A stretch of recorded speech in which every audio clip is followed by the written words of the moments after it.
What is up?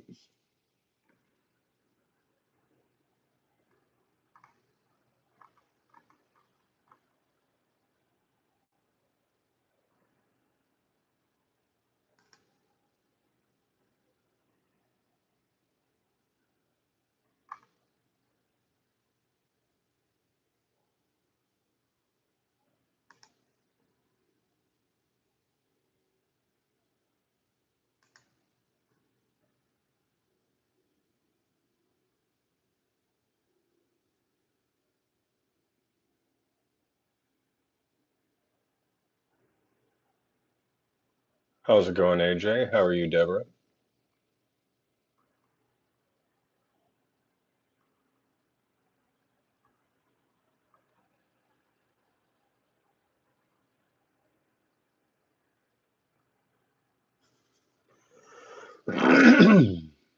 Hope everyone's having a good day.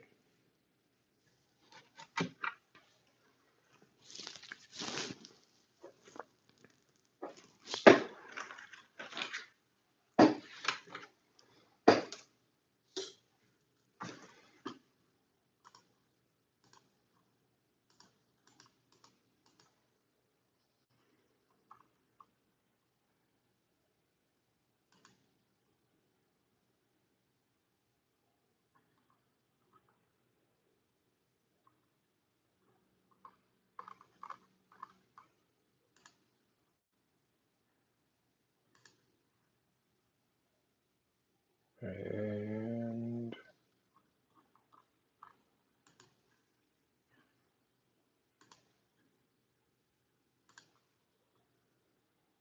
all right, yeah, we're good.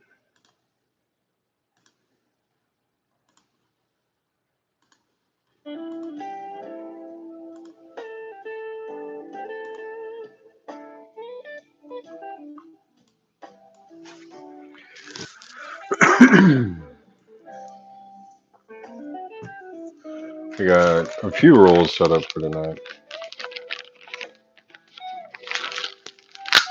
Yeah, I'm glad to hear that, Deborah. Glad you're doing great. Got some older rolls that I got from my aunt today, which she's been holding on to for a while.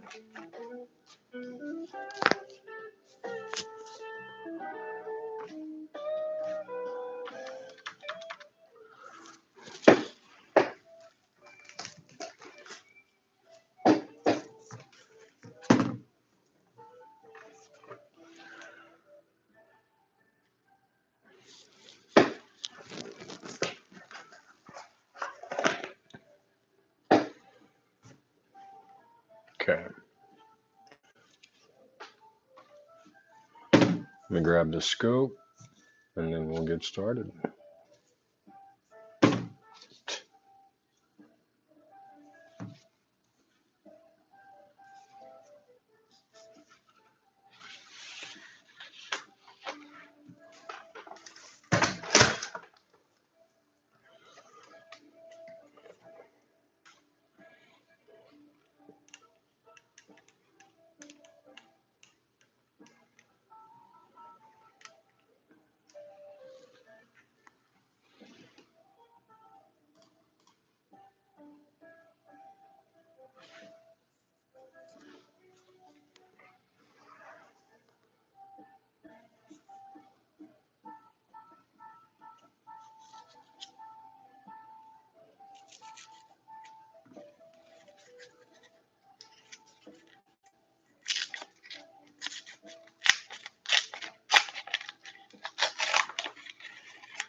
Seen a guy spend 1,000 at an auction today. What did he buy? Oh, 11,000. It was probably some gold or like an ancient coin, maybe.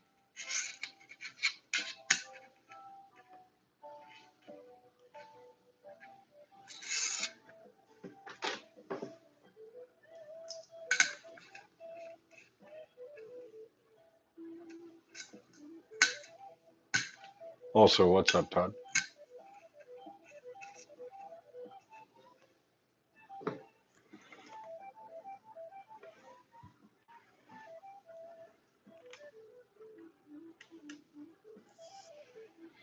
Seller put wrong number in, was supposed to be 1100.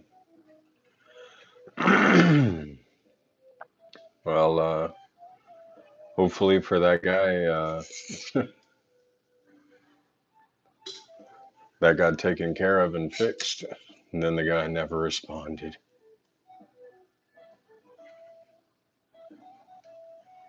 Oh no. Well, that certainly isn't good.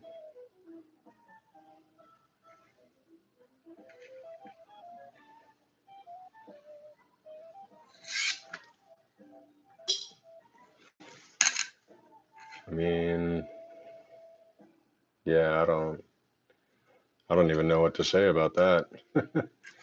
The guy probably thought he got scammed. Or who knows? I mean, maybe he was on his, 15-minute break or something and had to go back to work and didn't even realize it.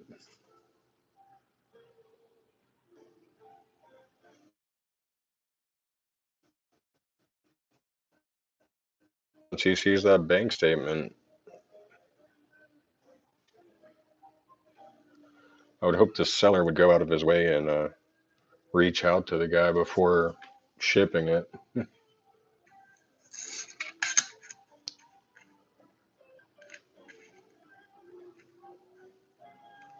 But that's just me. I mean, if it was me, I wouldn't feel right.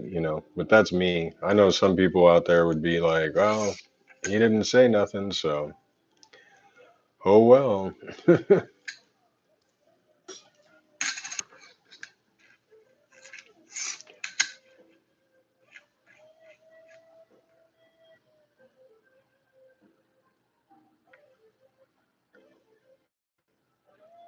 Yeah, that's good. At least the seller knew that, he messed up and was willing.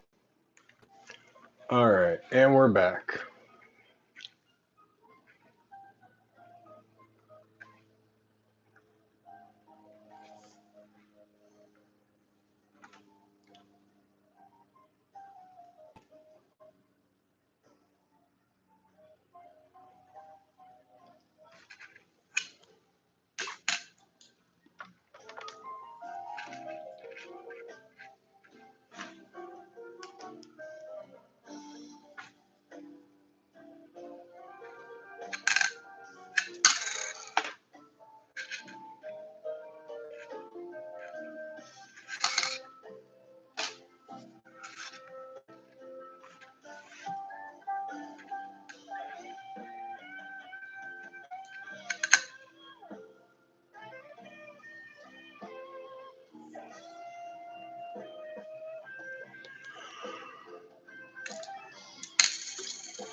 Yep, gold and silver have just continued to skyrocket, man. Bitcoin went down today while gold went up. Then again, the stock market went down while gold went up.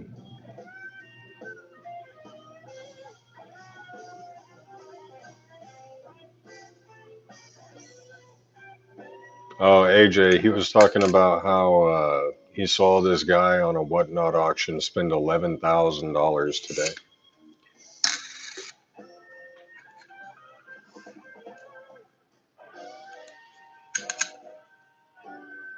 But it was an accident because the seller meant to type in 1100, but he accidentally put in a two or an extra zero.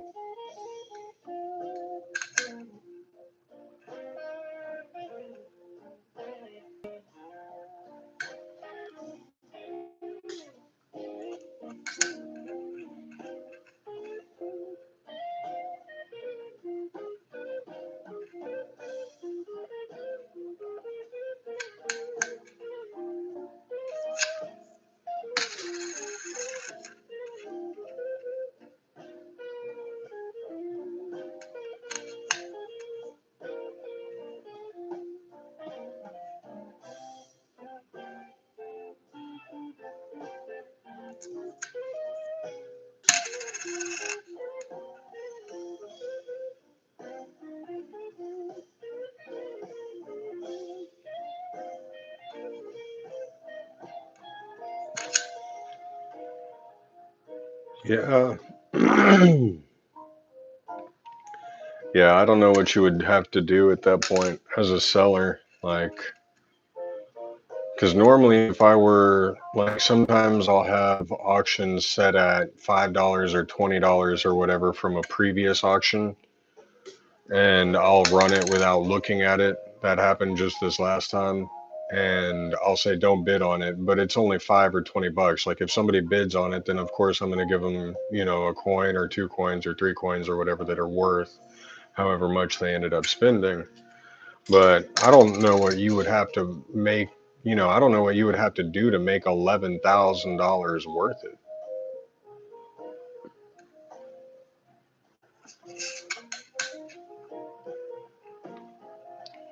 That's either a lot of coins or, one really, really, really, really good coin.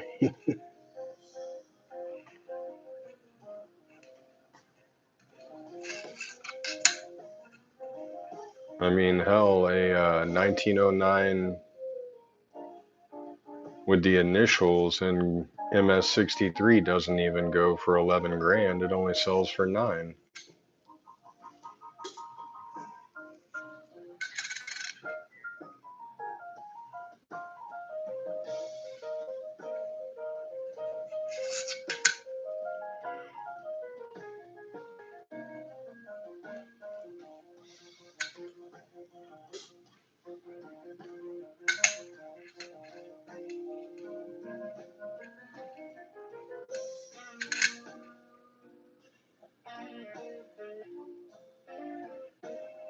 Yeah, yeah, that's pretty much exactly what I would be doing. I'd be pulling every slab from my collection and being like, "All right, well, what do you want?" Just point at it.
So I think I know where I went wrong yesterday with the majority of the whatnot auction.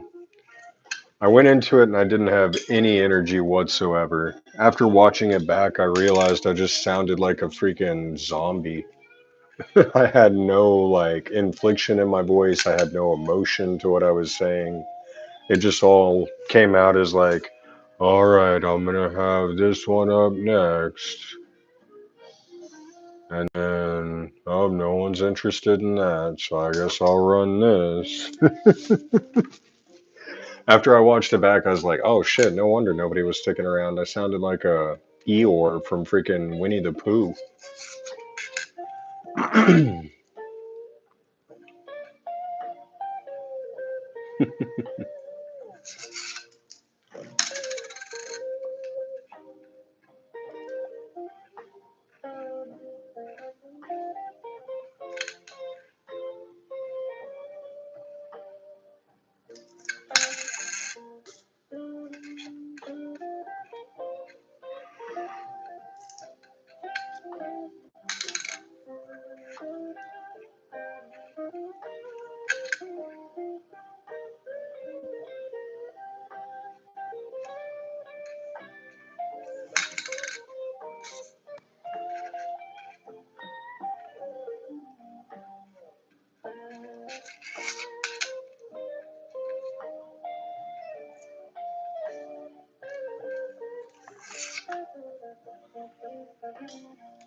Any $1 dimes?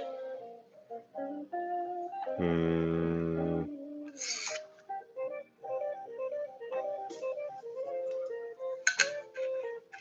I don't really know what you mean. Like, do I have any silver dimes or barber dimes, merc dimes?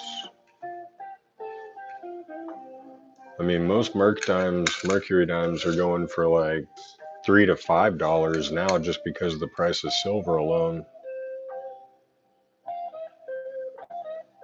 Well, yeah, I've got I've got on bad auction days, $1 dimes. That's totally fine. Not a problem. Do I normally try to sell my dimes at a dollar? Nah, but that's cool. I know you were. I thought you were asking like a legitimate question though. So that's just me being freaking ridiculous. Not catching the joke. Here was my head, here was the joke.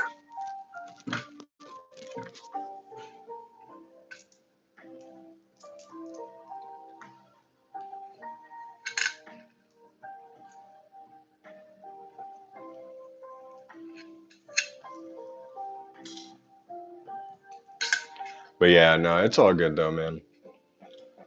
Even after packing all that stuff out, I was like, man, a lot of these guys got great deals. So I'm not even mad about it.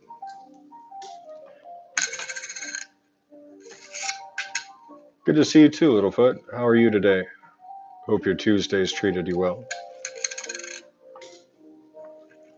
We're having a much better day today.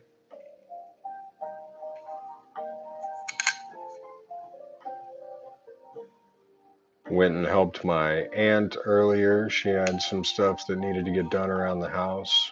So did that. Had gotten all my packaging and shipping done last night after the live stream. Hanging in there like a hair in a biscuit.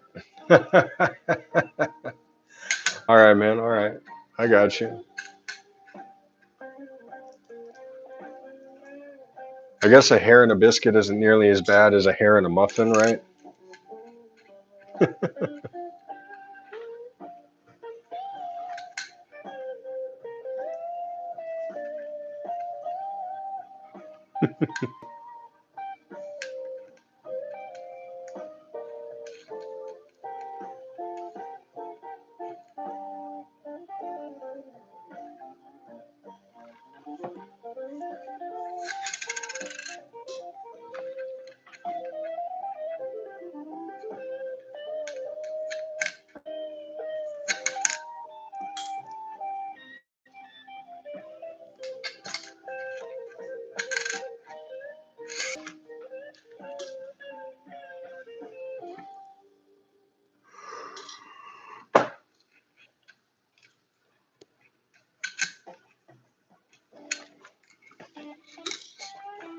Hope everyone else is having a great Tuesday as well.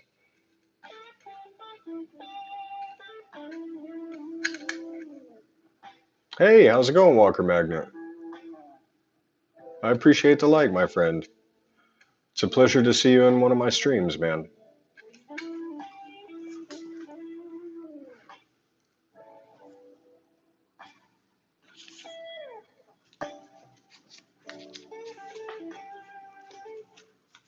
Do I have or have I had a hobo nickel? No, I have not actually. It's one of those rarities, or I suppose numismatic. Some people look at it as a behemoth, but I have not come across one in all my years of collecting, sadly.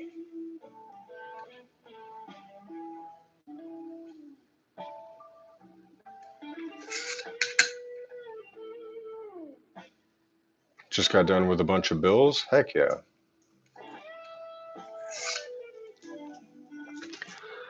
I love going through bills myself. Star notes are star notes are kind of my favorite thing.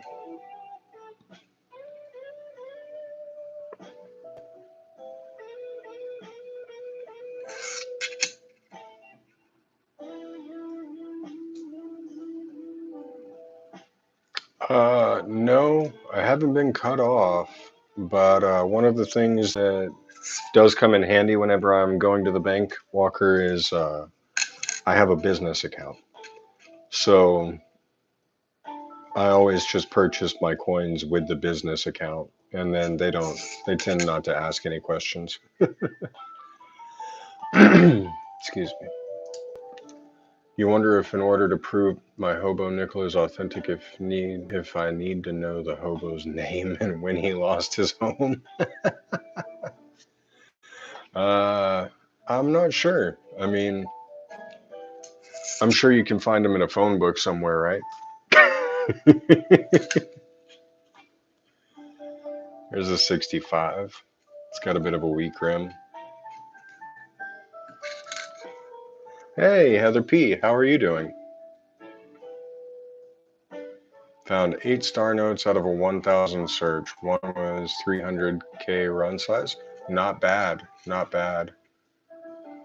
Yeah, I mean, I've looked up all the run sizes for my star notes, but at this point, and this is just kind of some of them, but at this point in my collection of star notes, I just kind of have, well, probably the majority of them. Like all the star notes that you're looking for, I probably have. Um,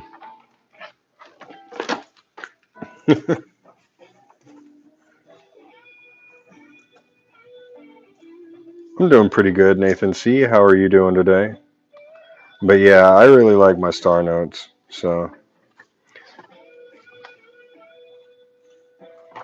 sorry if I've kind of cornered the market. This one box is just kind of one of many of my boxes. This is all my low run. Yep, I've got $100 star note or a few.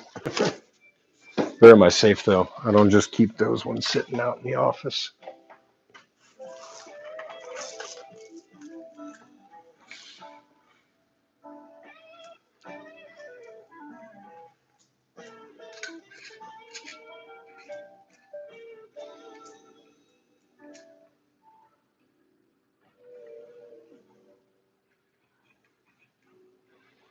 Yeah, Walker Magnet, I've been collecting star notes for quite a while. I got paid a lot in cash whenever I was younger, and so that, alongside my mother teaching me about collecting as a hobby, kind of sparked my ability and interest, and I was able to go ahead and just start stacking star notes.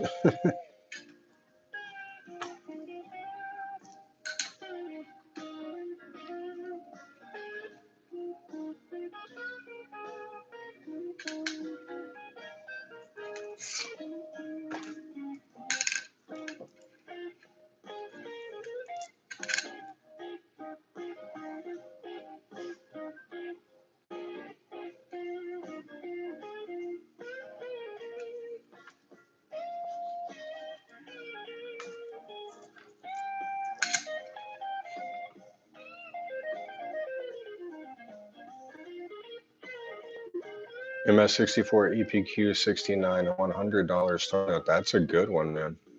Nice. Yeah, I that's actually something I don't have is I don't have any graded notes. Now I have, other country notes. I've got old notes. I've got silver certificates. I've got star notes, serial numbers, all sorts, but I have yet to buy or find, at least not in the wild, something worth grading.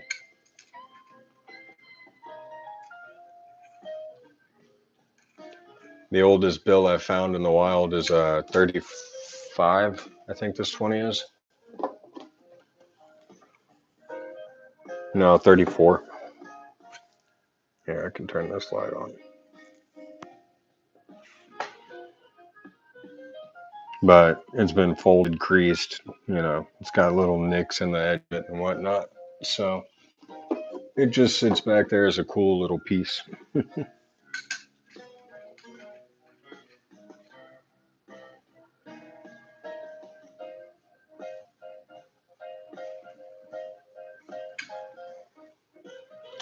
One day though.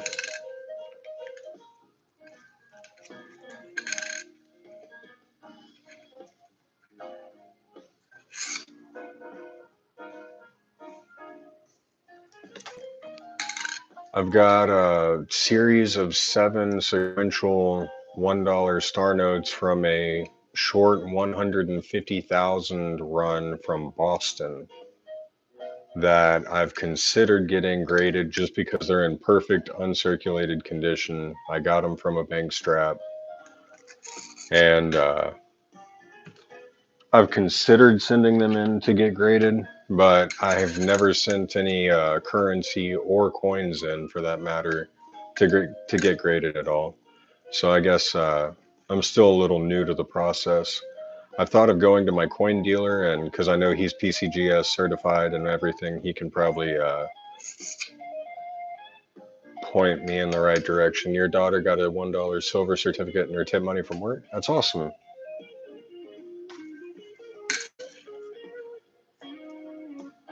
You have a PMG account? Oh, if you need help? Oh, okay.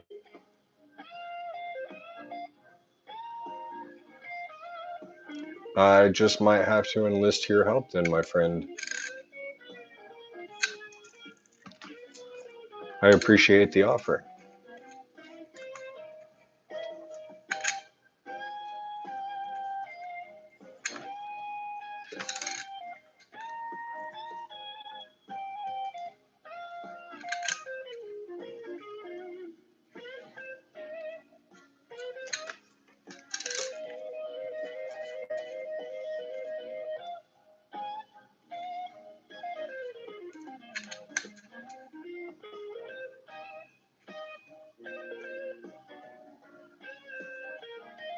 I almost thought he had something on his cheek there, but it's that scratch. You have a 30 note submission there now, me and a friend. Okay, okay, okay. I see you. That's awesome. That's actually probably the smartest way to do it, is to go in with someone else on it, because then you can both utilize it and you know it's going to get, you're going to get your money's worth. Because I feel like a lot of the reason why they put such a high premium on grading is because they know people are probably only going to do it once or twice, unless it's a company. So it's like, well, if they're only going to use our company once, then we might as well get as much money as we possibly can out of them for that one time. Which, I mean, I guess I kind of understand supply and demand, but hey, what's up, Gatita?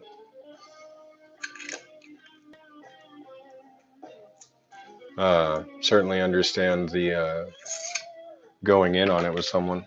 That's incredibly intelligent.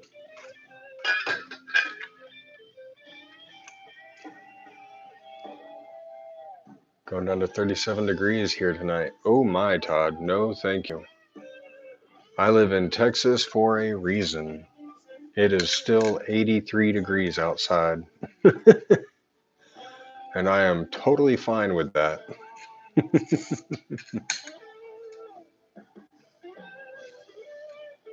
Yep, this is where all the cool people are hanging out, Gatita.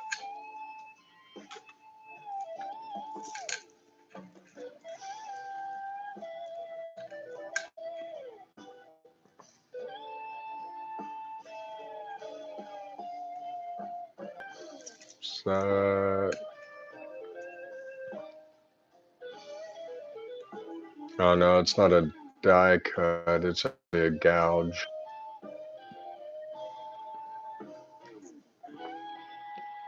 That's what raised that bit of metal up there.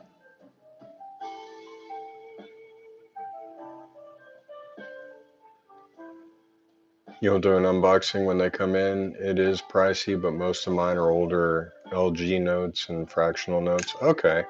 So yeah, that makes it more worth it then. PCGS is such a process, it doesn't seem hard, it just seems monotonous. Yeah, Gloria, I can understand that. There's certainly a lot of preparing that you have to do just to, you know, even begin the process, really.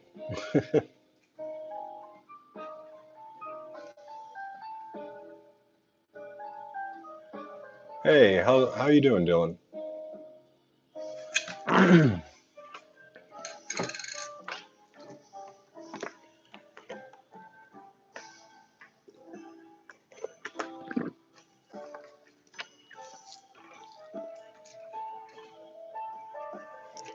It's a pain for sure. Yeah, that's why I figured, because I've got a couple coins that I want to get graded, but I really don't want to go through with the process until I have probably 10 coins or so, because I know that the more you send in, the cheaper it becomes. So I know that my coin guy can go through the whole process for me, and all I have to really do is drop the coins off to him. Because the three that I have right now, he's already taken a look at, and he said that he thinks they're worth getting graded as well. So, with his opinion on those three, and hopefully two or three others, I'll have enough. Yeah, that would be the way to go. Yeah, I understand.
All right, Walker, I appreciate you stopping in. I hope you have a wonderful night,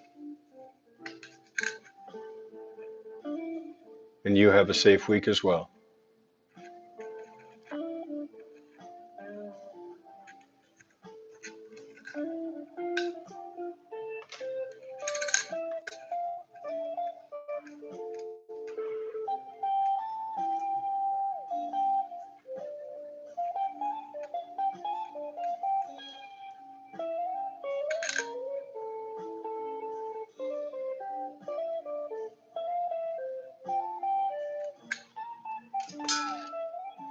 Safety fourth.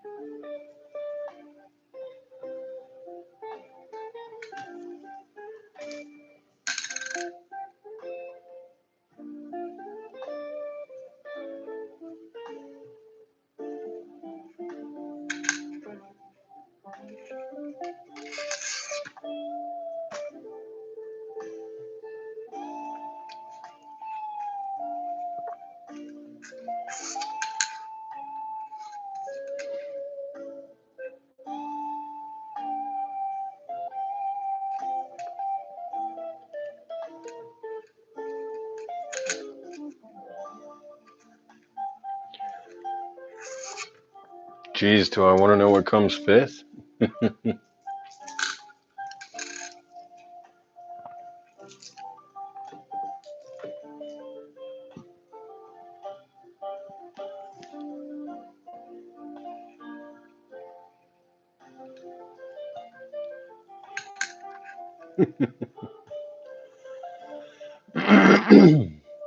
Excuse me.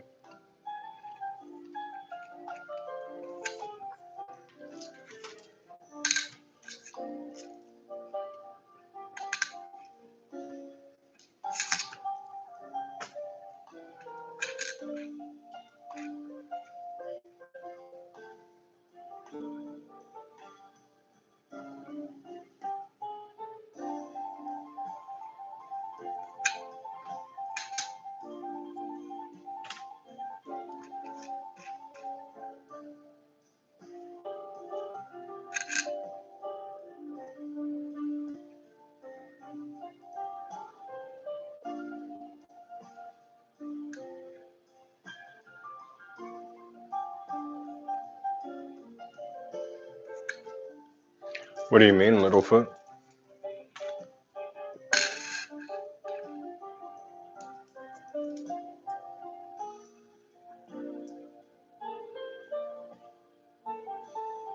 Oh, gotcha.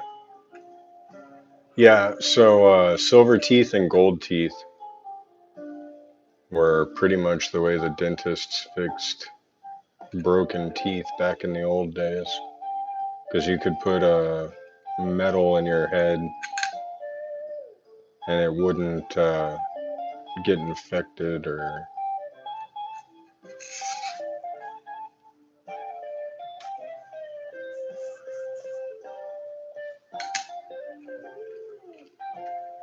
Not too sure what the idea behind gold was, but I know that silver has natural antibacterial properties, which is why a lot of children's toys back in the old day were made out of silver. But as far as teeth go, I'm not exactly sure why they started using gold. Maybe it was just a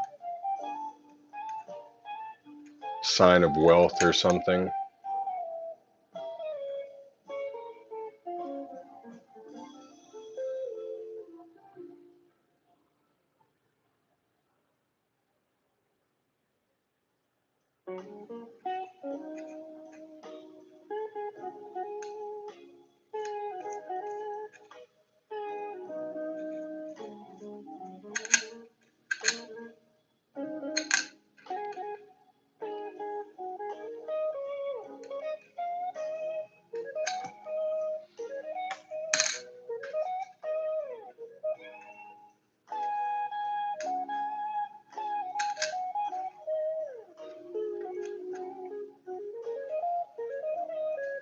I mean, there is always the option to just take it out and not do anything afterwards.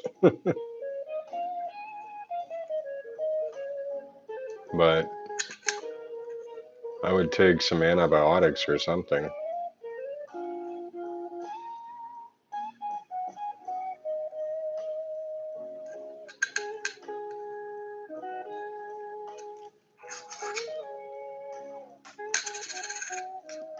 Oh, yeah.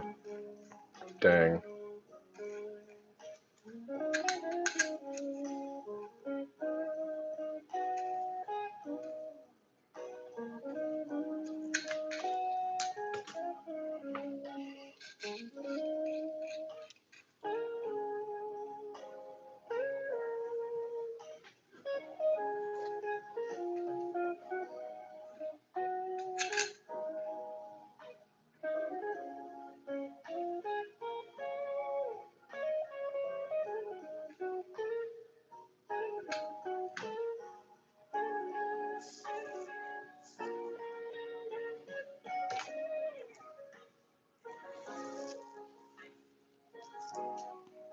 Ah, crap.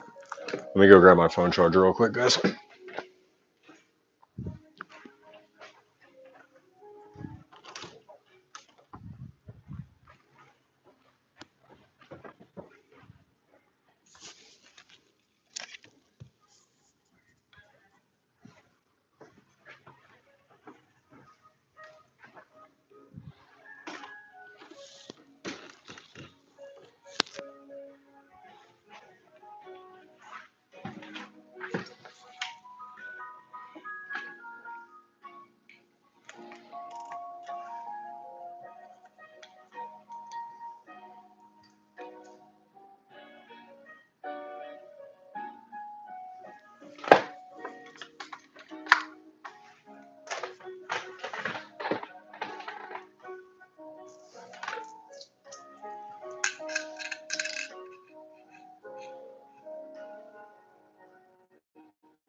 You could always ask the dentist if you could do it in payments.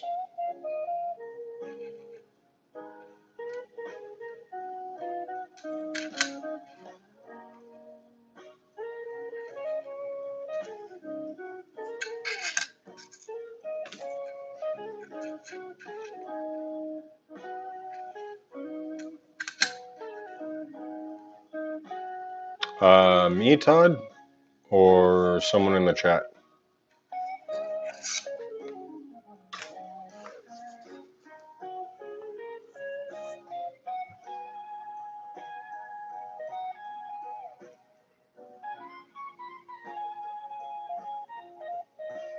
Ah, yeah. I'm gonna be hanging out for a little while, Todd. At least another couple hours, probably.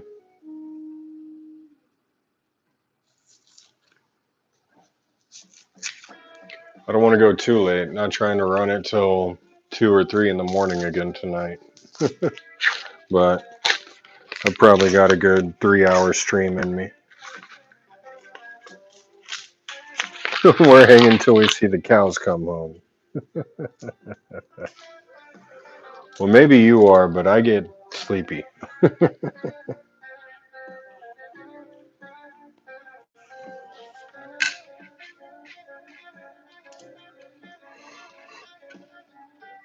You could always just try to barter with the dentist and offer him silver. Just be like, hey, I know what you're asking, but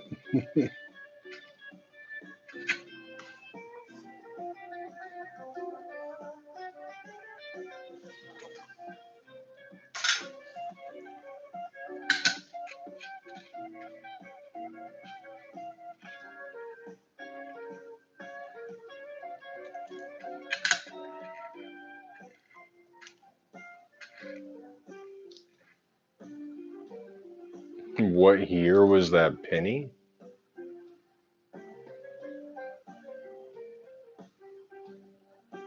Littlefoot, are you on the same part of the stream that I'm on? Because, oh,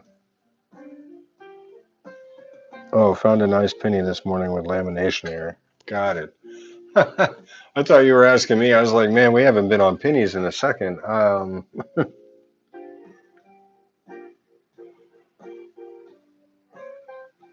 Do I know how to identify a shell case penny?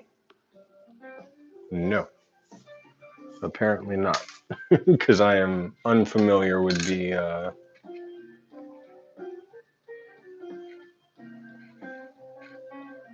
term.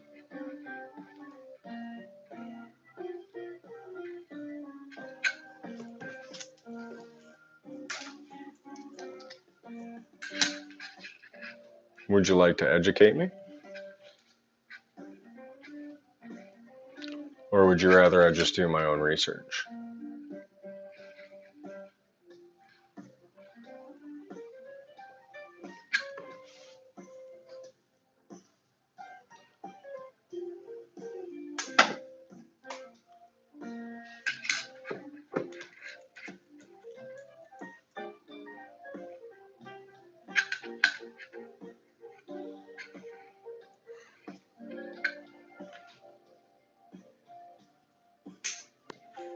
Oh, I appreciate that, Joe.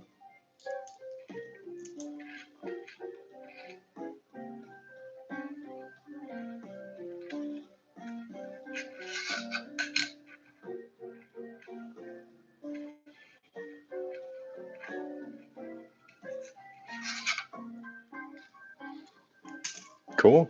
I'm all ears, Littlefoot.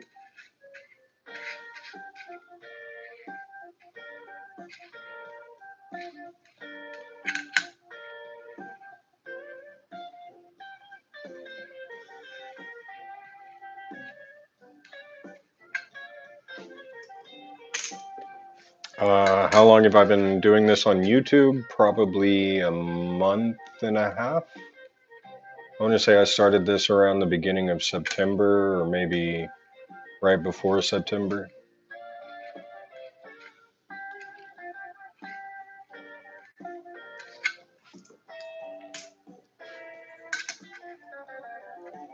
1944 and 1946, the shell cases used for World War II were melted and made into pennies. Just not sure if it was all of them that were made from the shell cases from World War II and or some of them.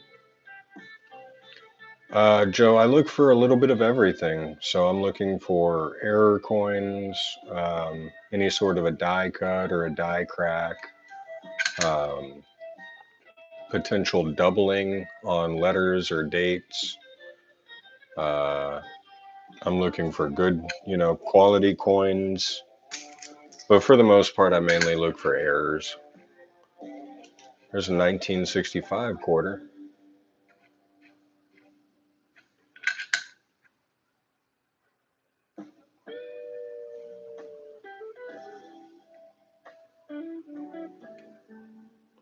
Well, that's cool, Littlefoot. I did not know that.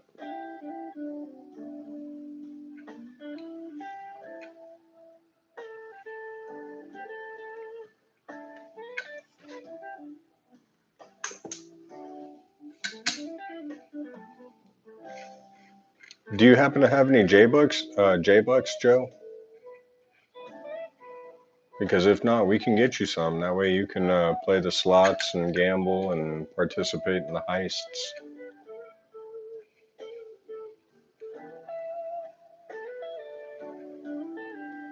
Oh, okay. Let me get you some, man.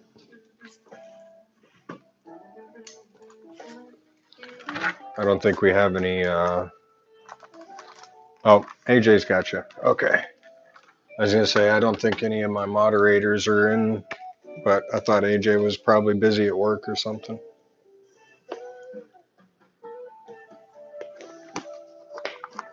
Thank you, AJ.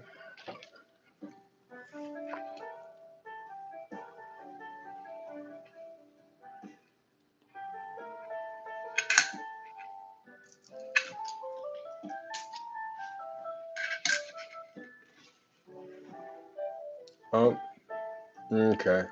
That one didn't work. So here you go. That's okay, AJ. I can run over here to my dashboard and do it manually.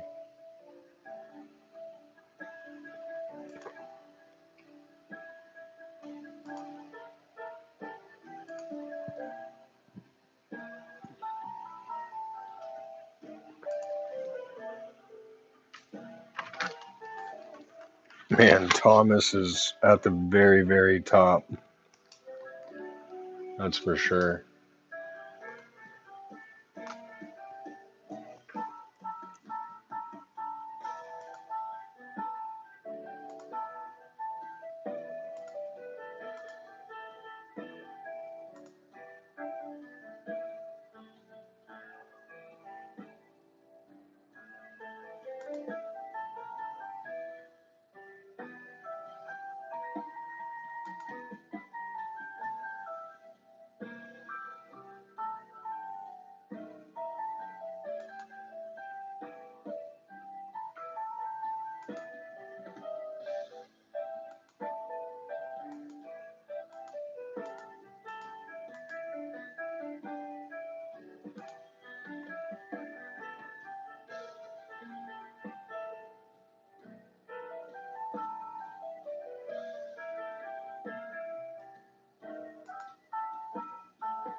Hmm.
It's so weird.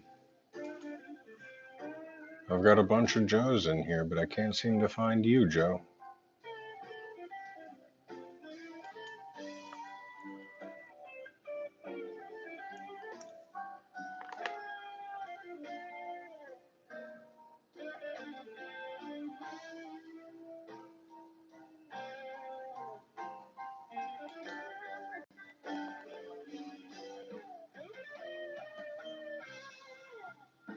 Huh.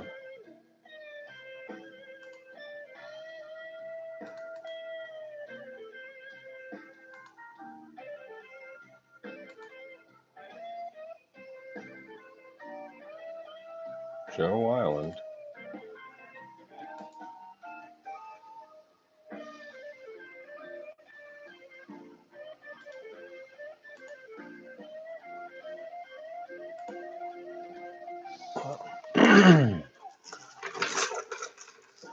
Let's see, try, are you a subscriber yet, Joe?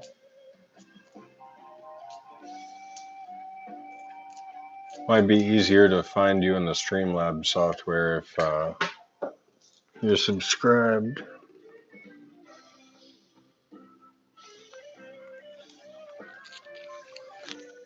Okay, cool. Let me refresh this then on my dashboard.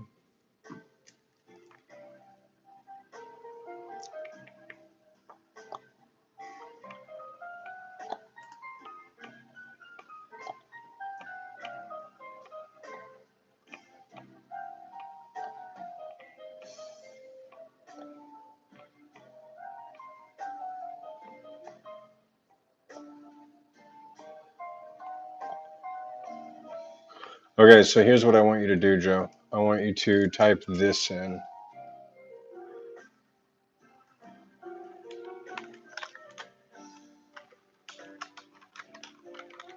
So that points.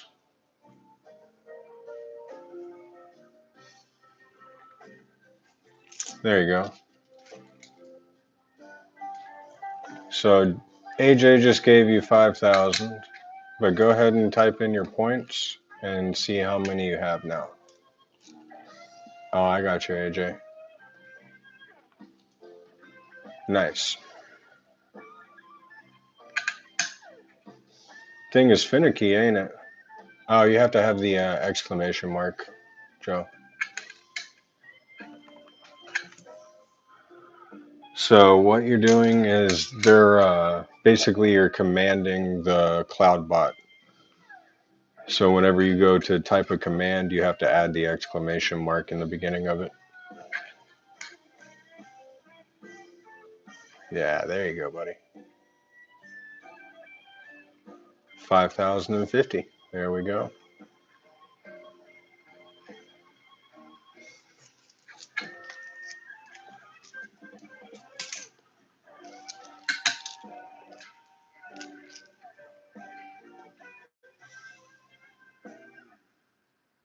Littlefoot just dueled you, so you can accept it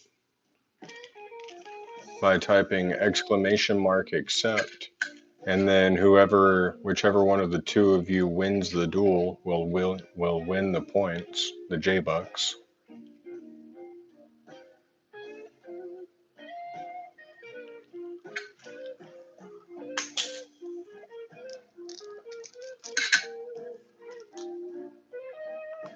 Hey, what's up, Renami? John, I believe, right?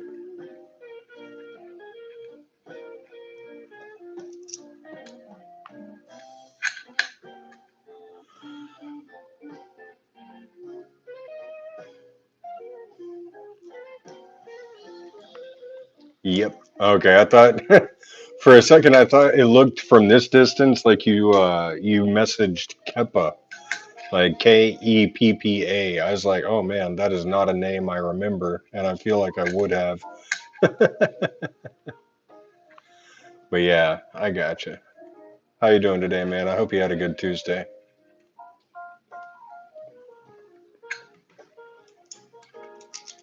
Wish you could send figs to show stuff.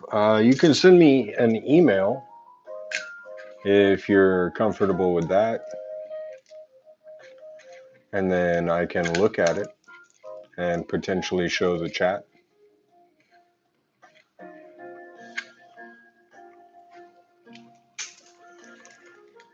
If you want, I'll type my email here in the chat for you.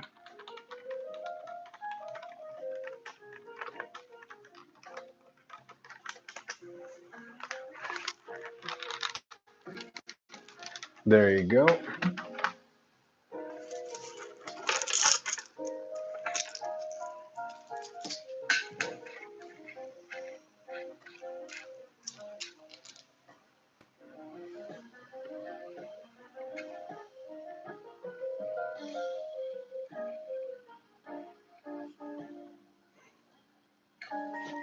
Oh, that's a good command. I'll have to set that one up, Littlefoot.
Sure.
Appreciate it, Todd.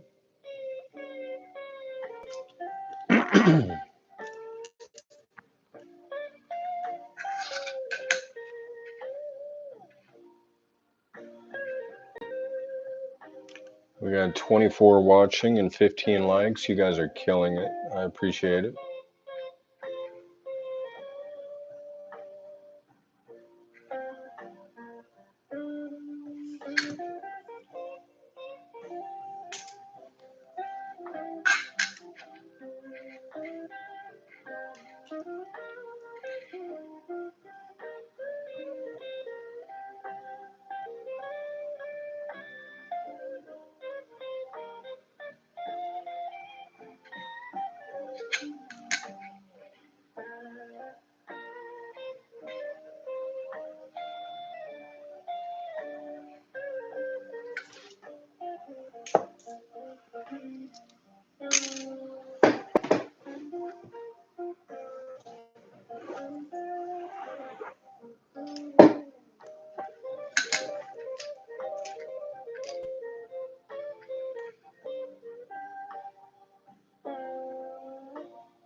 All right, Joe, I got you.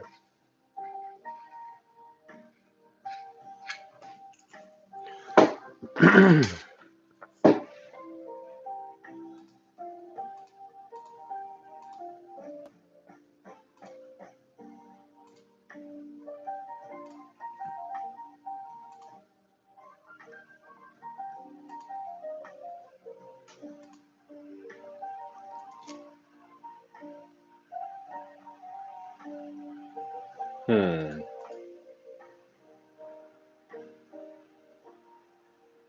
So that's interesting. Now, with a lot of these older pennies, some people used to drill holes in them and then turn them into necklaces.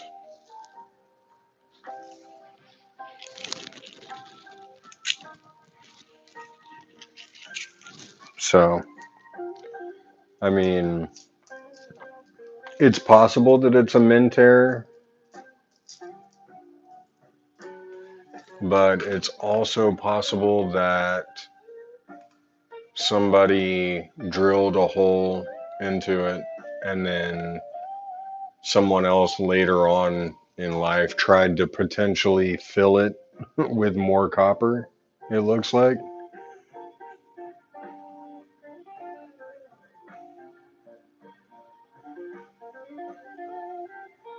What's up, Josh?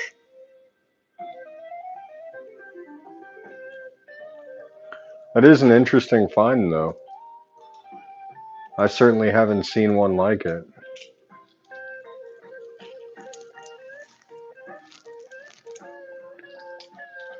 Yeah, I can see the wear and where the dye is, the dye deterioration.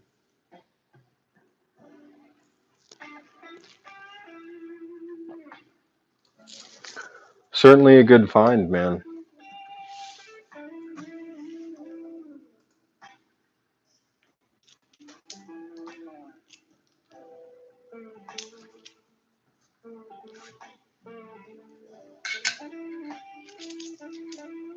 Something worth hanging on to. If he thinks it's cool, then he thinks it's cool.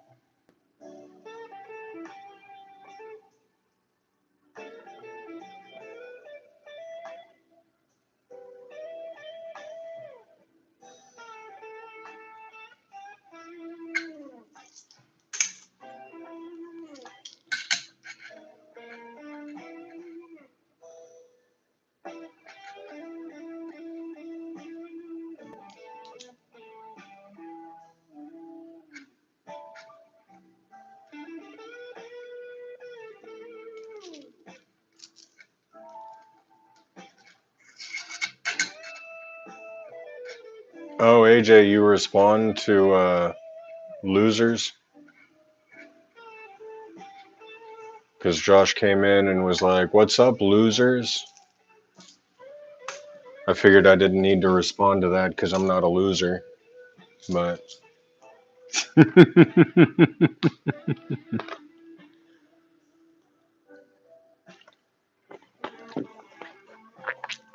I just walked in the shed. You're good, man. I'm just giving Josh a hard time.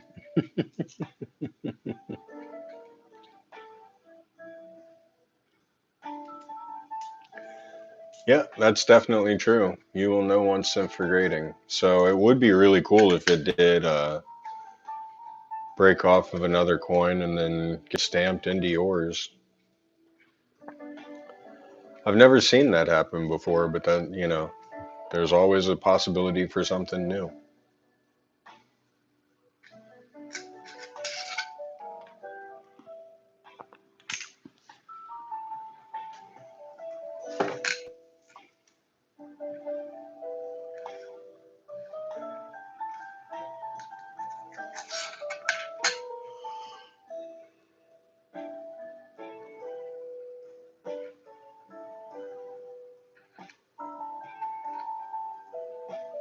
Yeah, this quarter, it is not in the best condition, that's for sure.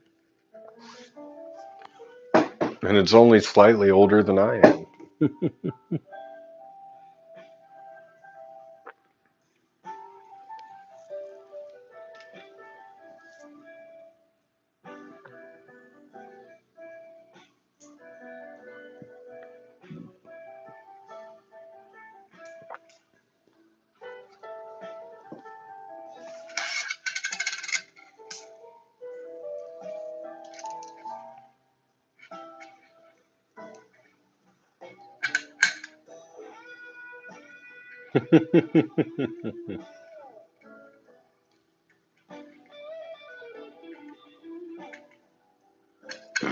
Only worth 20 cents.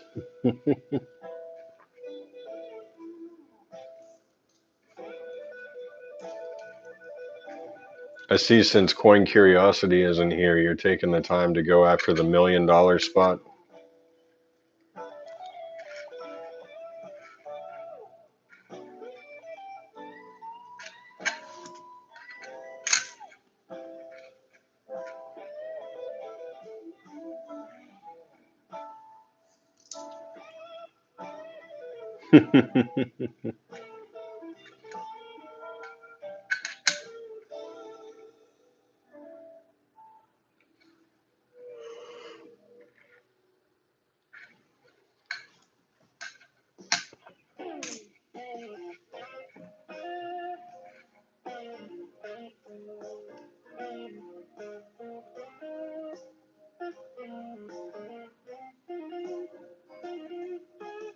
Oh my. Look at the way they stamped "in God" there. The I and the N are just, well, it looks like the I isn't there and the N is broken.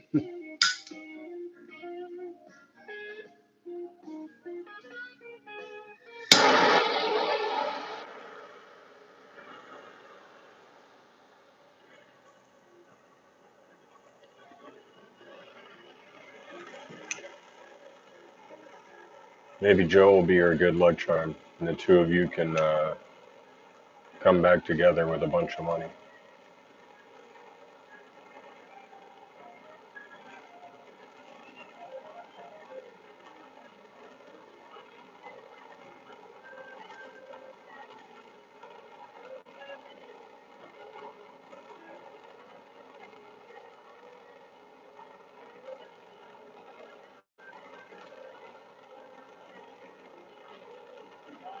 Nice. Looks like you two made out.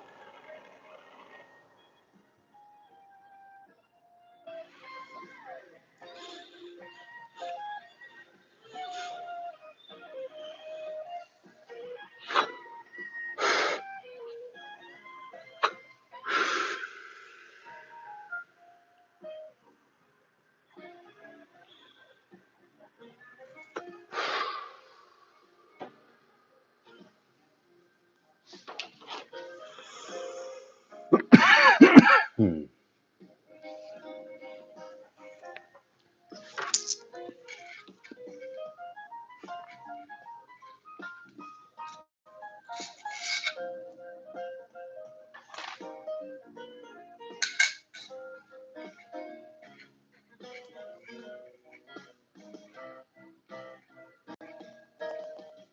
I was actually working on an air compressor today while I was over at my aunt's. She's got an air compressor in her garage, and the switch on it blew, so I had to replace it.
Oh crap.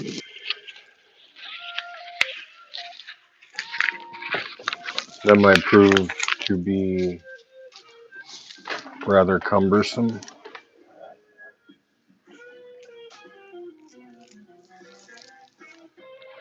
Mm,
hmm.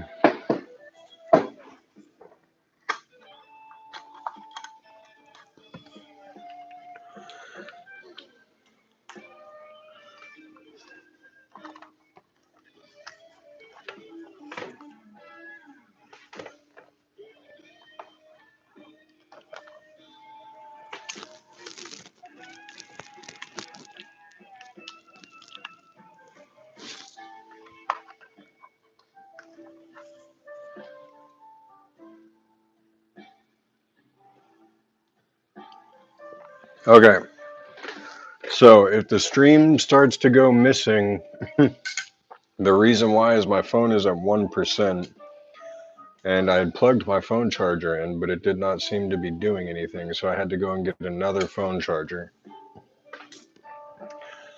Ah, and this one already has it at 2%. All right, so we're good.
I do have Bitcoin, BPF. Do you have Bitcoin?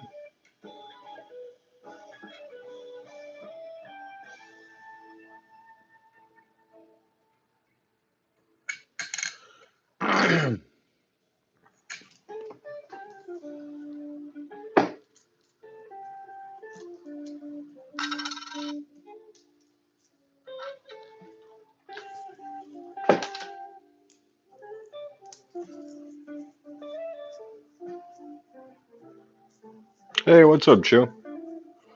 Hope you're doing all right, buddy.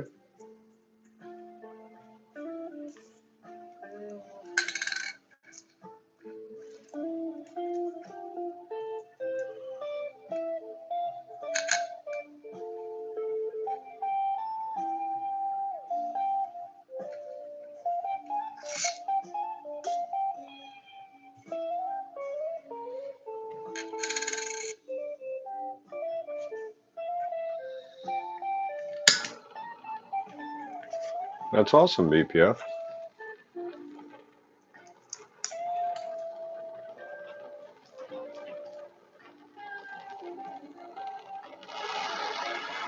You have a Tangem wallet? I've heard pretty good things about them.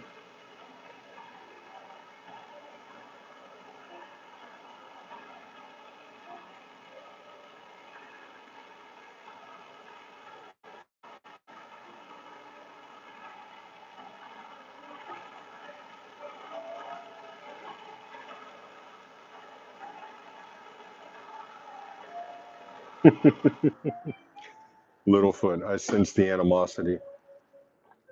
That's okay.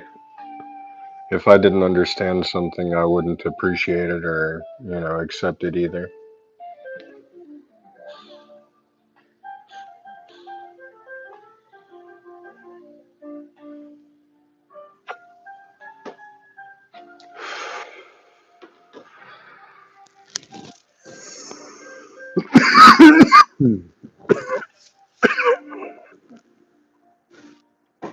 Yeah, EMP makes sense. Would be one of the easiest ways to take out the entire country. How you doing, nobody?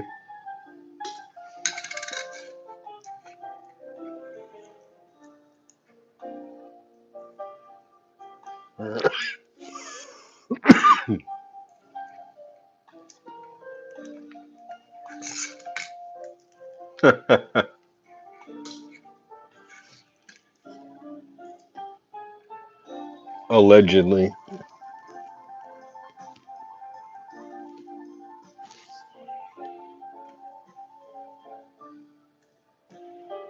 Oh, like a solar flare? I can understand that a little bit.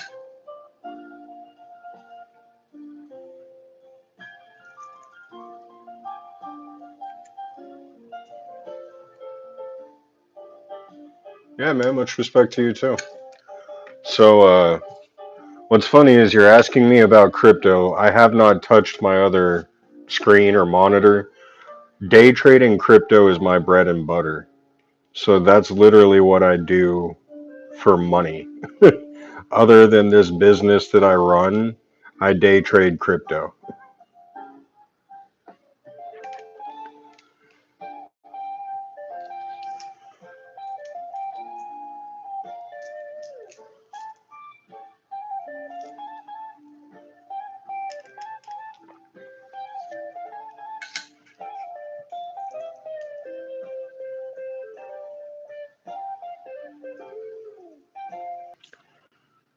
All right, we should be back.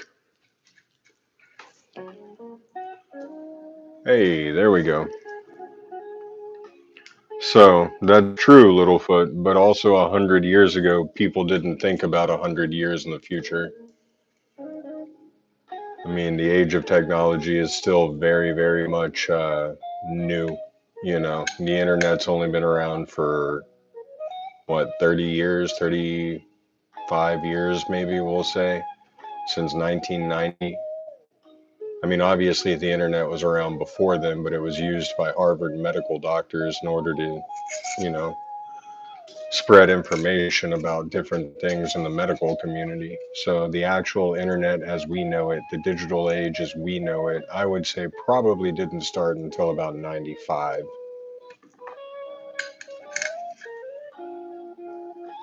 But I understand where you're coming from. I mean, that's also why I silver stack, you know. That's why I have silver bars and gold and everything myself. I'm not, you know, I'm not saying that I'm above crypto. I'm also not saying I'm beneath crypto. I am saying that, oh yeah, BPF, I mean, I've made thousands of dollars in a day and I've lost thousands of dollars in a day. It just comes with trading. It is what it is, though.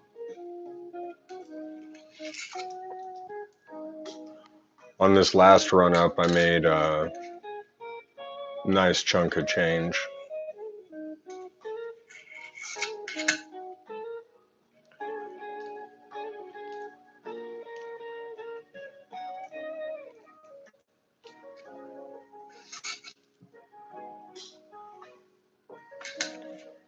One of the great things about day trading, though, is even if the crypto token is going down, I can still make money by shorting it. You know what I mean? Sell short and then close out whenever it's at the bottom. Hello, nobody.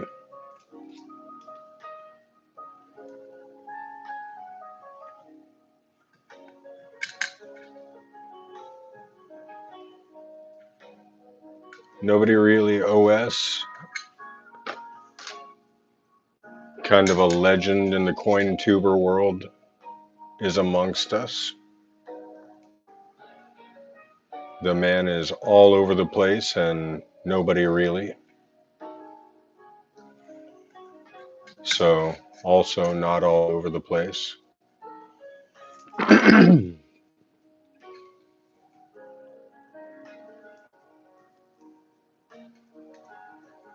Got a really nice red 1984 D here with some pretty good luster and what seems to be practically no scratches, except for that little one in the D right here.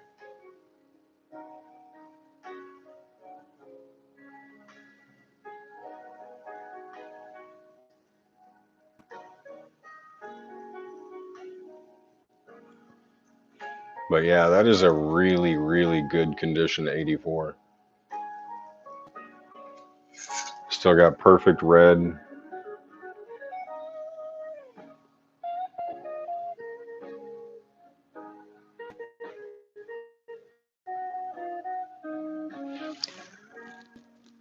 Pause trash can.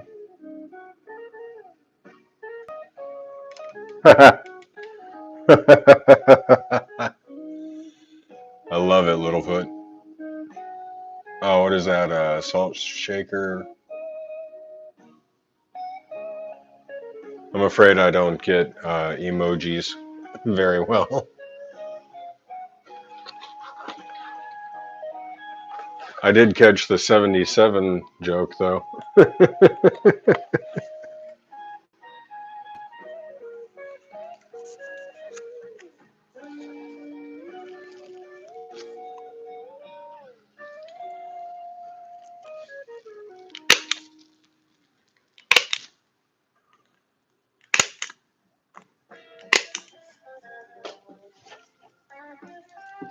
We'll throw in a slide just for funsies.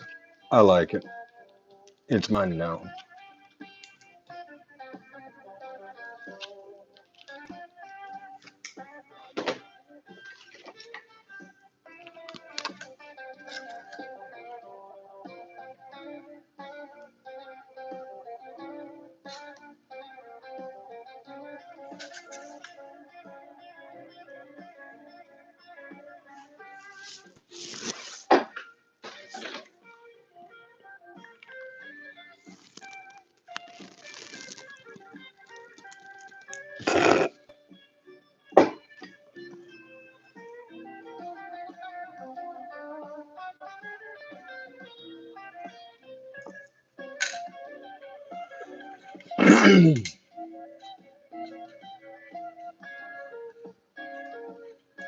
I mean, if that's what you're smoking on, then somebody needs to teach you how to roll. Sorry, YouTube. I meant fruit roll-ups, fruit by the foot roll-up, little gummy treats. Uh, yeah.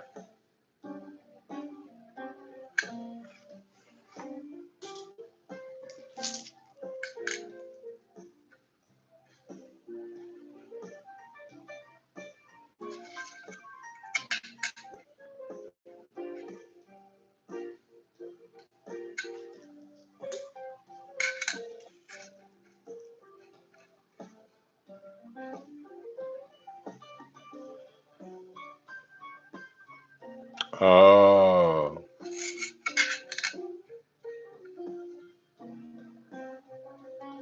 you know, there's like a specific section of the ER for people like that.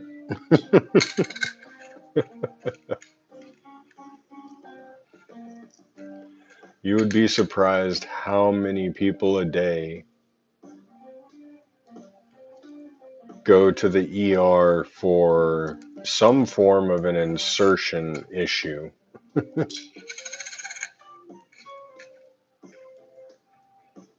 Oh, we got an '09. Which one do we think it is? This one's got some luster to it, but it's got quite a few dings and dents and milk spots. Which '09 do we think this is?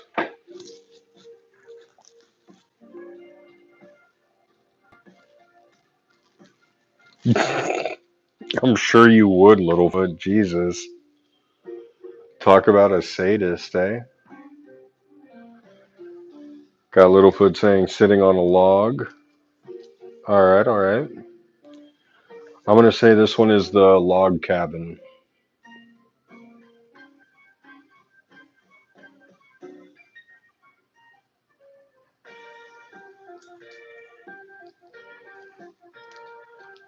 Cabin from Todd. No, you get to go with your first answer, Littlefoot. You don't get to make two answers. Over here trying to cheat.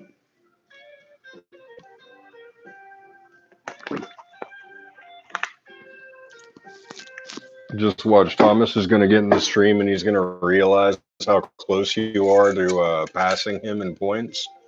Got him sitting on a log in pretty good condition on this reverse. But yeah, whenever Thomas gets in and sees how close you are to his points, he's going to immediately start racking them up.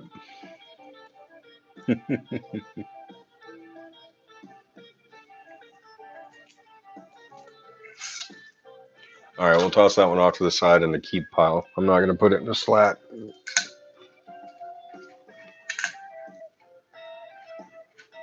Log. Hey, Joel.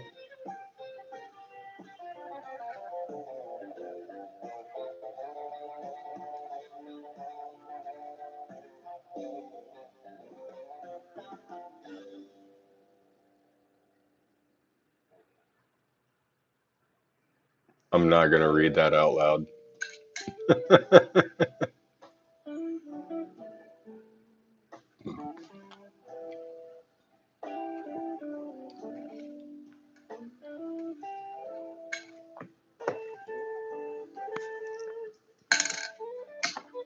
Ooh, a 1936.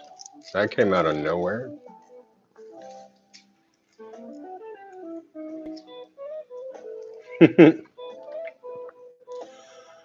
Well, thankfully, spamming the subscribe button won't do anything here because I'm not streaming through Streamlabs. I'm actually streaming through just the YouTube platform app. Uh, so Streamlabs doesn't actually like, you know, show anything. Oh, okay, nobody.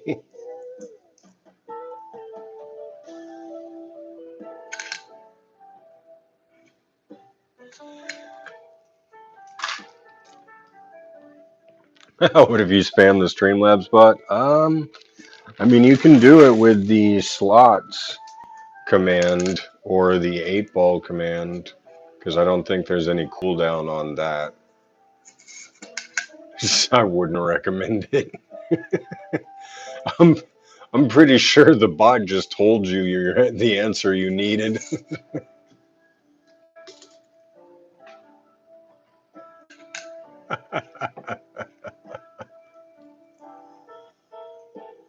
Oh no, you threatened to spam the Streamlabs bot, and the Streamlabs bot said, "I'm gonna spam you."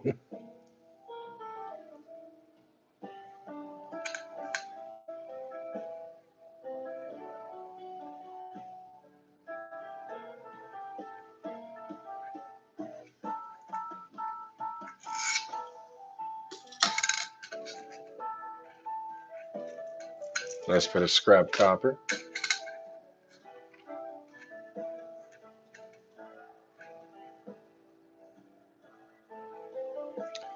Nobody really. There is a 160-second cooldown on the gamble.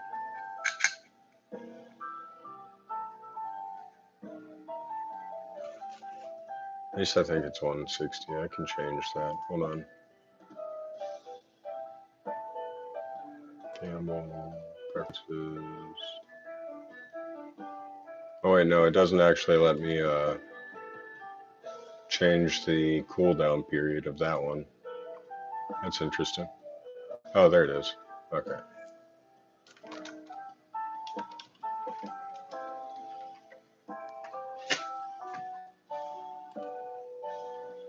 All right. So now the gamble command has a 15-second cooldown.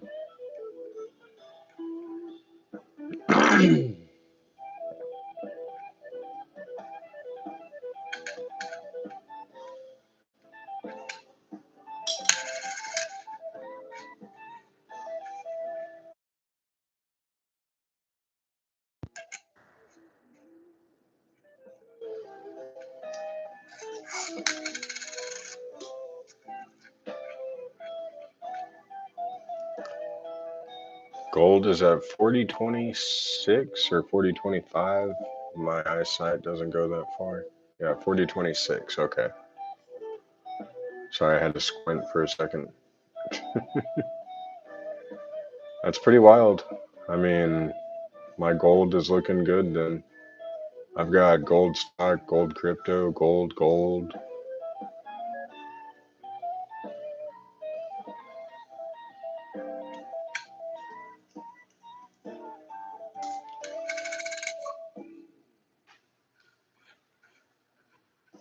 Ah, so some commands I do not have. Nobody, sadly.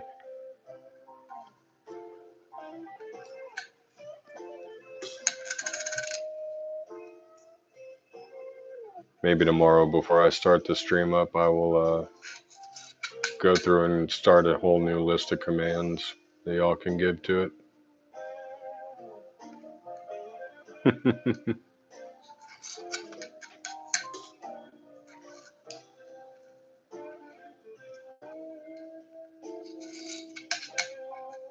About a dos peso at 3.99.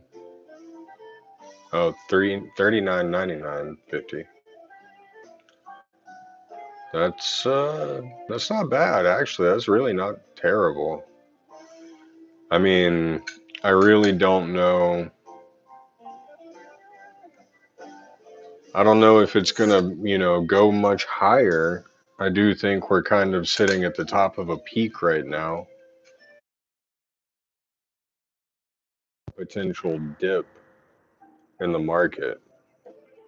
Because one thing a lot of people don't realize, whenever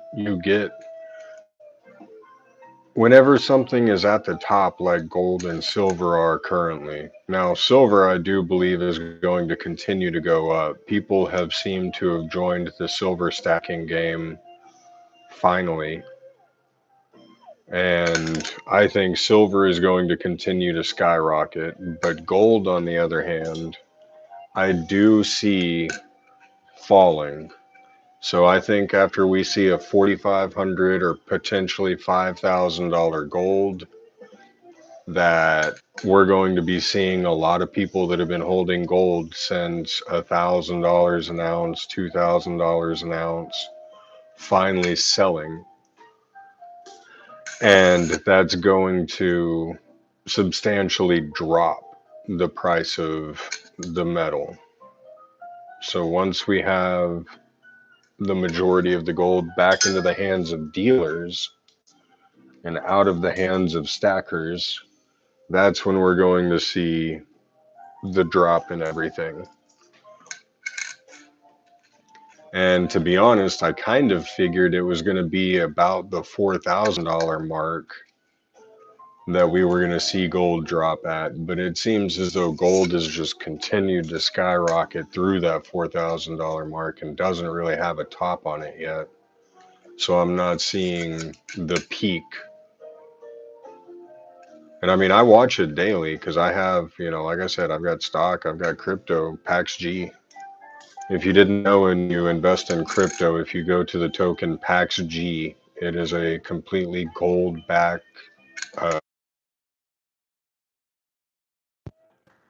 that you can invest in, and it sells at exactly the same price that gold does.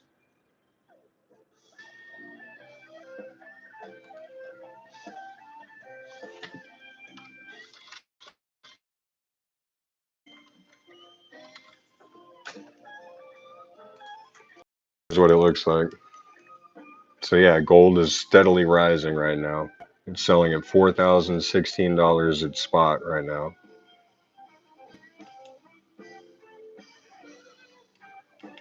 It's been moving up all day long. That's the 15-minute chart. If we look at the 1 day chart, the daily chart, look at that. That is about 30 to 40 days of just steady growth. Now that's going to have to come down. The way that markets work, it's only healthy for this to eventually start to drop.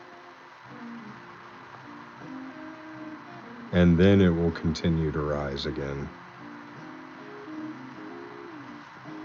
I like everything finances. So I day trade crypto, I day trade stocks, I day trade everything I can get my hands on. I own a business. Um, yeah.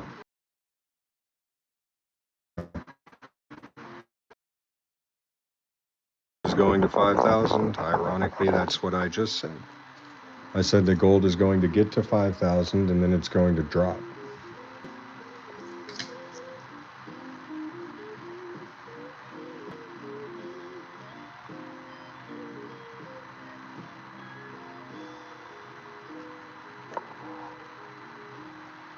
Okay, hold on.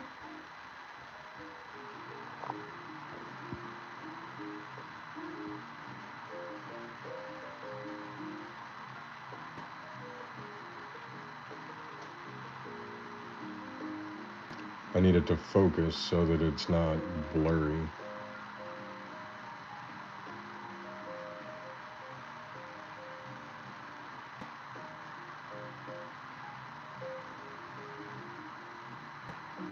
All right, there we go.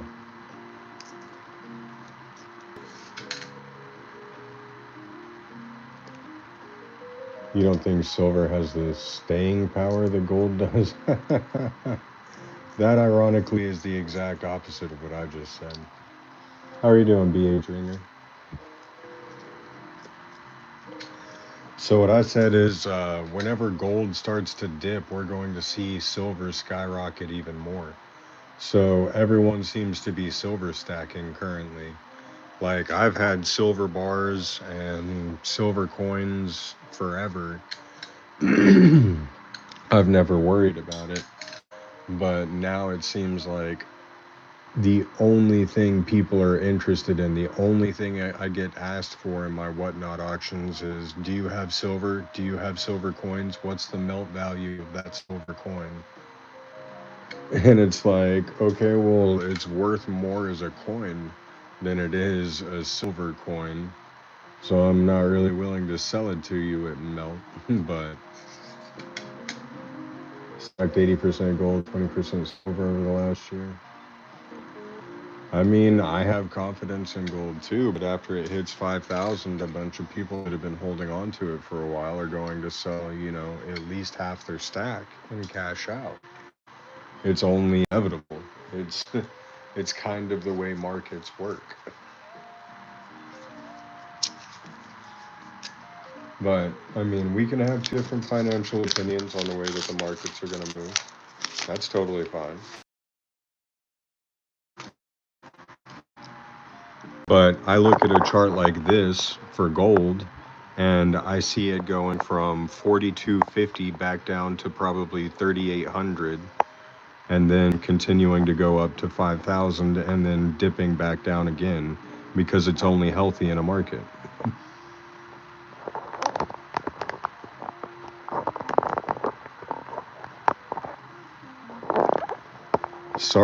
Sorry to say it, but things don't just go up and up and up and up forever. That's not the way things work.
Yeah, I do.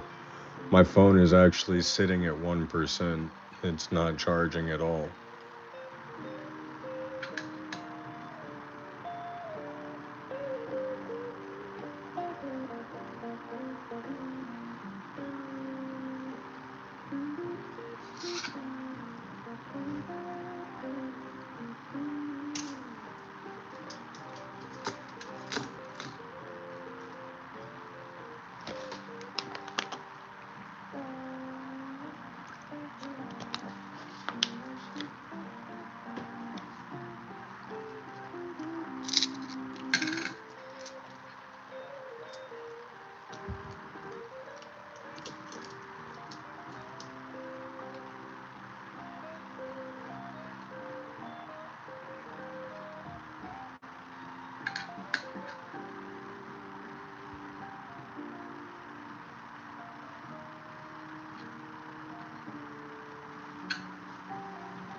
I'm baking a me pie.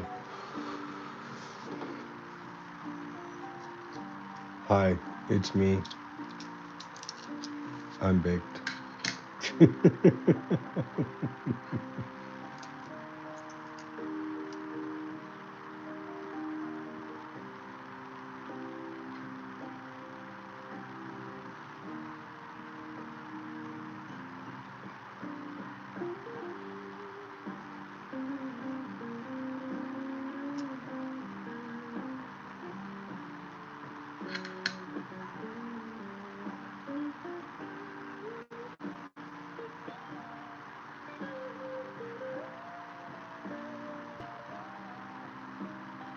Hello, Chris Holmes. How are you today, man?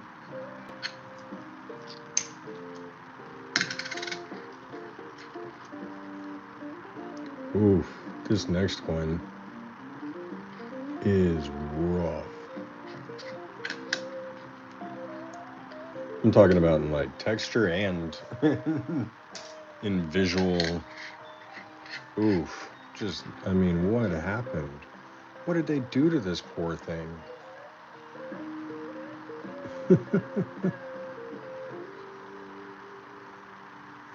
That's harsh.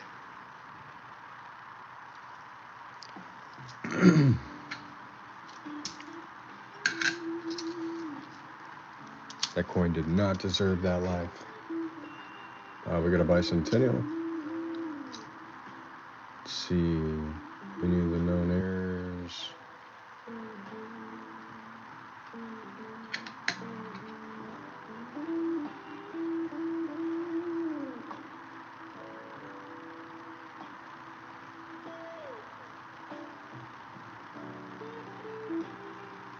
Nope.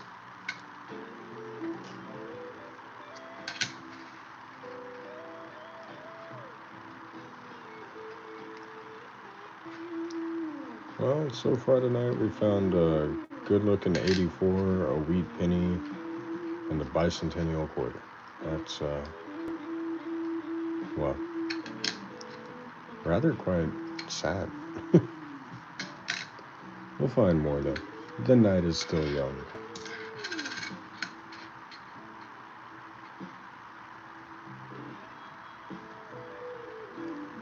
Certainly lots more rolls to go through.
Ooh, the T in trust is missing.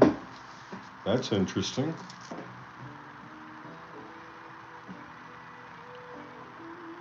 Looks like strike through greaser.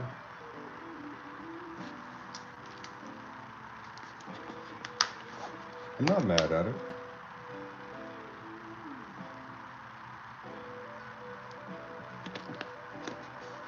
Littlefoot, the max amount for the heist is 1,337 elite.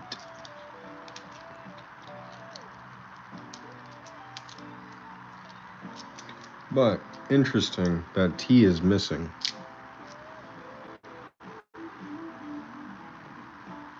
There's Thomas. What's up, buddy?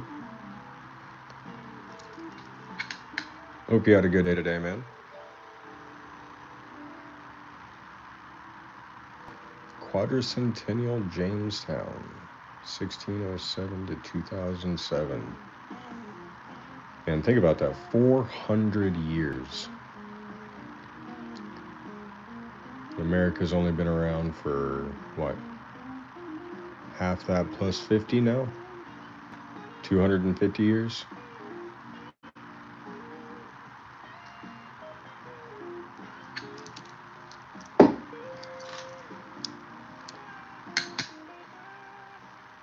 Driving home, glad to hear it. Don't crash, don't text.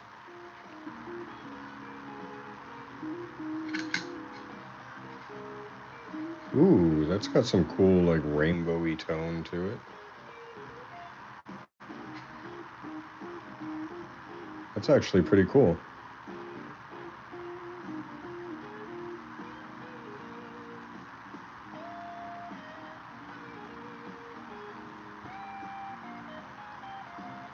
You can even see it in his hair and everything.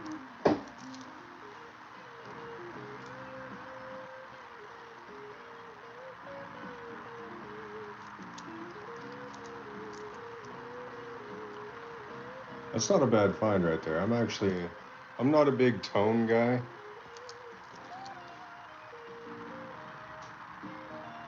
But that's actually a pretty cool toning. Normally I don't like tone because it's all just like black or goldish or whatever. It just looks off. But that's super cool.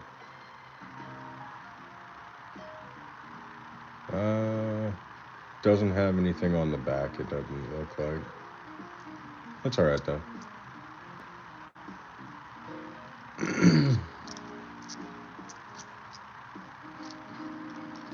Yeah, we're keeping that guy just because it has this cool toning on it.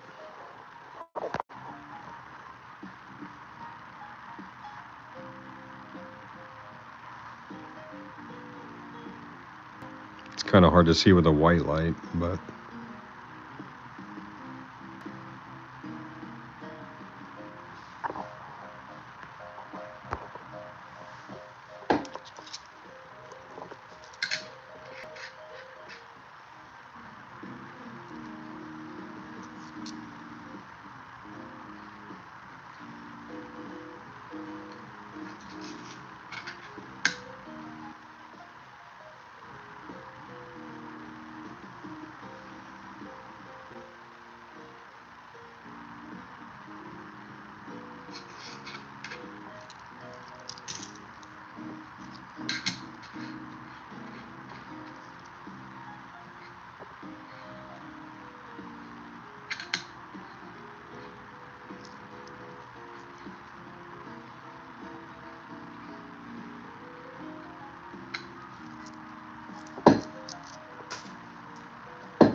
Coach is live.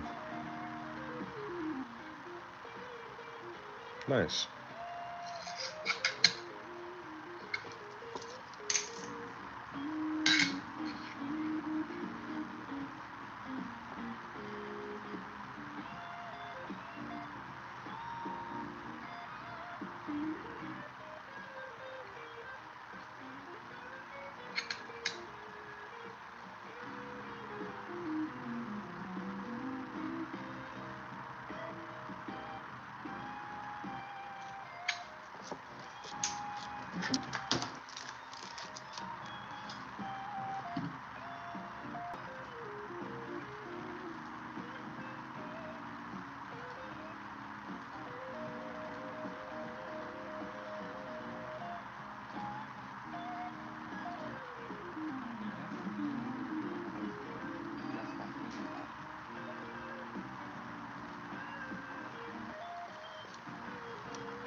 All right, BH Ringer, you have a wonderful night. I'm glad you could. I'm glad you could make it to the stream, buddy.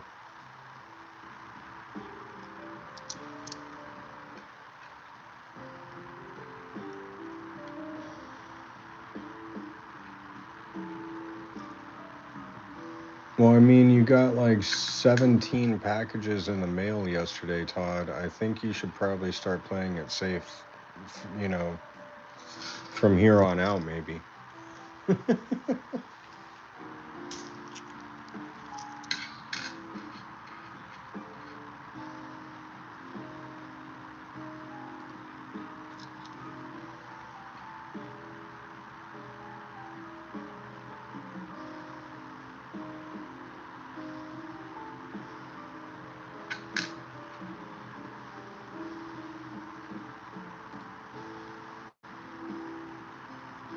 Oh, yeah, some nice Canadian maple leaves, the $20 piece, silver.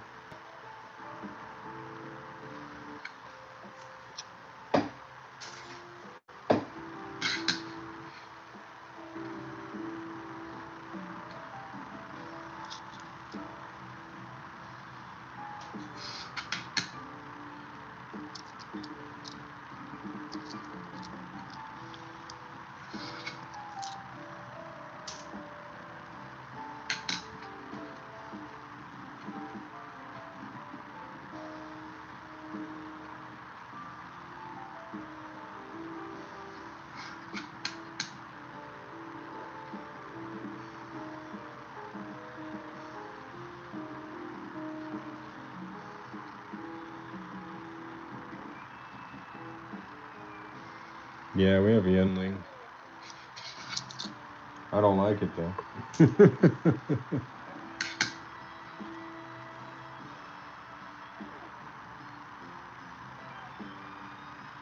Certainly isn't a Pabst Blue Ribbon or a Budweiser.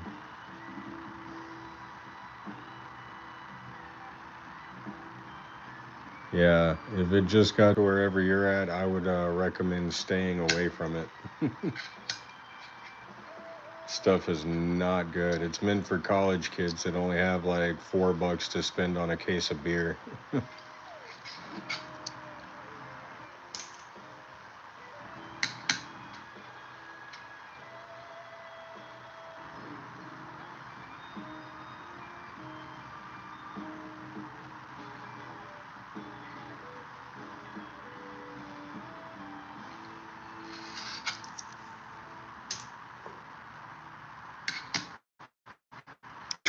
Yo, what are they taxing you for, bro?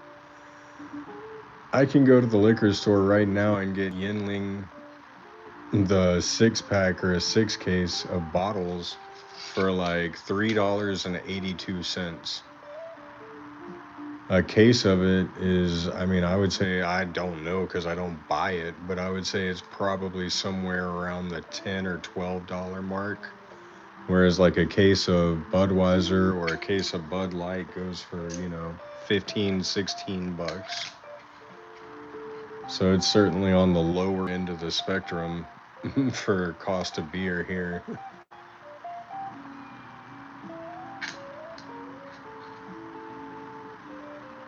Hell, I think Heineken even sells more for more.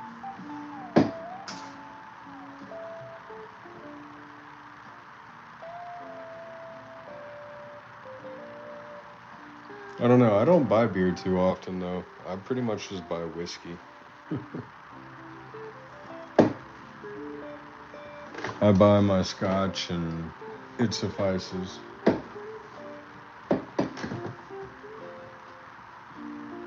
be right back.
First to 2 mil, probably Thomas.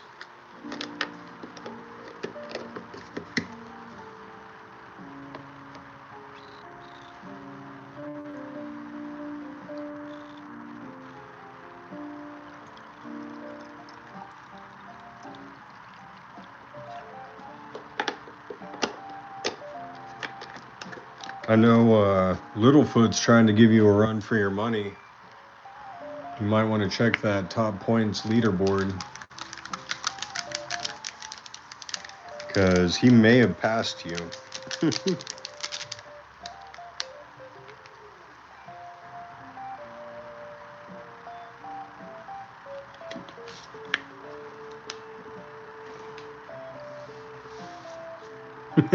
Come get some. I told him you weren't going to let him, pass you up that way. I said, as soon as Thomas gets back into the chat, he's going to be gunning for that top position.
Littlefoot's been real quiet.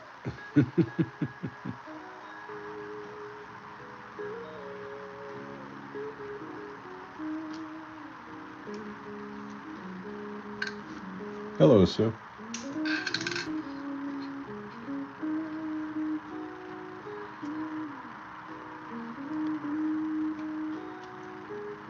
Hope everyone just tuning in is having a great Tuesday night or Wednesday morning, wherever you are in the world.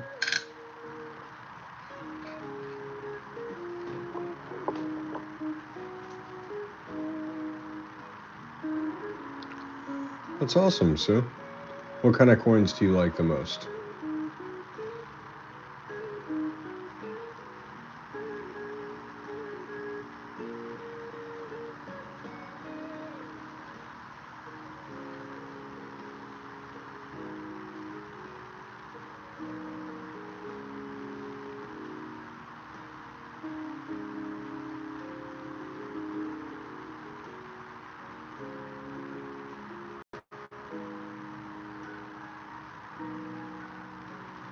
The ones that make money. That's fair enough.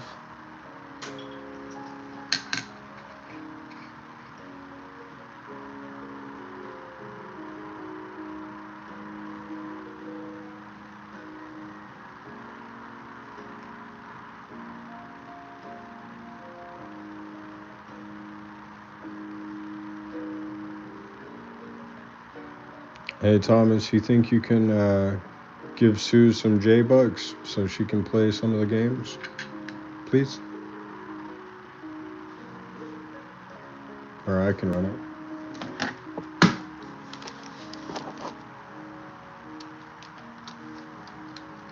You're driving. Never mind. Don't do that. Forgot you were driving.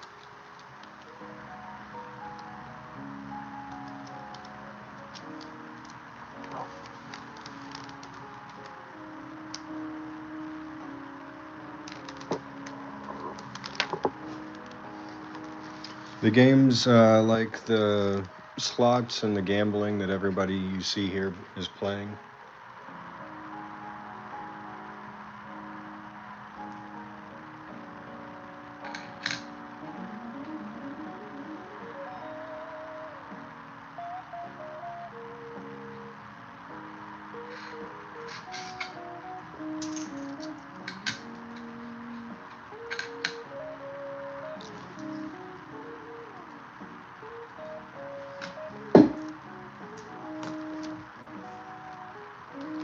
Let's see if we do it this way, if it'll work.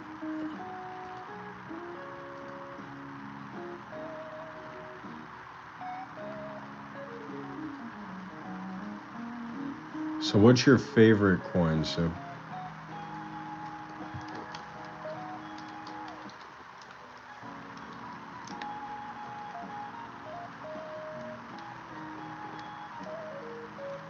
For me, it's definitely Morgan's.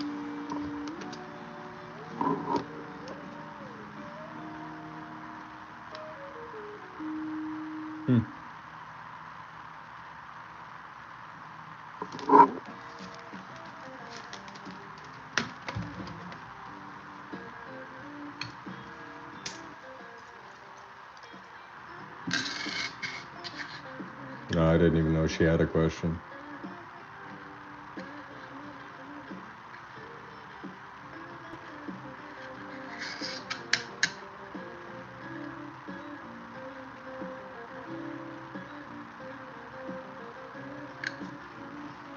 Other than what games?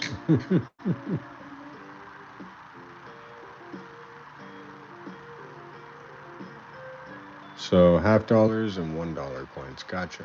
Nice.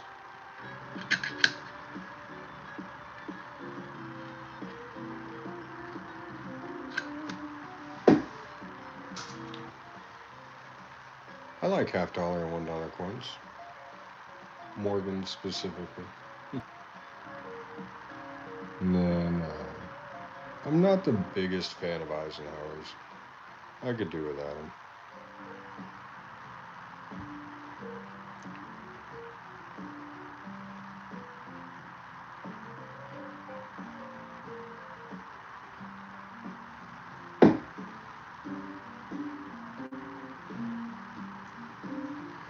Yeah, $100 star notes are cool. I've got a couple myself.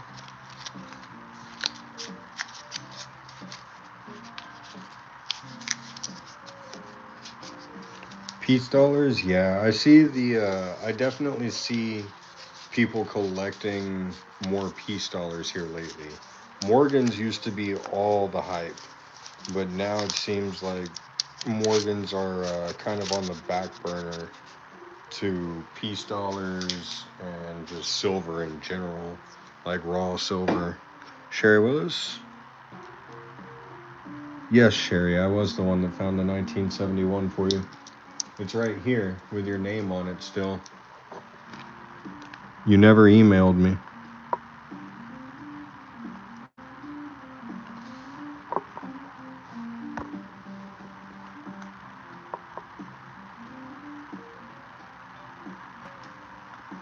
There's your name.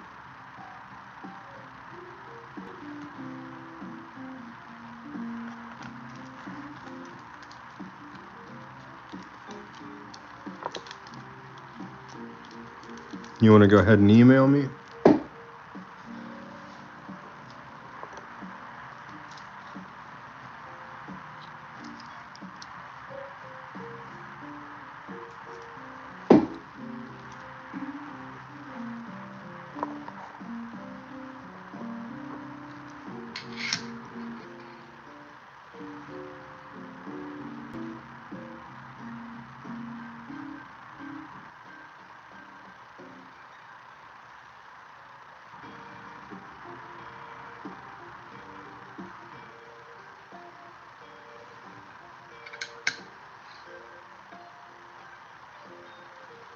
There's a Texas. You know we got to keep it.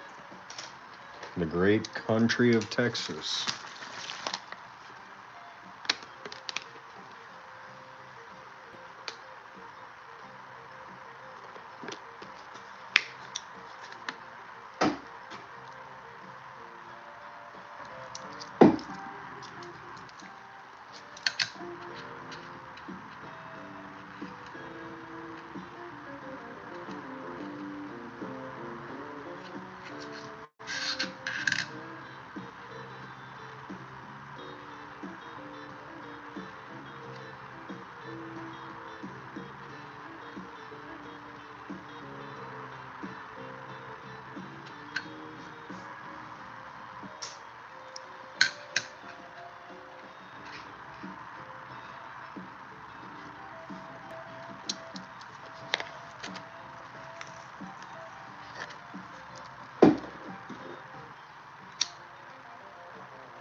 Nice, Craig. Yeah, $20 star notes are not easy to come by, man. I've got, I think, probably 15 maybe in my whole collection.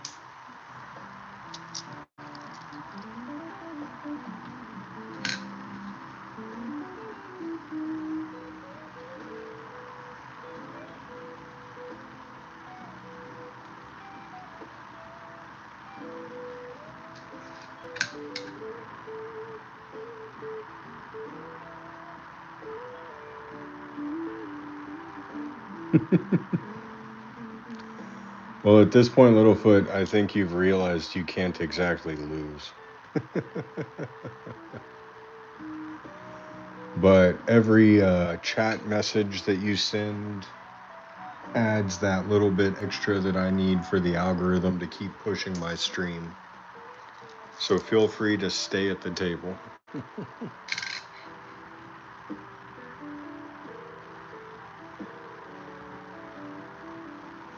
Yeah, Tony, Craig, Tony. Everyone, I think, at this point has seen my collection of star notes. I don't really get it out anymore.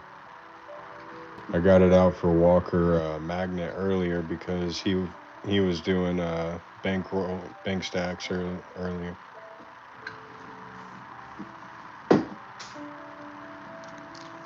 Even he was like, "Oh yeah, you do got a lot of them." I was like, "Yeah, I've been collecting these for years."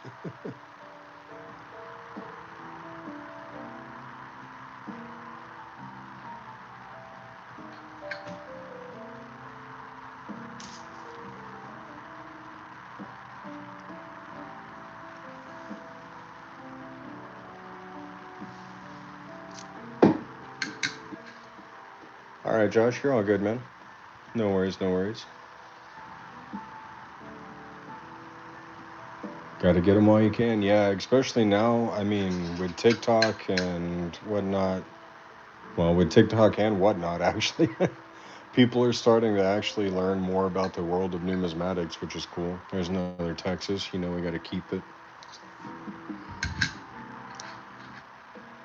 There's nothing better than Texas.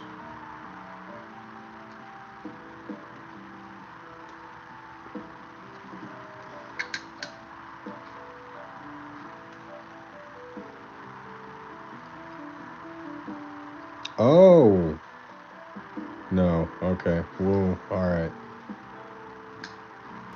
Sorry. I was tripping for a second. Thought we had a strike through error. Almost got excited. Yes, Texas is greater than the U.S.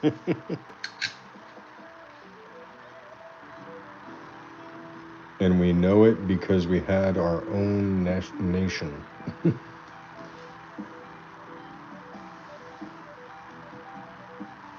Another fun fact is Texas, I do believe, is the only state that has a certified or like a year dedicated to an entire state history course. So you have to spend an entire year, your seventh grade year here in Texas, going over Texas state history. I don't think any other state in the U.S. does that.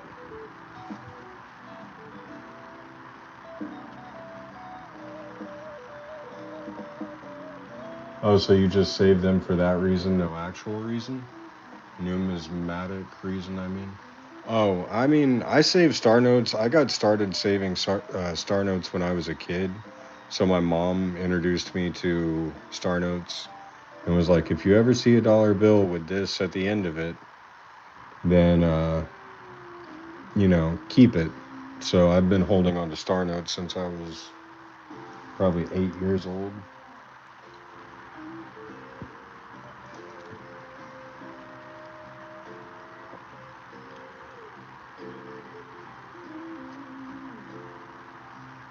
Oh, the Texas quarters, gotcha.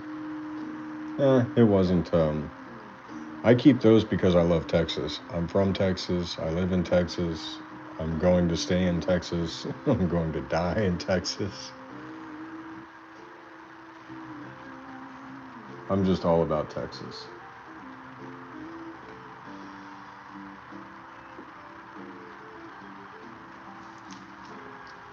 This one, though, this is post mint damage. I've heard about mint damage where the swing arm that sorts the coins has the potential of creating this mark. So I'm wondering if this is one of those. Maybe, Thomas, you might be able to tell me.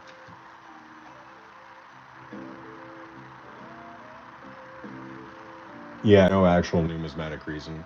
I just keep them because I want to corner the market on Texas quarters.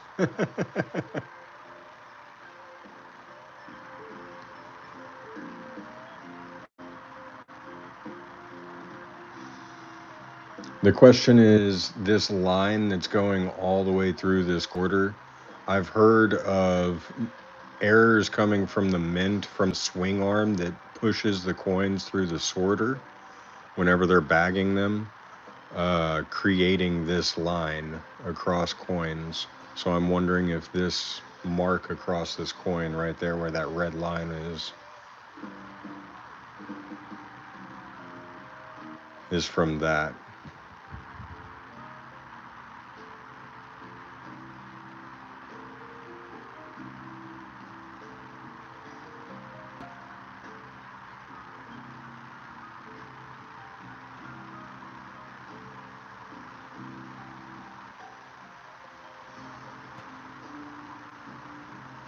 Oh, that's cool, Sue. I've got a couple double planked or double stamped pennies. I find more machine doubled coins than I do double stamped though, sadly. But I find a lot more doubled half dollars than I do pennies, to be honest.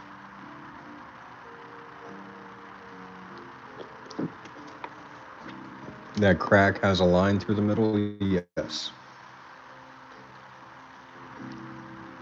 Yeah, the crack has a line. Here, I can get in closer for you if you want.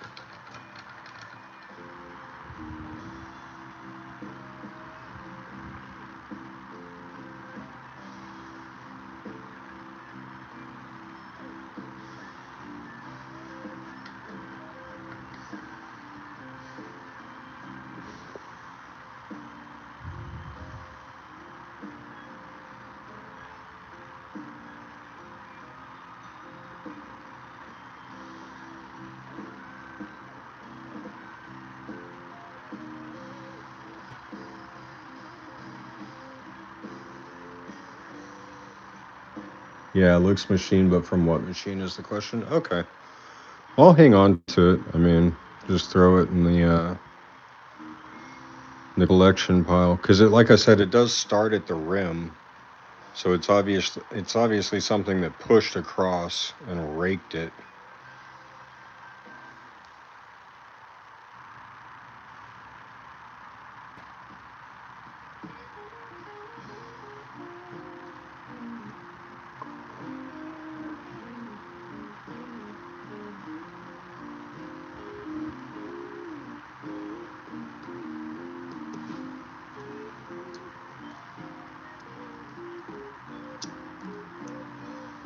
I got you.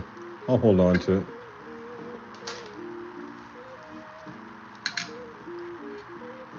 Maybe I'll upload it to coincuriosity.us and see what they have to say.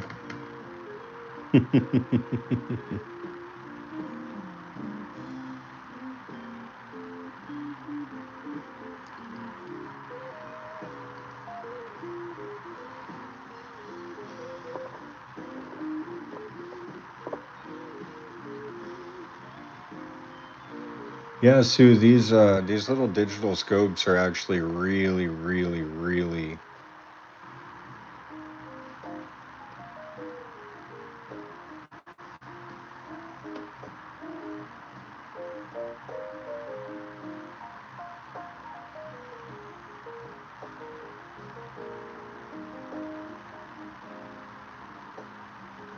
Do you have a cold sore ratio? Did you try to stay within your physical stack, like 1 ounce of gold for every 100 ounces of silver?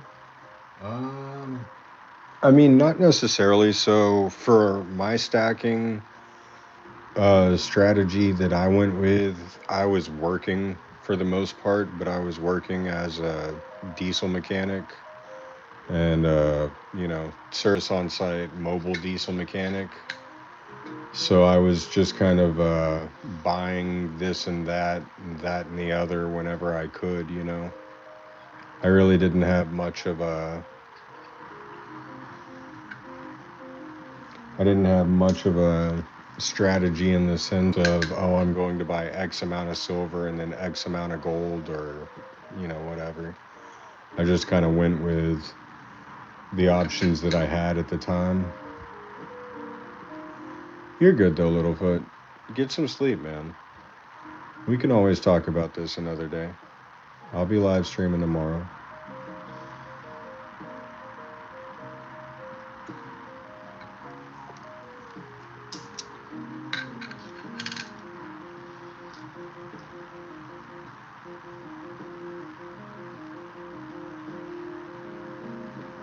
I got a little bit of a machine double here on the U and the R in quarter.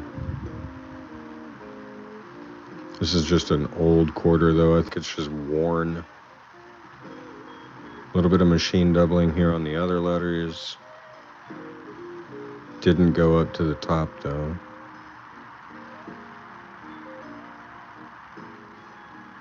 No doubling anywhere else on the reverse. Alright, Littlefoot, sleep well, man.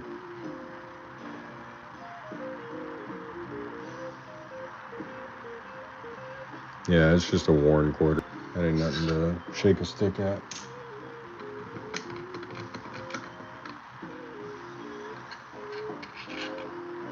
So what am I looking for, Sue? Technically, I'm looking for anything cool. Just anything that strikes my eye is different and worth keeping.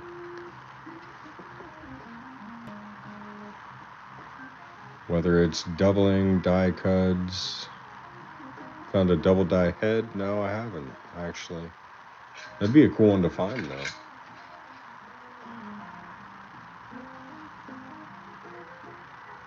Hey, what's up, Mark? How you doing, buddy?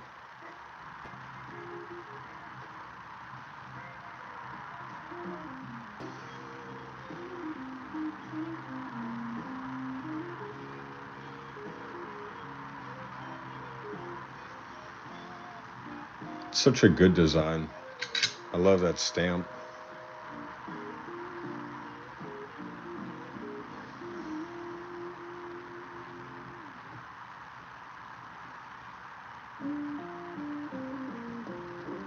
Texas, Sue.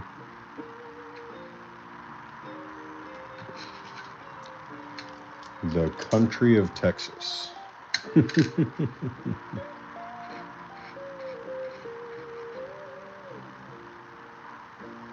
Nice. Not too far.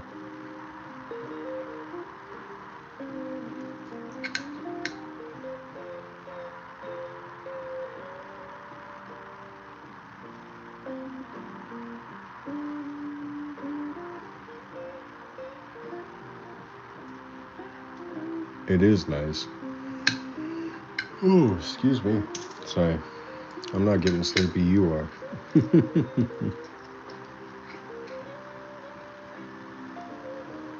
Been trying to find like a couple of posters with close-ups of common varieties and errors on a bunch of different coins. Would you know where I could find those? Um, Man, to be totally honest, your best bet's going to be the Red Book. So I preach this to everyone that gets into coin collecting for the simple fact that the Red Book is your best friend. It's going to be able to show you errors in close-up form. So there's like a 1944 D over S mint mark error. There's a 1946 S over D mint mark error, right? And it shows you the close-up. There's a 1955 double-dyed obverse, shows you the close-up image. 1955 doubled obverse. And then, I mean, it literally shows you every error that you could need, like 36 doubled, different variants, 43 doubled, 22, 17. So this book right here, as a coin collector, oh, you have one. I mean, posters are not something that I've seen. Now I have coin collecting mats. Like, see this mat, the LED ringed mat here that I have on my desk. It's like a giant mouse pad, basically. They have coin collecting mats that you can set out, and they have pictures of like what you should be looking for, you know, and the dates and everything kind of lined up for you, key dates, rare dates that you should be looking for. But I haven't seen any actual posters.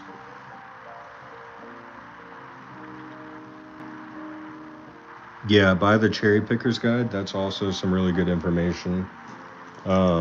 The Cherry Picker's Guide is definitely your best bet if you're just going to be looking for errors. Um, if you're going to be looking for just old coins, where do you get this book? Amazon. So it's $17 on Amazon. So it's just called the 2026 Red Book. Here, I'll show you the cover of it in just a second. There you go. 2026 United States coins, the official Red Book. And yeah, you can do without it. You can do all the, you can do the research on Google and just look up specifics. That's definitely always a possibility and definitely the free route. But as a coin enthusiast, I definitely find that Red Book comes in handy whenever I need it.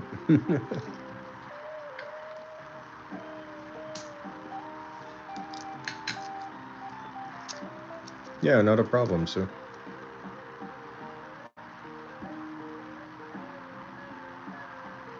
All right, Thomas.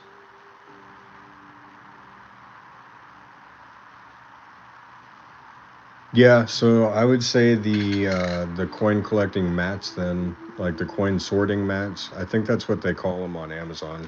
So if you go on Amazon and you actually look at the search bar, I just realized I went through that whole thing and did not. And none of it actually made it into the stream. So what I was saying was, yeah, what you can do is get these specific mats. You know what I mean? And it will tell you what to look for. The penny mat, the nickel mat, the quarter mat, the silver mat, the dime mat, $50 mat. And then while you're looking at it and you're going through your coins, then you can sort them on the mat. So that would be a pretty good visual guide to help you reference from.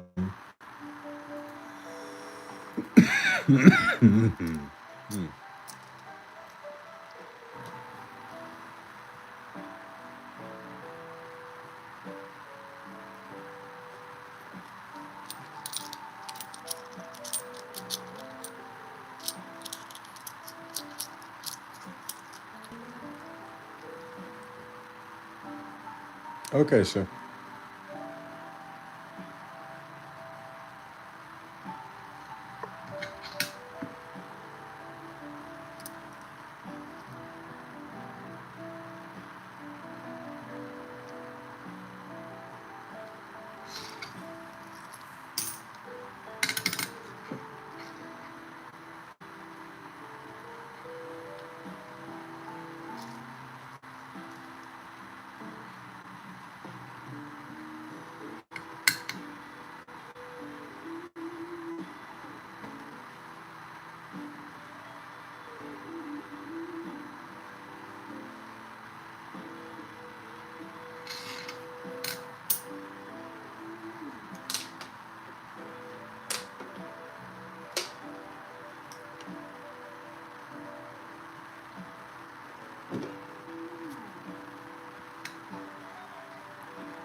oh man, we are 2 subscribers away from 400. Let's go. You guys are amazing.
Yeah, I was thinking that myself, AJ.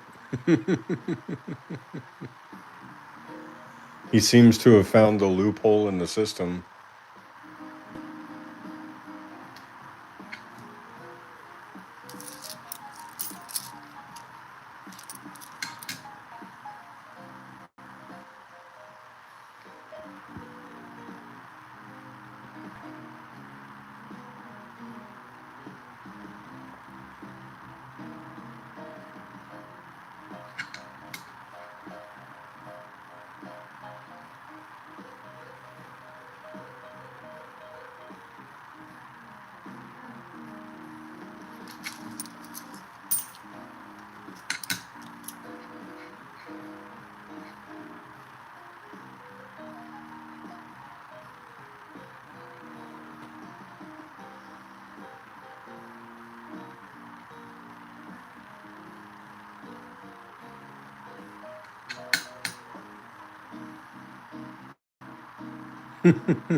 Careful, AJ, your tinfoil hat might get hot.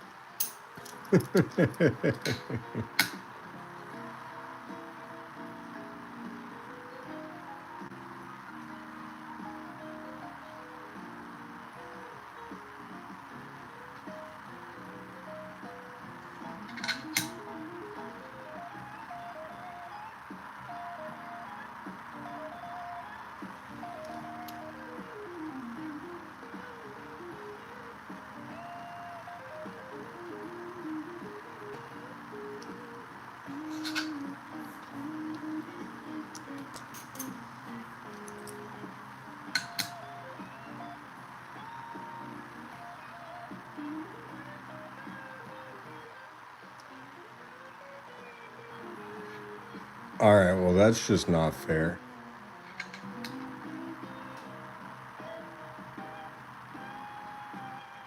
How is it the one heist I do all stream, I lose, but everyone else is doing stream heists, and they win the maximum amount? That's funny.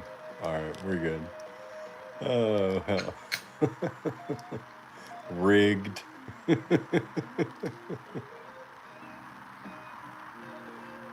Oh, man.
Ooh.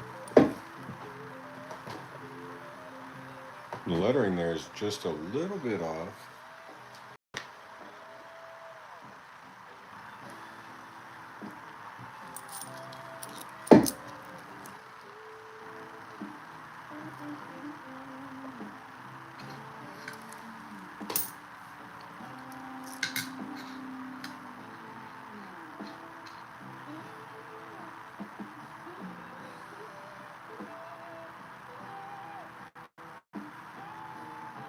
I'm doing pretty good, Sam. How are you?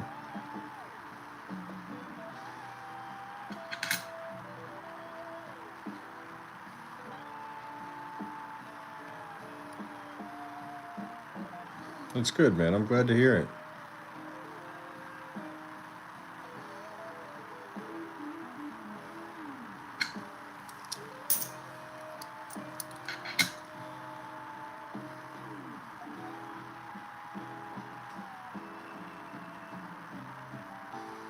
Yes, sir. Doing quarters right now. Gonna do a roll of nickels next.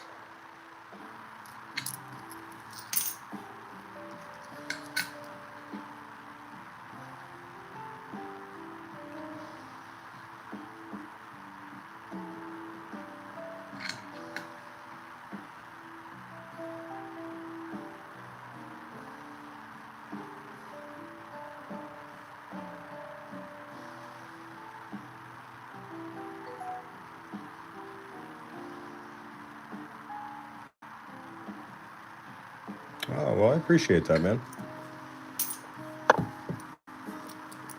Always love having new friends to talk to.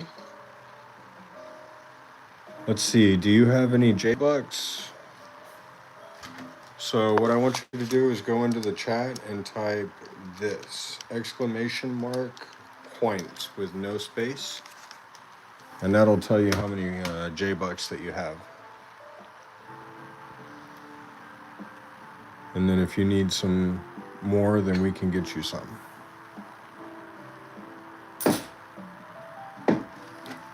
68 J-Bucks, that's not enough.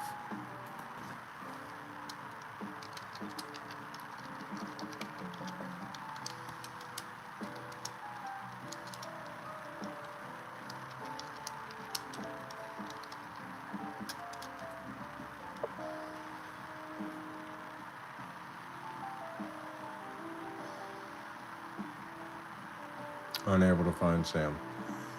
AJ, you still in here, buddy? I might need your help with this one.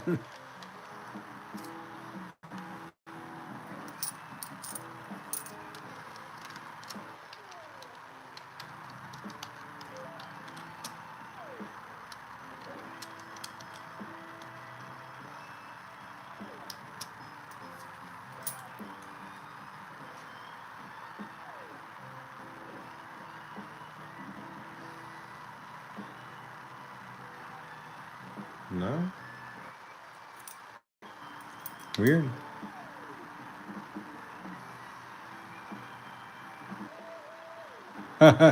You're lost. No, it's okay, man. Hold on one second. Let's see if we can't do a couple different things. Glad you made it back there, Thomas.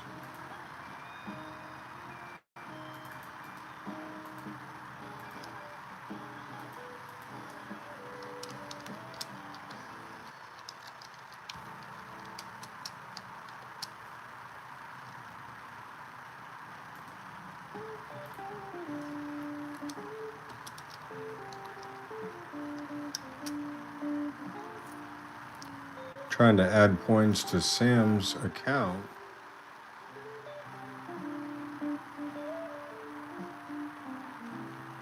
Unable to find Sam.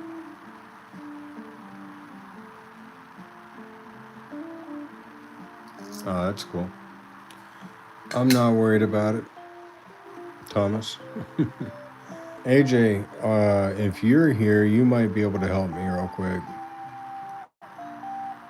For some reason, this doesn't want to work for me. Try to W. All right, yeah. So I would recommend doing the gamble feature first, right? Because you end up winning more. So I would just put gamble all.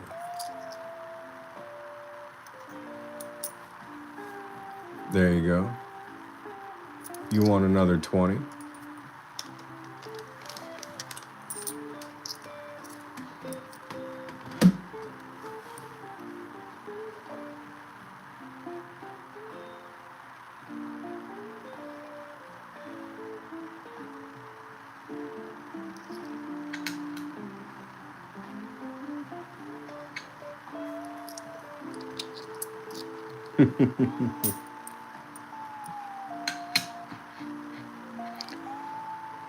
Appreciate that, Sam. Streamlabs is pretty cool, yeah. I didn't make it. Sadly, I can't take the credit for that one, but it's certainly a lot of fun. Oh, you can join Uncle Adim's heist here.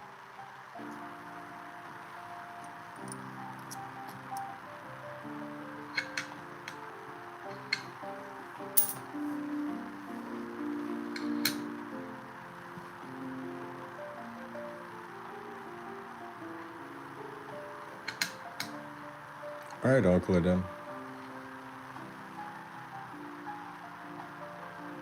Ooh. I hope that one works out for you. Yeah. So I would recommend if you're trying to make more money to stay away from the slots. The slots aren't going to make you much money right now. But I would say joining Coin Curiosity's heist by typing !heist and then the word all is probably going to do you the best right now.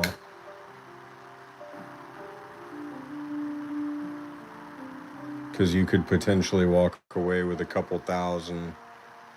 Misspelled heist, buddy. But you could potentially walk away with a couple thousand J-Bucks.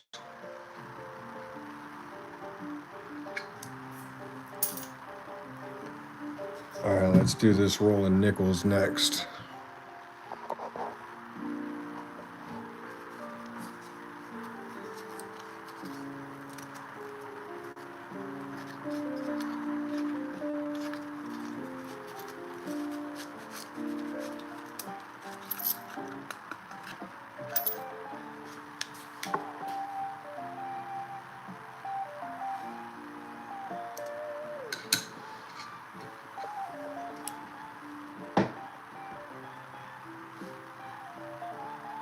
Oh, you're good, man. I'm blind too. That's why I need the digital scope.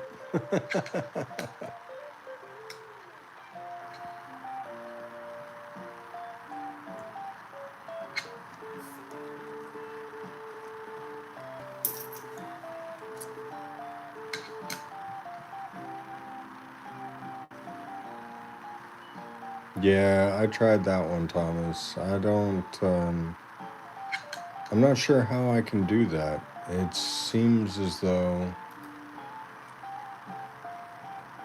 it can't find him.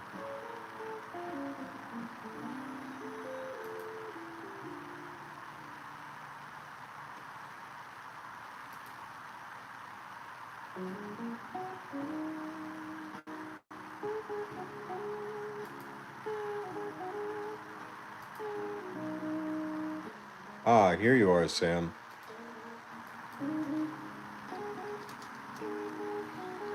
Okay, Sam, do the points thing again, where you put exclamation mark points.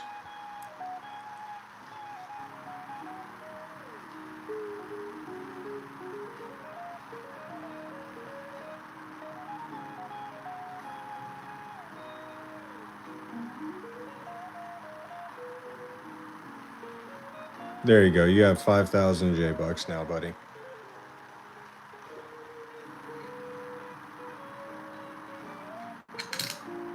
Yeah, no worries, bro.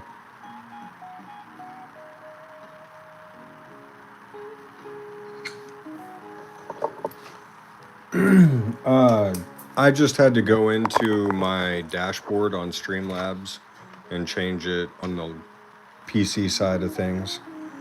So I was luckily able to find him pretty quickly. In fact, if Sue is still in here, I'm giving her 5,000 points as well, because I know she was wanting to play. She has 250 now, just from being in the stream. But I'll give her 5,250. That way she can play the games as well, because I don't want to take the points she's already accumulated. I guess I probably should have given you 5,088, Sam. Yeah, the stapler's still here. I saw your question, you stapler hater. I would show it to you, but you don't respect it.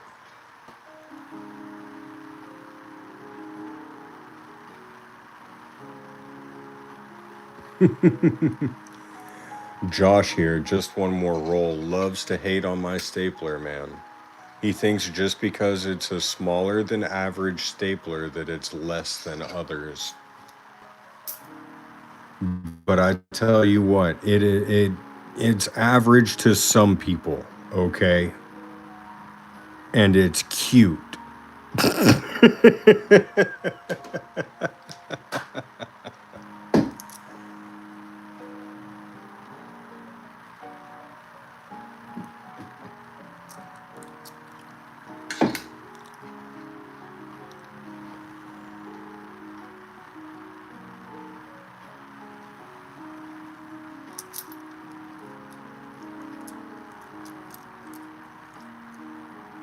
Yeah, I do find myself refilling it often.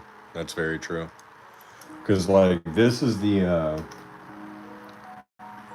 only like amount of staples that I can put in it. So that's a pretty small amount of staples. And considering I use 4 staples per slat, yeah, I'm always refilling it. Bottle cap nickels. No, I haven't, buddy. What are bottle cap nickels? Switch to only using 3 staples? Yeah, I could do that. What do we think this O5 is? Is it a bison? Is it an ocean of the view? Or ocean over the view?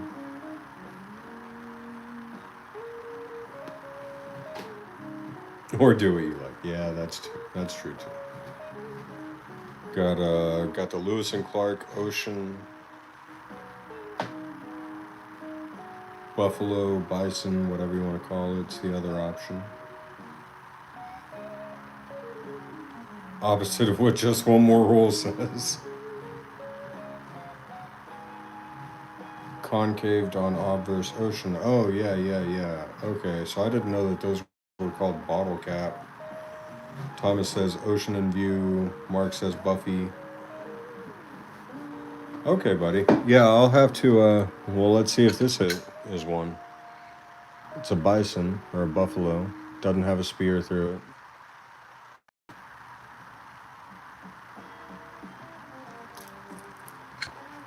But, I know what you mean. I actually call those deep dish nickels. So I guess other people have, different terminology for the same thing. But especially you'll see it on 60s era and 70s era nickels where that outside rim is kind of dipping down almost as if it's concaved. Exactly what you said. Older than '05. Yeah. Yeah, so you're talking about like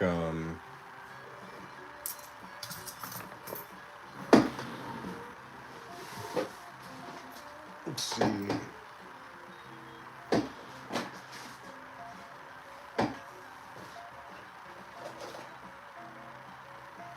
Something like this. Oh, let me put that anti-glare guard on there.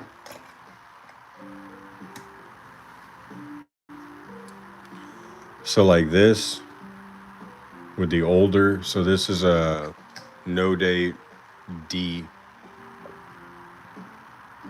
I could probably make that date out if I really tried, but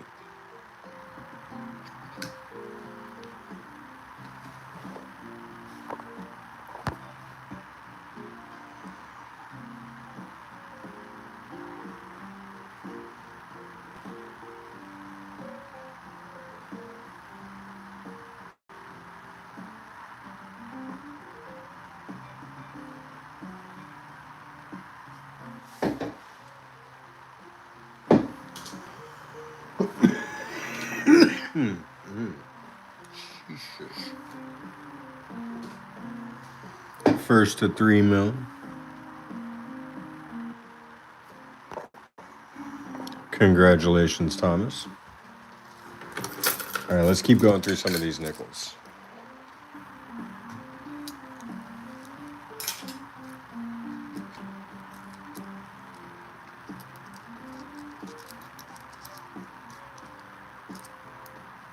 Found a collection dump at your local bank, 1,460 wheatbacks, all 1940s to 1956, though.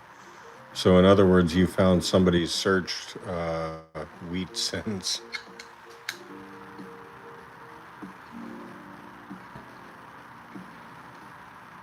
Which is fine. I mean, hey, wheat cents still go for more than a penny, so nothing wrong with it. I think some people are paying upwards of $5 to $10 for a roll of wheat cents right now. Almost everyone's trying to find that 1943 copper.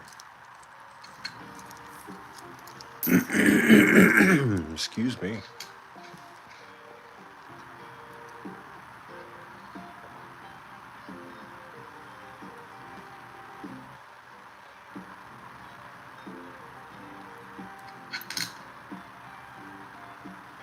Uh-oh. Todd made it to the easy chair. We might lose him here soon.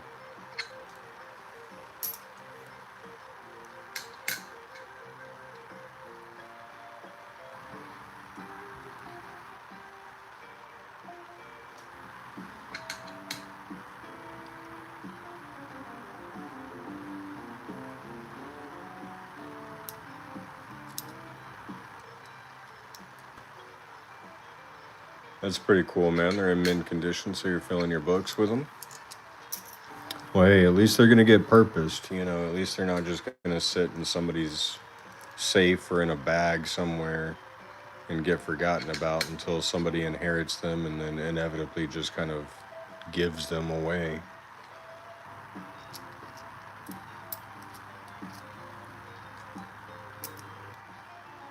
The nickels were at the bottom of my coin collection.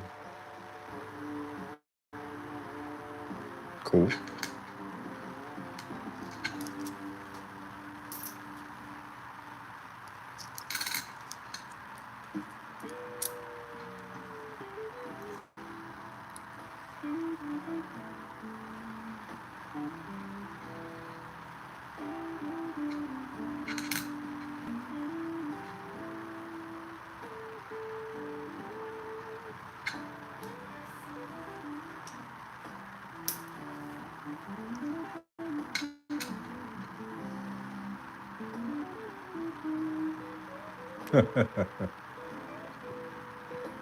Oh, gotcha. Pulled them out of your storage.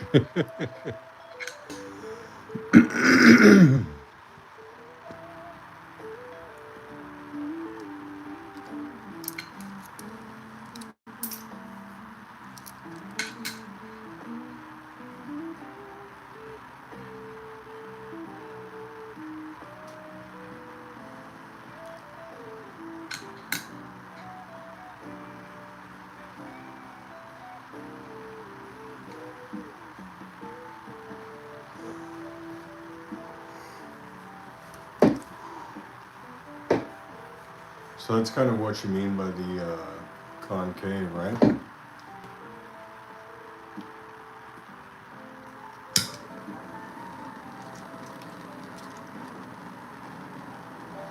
I don't know if the screen really does it any justice there.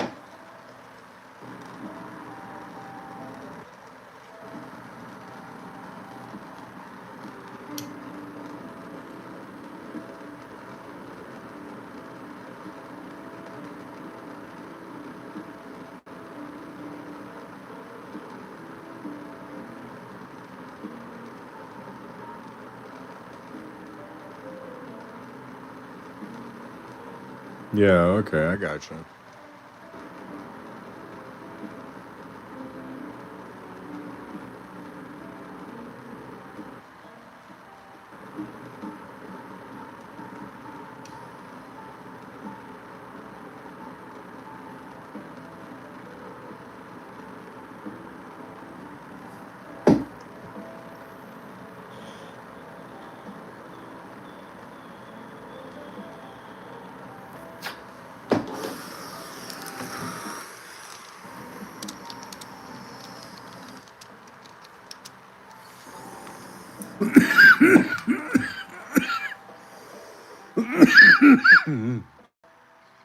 Ooh, sorry guys.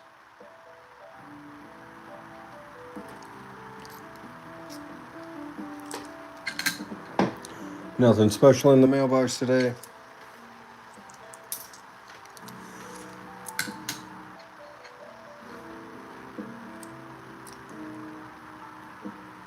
That's still not a bad piece, Todd.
Well, I only made 135,000 off that. That's kind of crazy.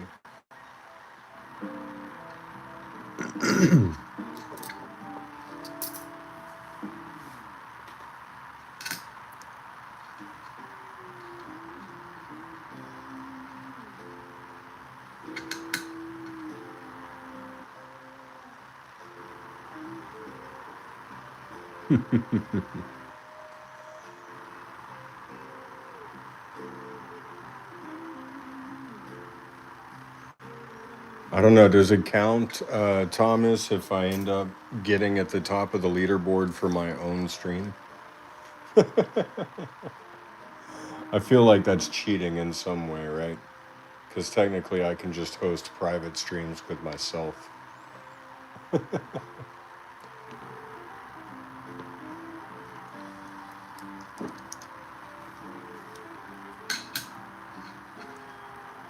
Ah, we got a mint mark on the back next to the Monticello.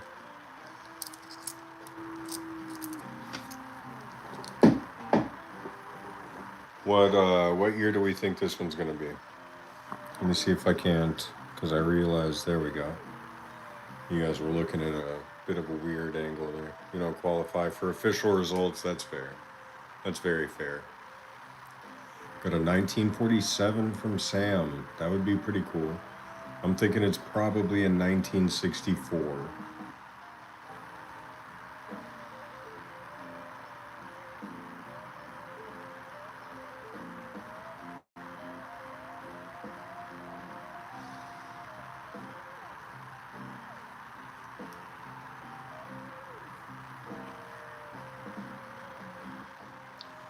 No other guesses?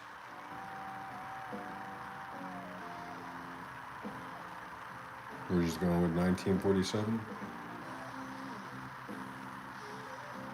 Okay. That's cool too. 46, 64. 56, 56, 64.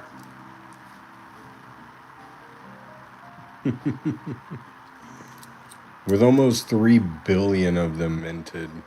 Yeah, okay, I believe you on that one, Thomas. Because with almost 3 billion of them minted, it's almost always going to be a 64. There's a business strike SMM, isn't there?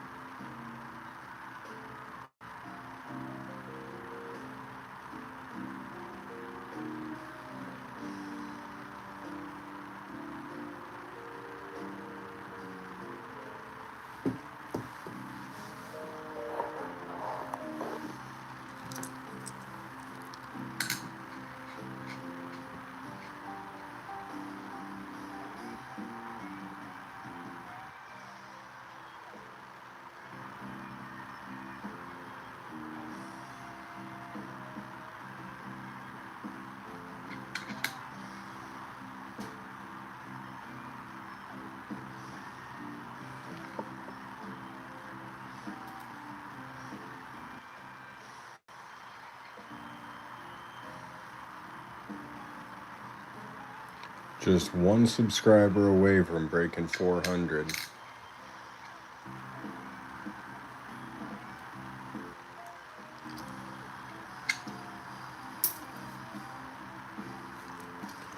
We're definitely doing good.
What's up, Josh?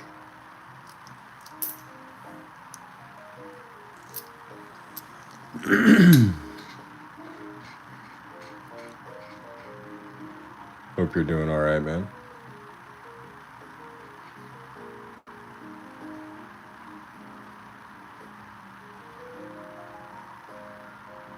You can send me an email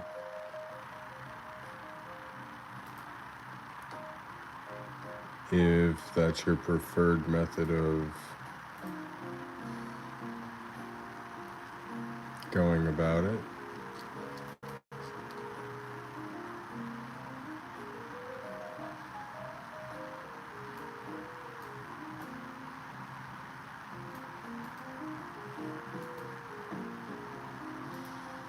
So,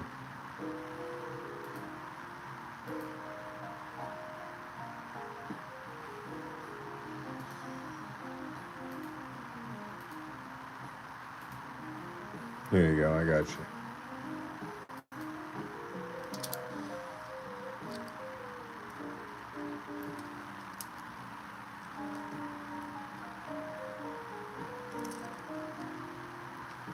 So if you go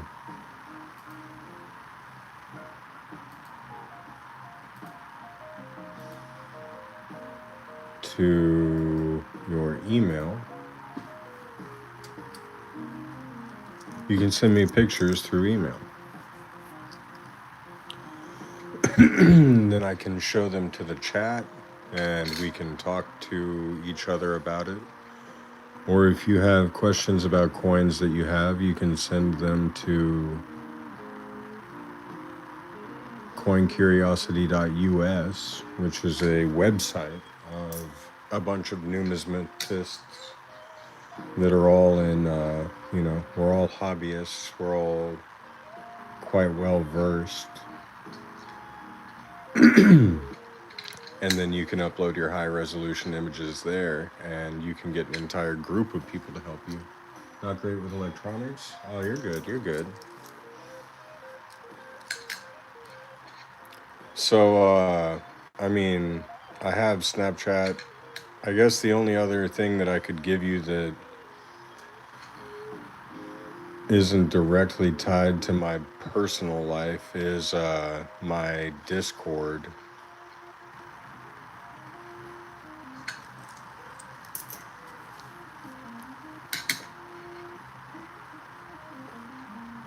You have a pile of old coins your grandpa and grandma and auntie all used to collect when they passed on and you were giving them. You don't know what Discord is? Okay, that's fine. That's cool though. Yeah, man, if you want to send pictures to my email, then you're more than welcome. But if you've got older coins like that, then I would definitely recommend hopping on. Oh, wow, that's an ocean in the view. Oh, the joy. It's just a horrible, horrible, horrible obverse.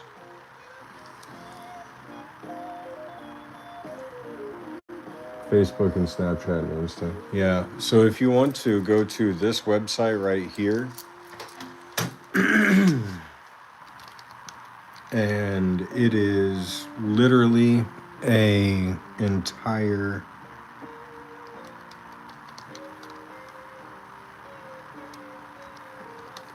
group of people that all love coins and all collect coins and all, are a part of the hobby. And if you use code JJ, then you will get 100% off your first membership.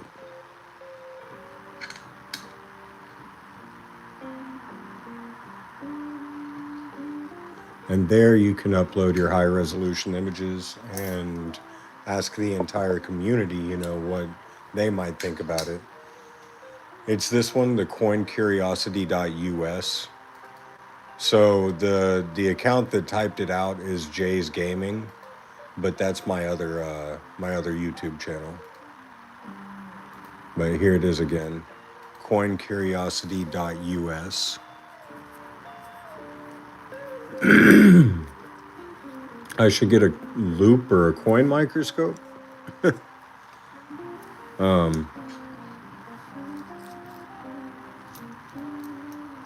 Yeah, there you go. So there's the founder of the company right there, Coin Curiosity. He gave you the clickable URL. Sorry,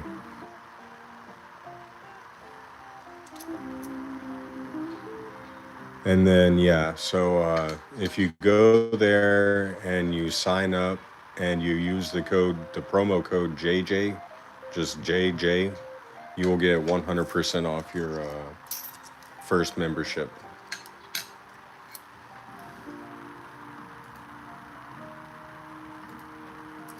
Click on the one that Coin Curiosity posted, the one that's underlined. So https coincuriosity.us.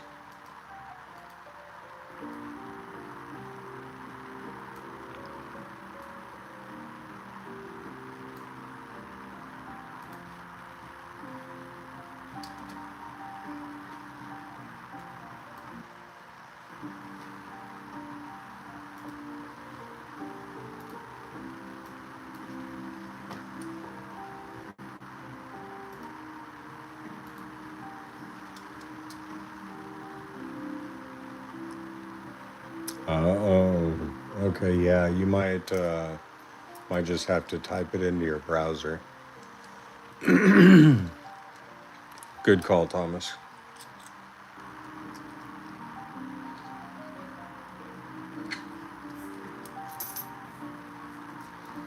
That's okay. You don't necessarily need a computer.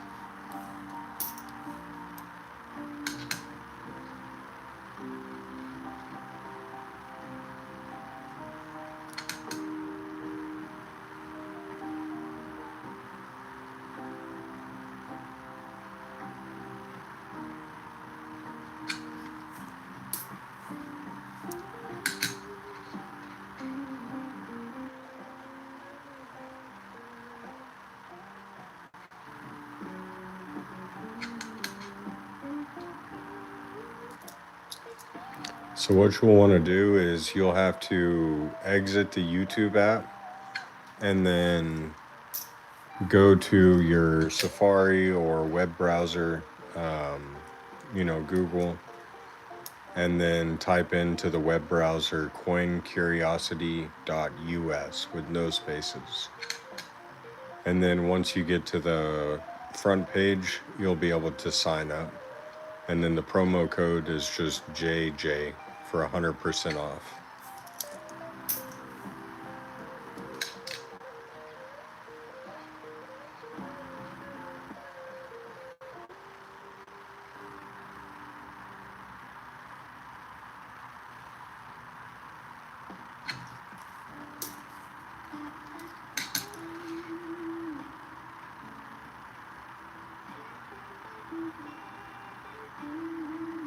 Oh, you're good. I understand.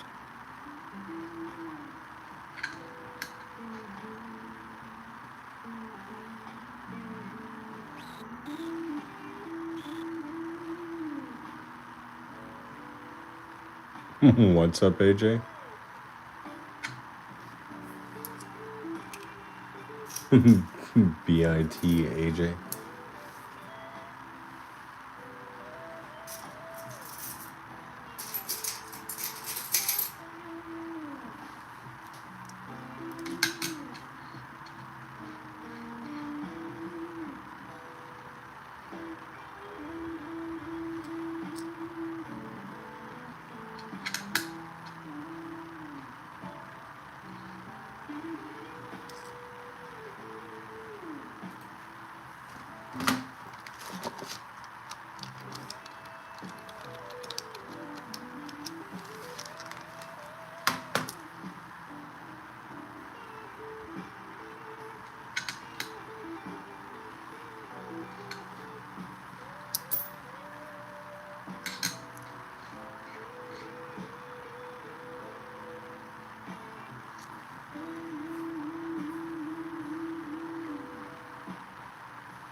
Type in JJ in the promo code section.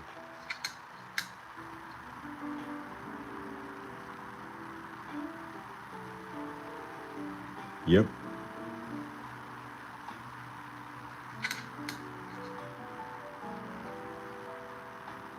Nope. The first one.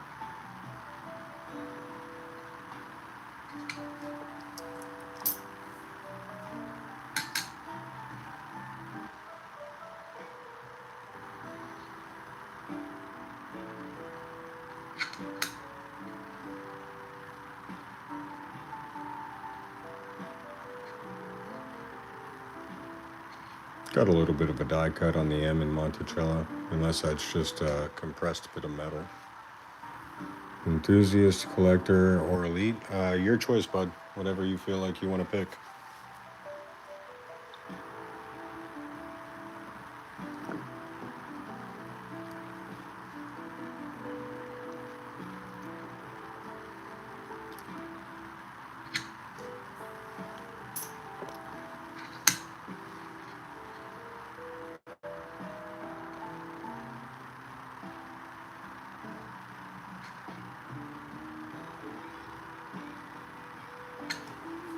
All right, let's go through a roll of pennies.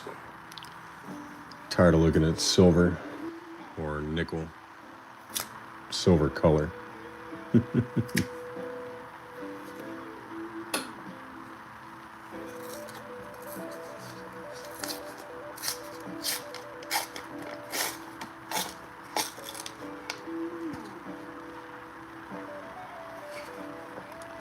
Man, I have no idea how Coin Curiosity pulls so many Canadian cents out of rolls, because I don't know if my mint is just doing something different, or my reserve, I should say, but I cannot seem to find Canadian cents in penny rolls.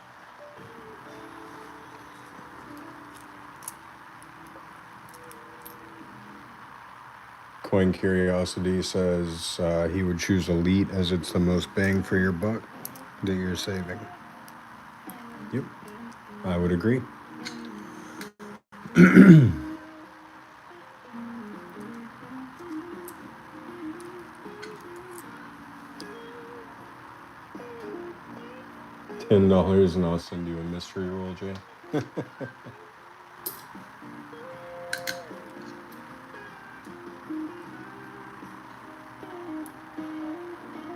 Maybe have 4 Canadians, maybe have 0. I mean, that's okay. I don't know what I would do with the Canadian cents, to be completely honest with you. There isn't any sort of a premium on those whatsoever.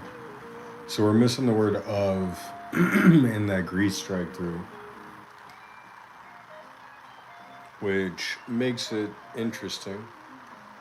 I mean, it's certainly not interesting enough to keep. Maybe if I tilt that screen back a little for you guys, you can see the difference.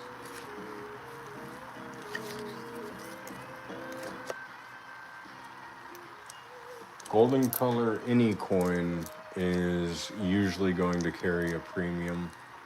So I have quite a few golden toned coins myself, like this bicentennial gold toned quarter.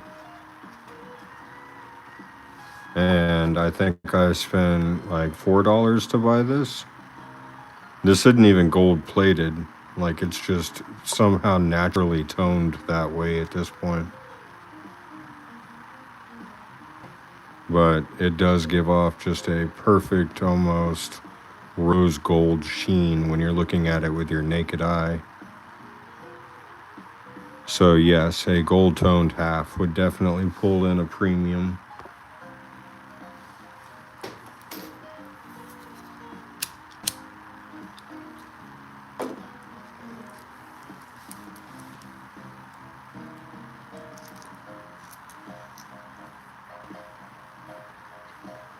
Well, it's not going to be gold, so they never made a gold $50.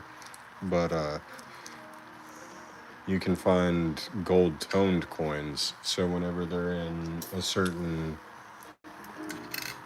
sort of holder, or if it comes in contact with certain plastics, the oxidization will cause different colors to happen as new chemicals are introduced to the surface of the coin. So it's not going to be an actual gold coin, but it might look gold.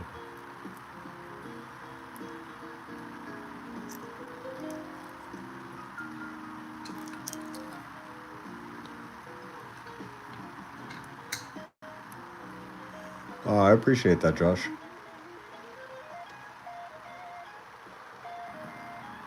I definitely appreciate all of my subscribers, all of my friends, all of my fans here.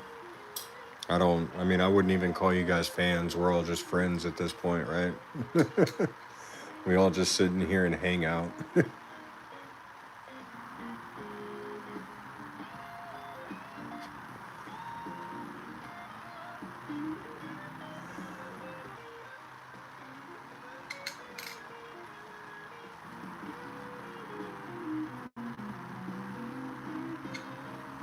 Let me see if I can't get you some J-Bucks.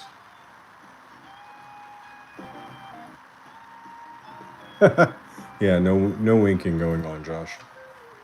But let me see if I can't get you some J-Bucks, buddy. And that way you can participate in all of the reindeer games, as I like to say.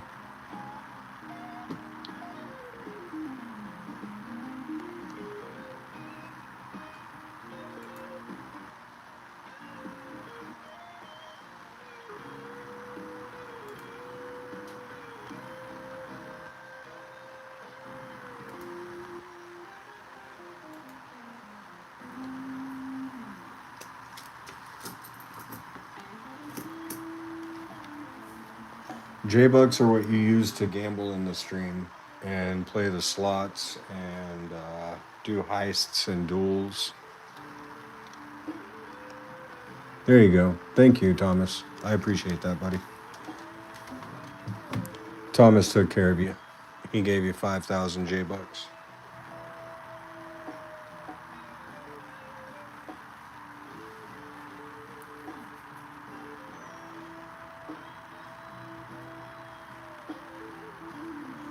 So now all the commands that you see everyone using, like gamble and slots and heist, you can use those and accrue more J-Bucks and maybe, who knows, get to the top of the leaderboard. Because right now Thomas is leading it with over 3 million.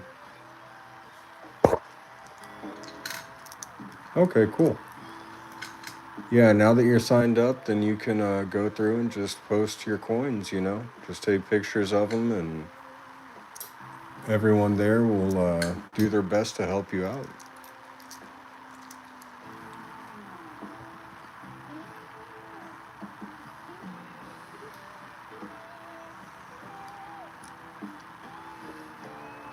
Yeah, you can post right to the site. It's kind of like Instagram for coins.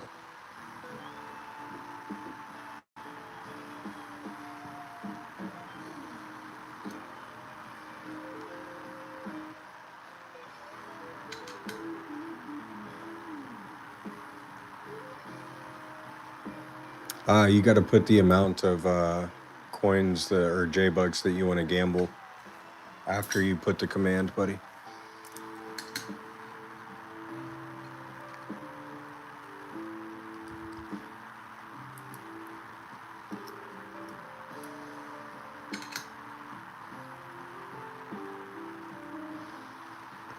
So the way that the command would come out is exclamation mark gamble and then like 500.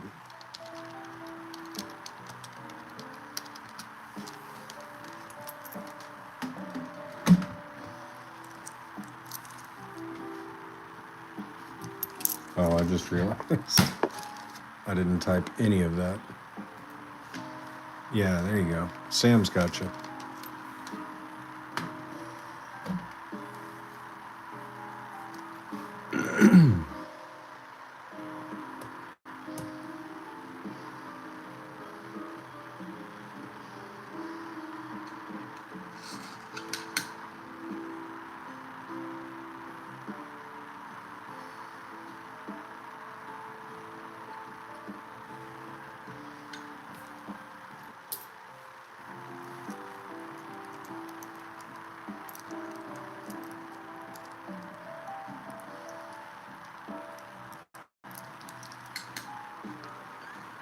Ooh, we got a slightly older one. I'm thinking this is a 72.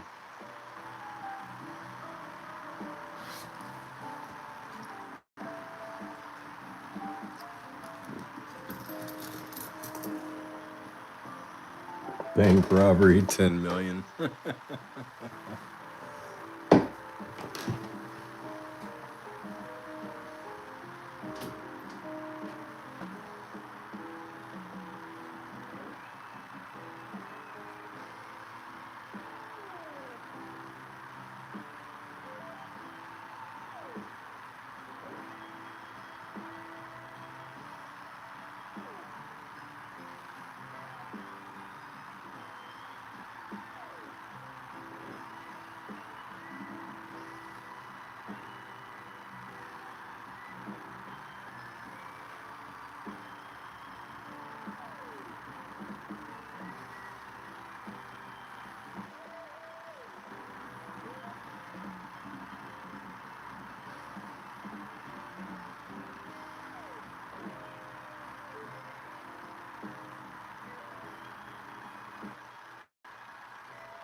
Let's see. Josh said, and okay, I'll be right back. I'm going to send a picture of 5 JFK half dollars with 2 pictures, one of the face side of them and one of the tail. Yeah. You're good, bud.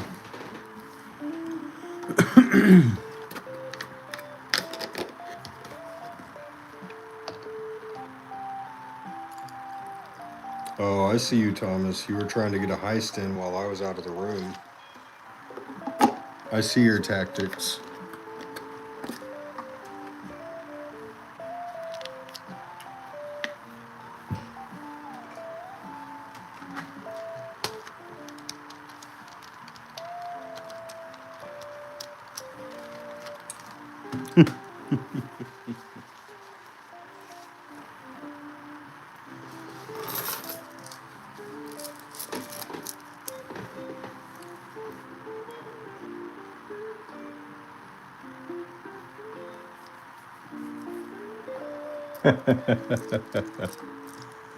Sneaky, sneaky.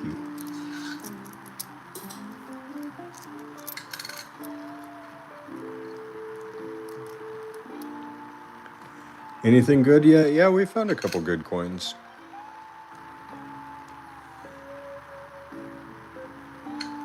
Nothing too crazy.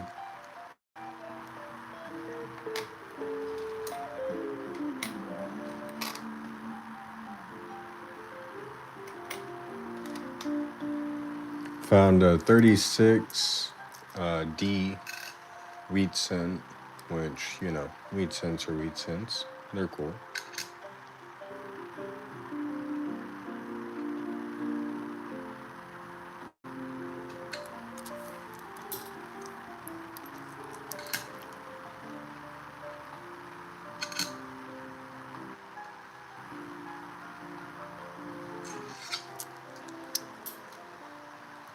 Trying to think. We found this guy. Almost forgot about him. So, whatever this cut is, I've yet to figure out myself whether or not it's post-mint damage or from the mint.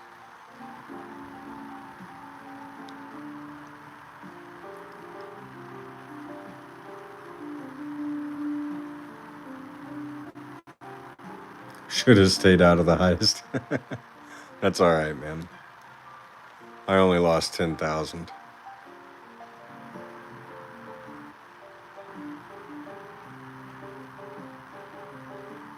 But yeah, that was interesting. So that was a pretty good find right there.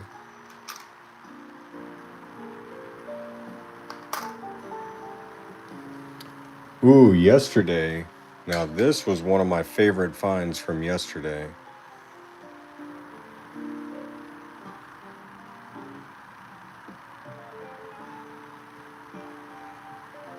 See if anybody knows what this is and can guess the date of it.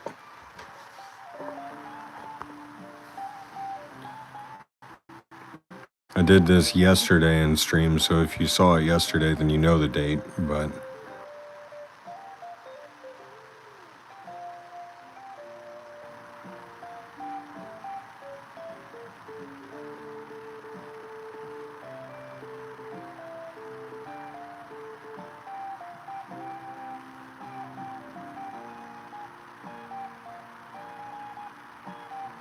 no guesses yet. 1800? You're not far off. I mean, you're in the right century.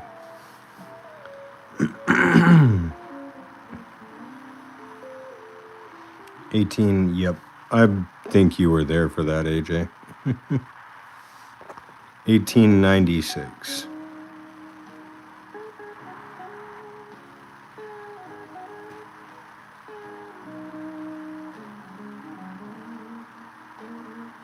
Oh, this isn't even a US coin.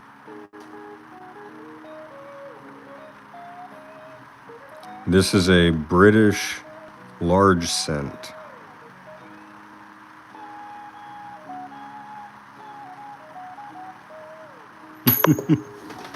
Couldn't see the 9. Oh, I got you. But yeah, pretty cool coin, nonetheless.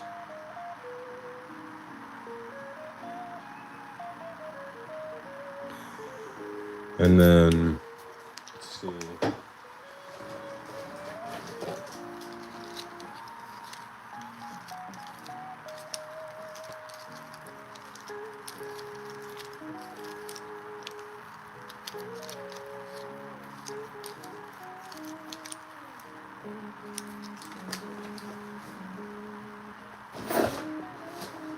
We've got a nice little collection over here of things that we've come across.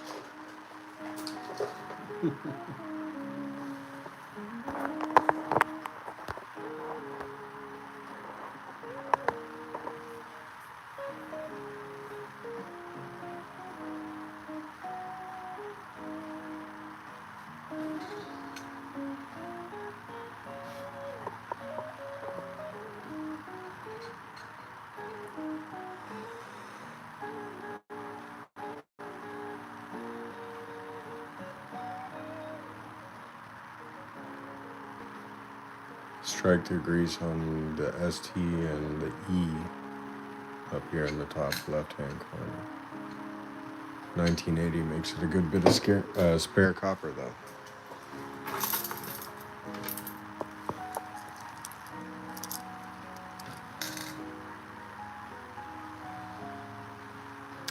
Looks like we might need to get, what is that, Captain Vic, some J-Bucks. How's it going, Captain Vic?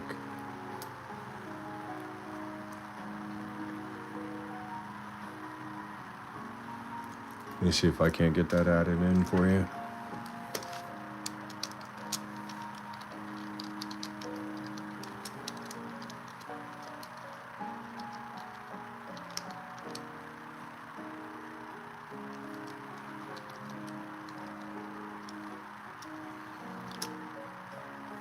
I'm glad to hear you're doing well, friend. There we go. Now you got 5,000 J-Bucks to play with.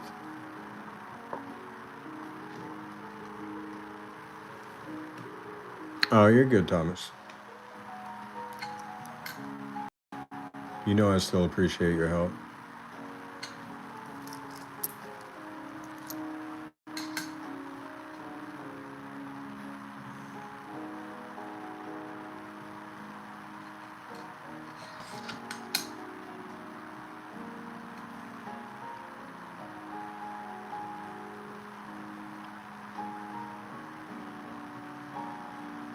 I think I'm in third place still.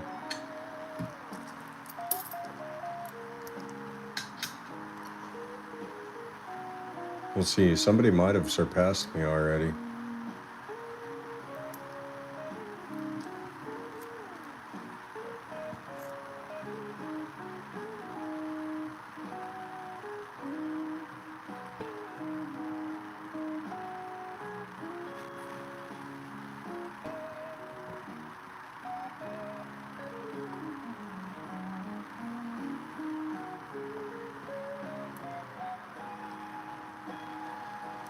Hold on, Thomas. I'm looking for the command.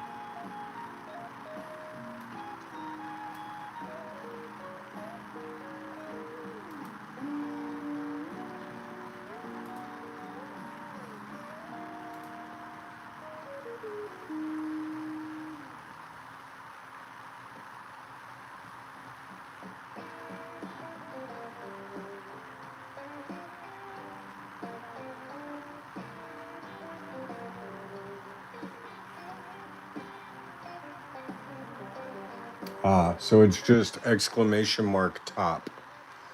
So exclamation mark TOP.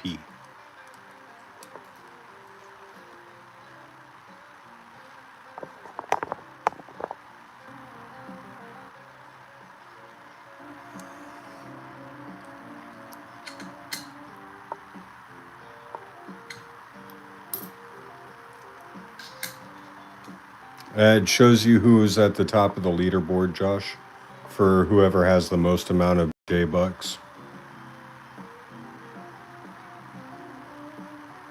There it is. Coin Curiosities at the top with 3.5 million.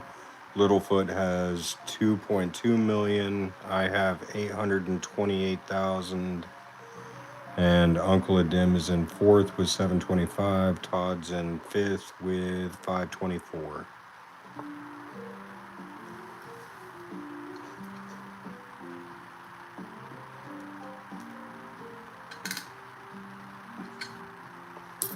Uncle Adim Todd rolling in with the comedic suppression. Or relief, I guess. Comedic relief, that's what I was going for.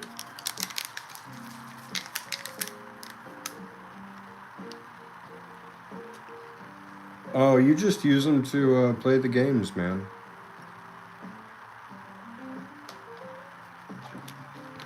There isn't any actual redeemable rewards currently.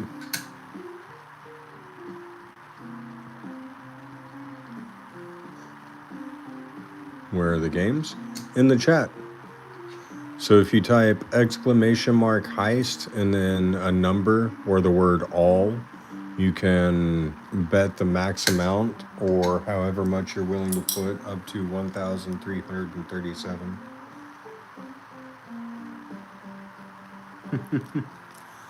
So there's a whole, oh no, so exclamation mark, not pound sign. There you go. So now you've started a heist.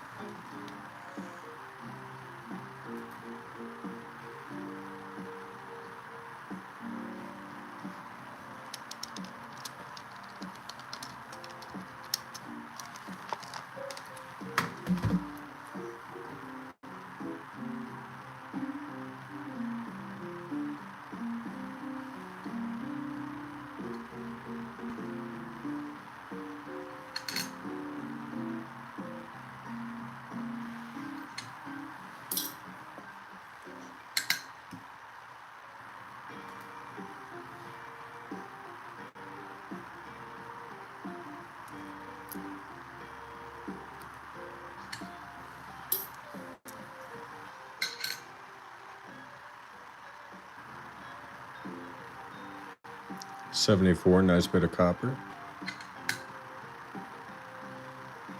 Oh, you just sit here and wait, and then we'll figure out how much we've made from the heist after we raid the pirate town or Davy Jones' locker or whichever path it decides to take.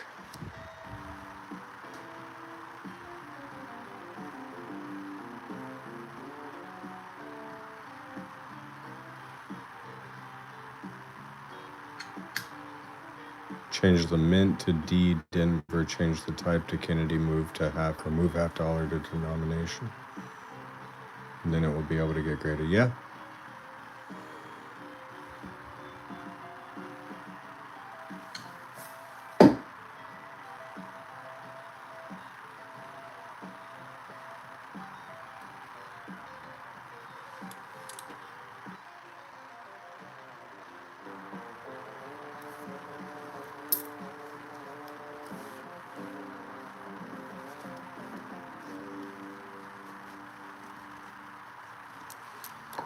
Mikey, how's it going, buddy?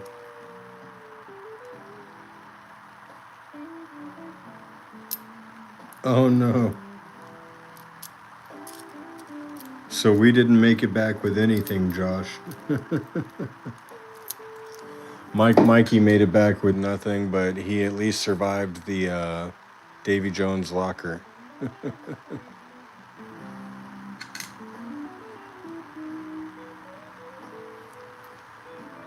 I'm glad to hear that, Mike. What's that mean? Means we gotta try again.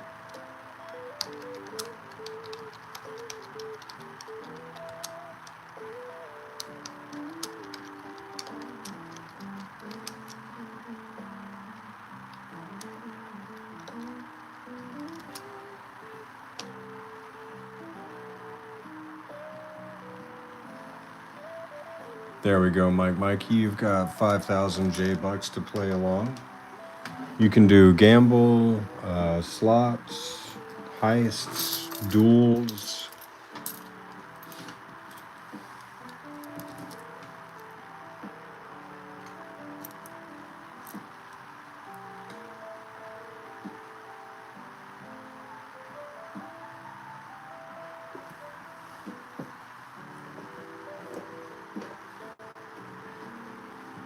You didn't lose our money, Josh.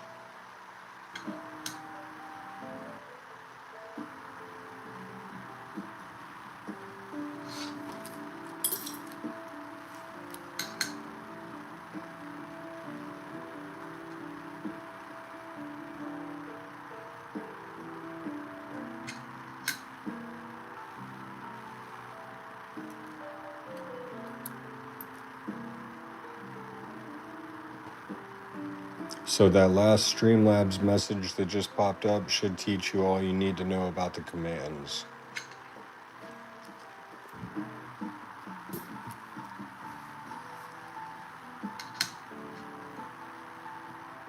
You're good, Josh. I'll be here, buddy.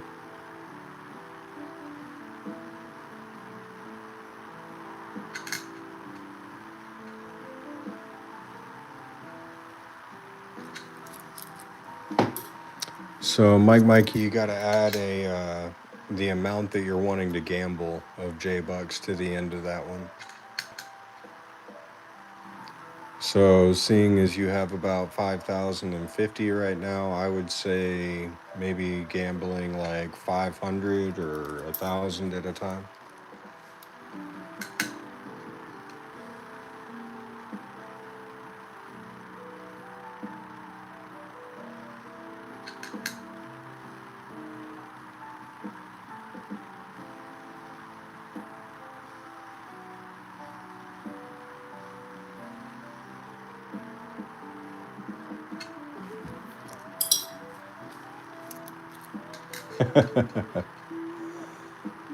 The slots is a lot harder to win than, say, the dice feature or the heists.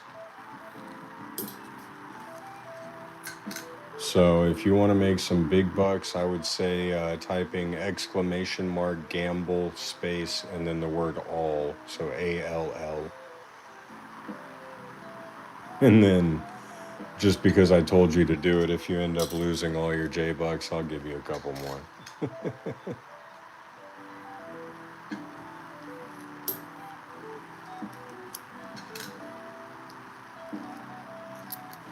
Oh, got an 83. We gotta weigh it.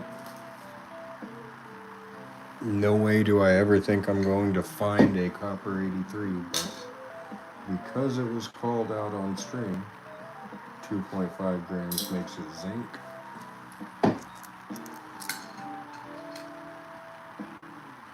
Coins details, or do I have to delete that one and do it over again?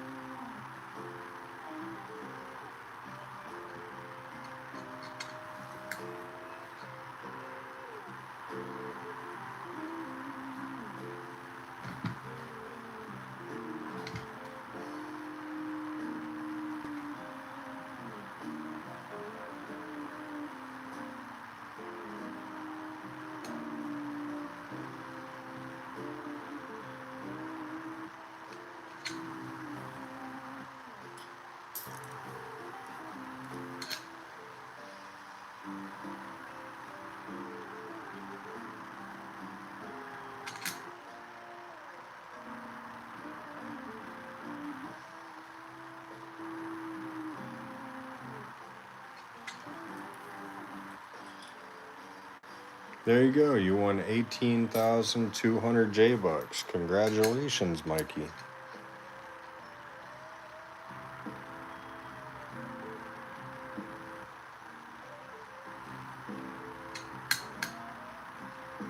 So if you type exclamation mark top, you can see who's at the top of the leaderboard and who has the most J-Bucks. And then that's kind of what you're fighting for, is to be at the top of that leaderboard.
Anthony Harvey, you have pennies that you think look like they are.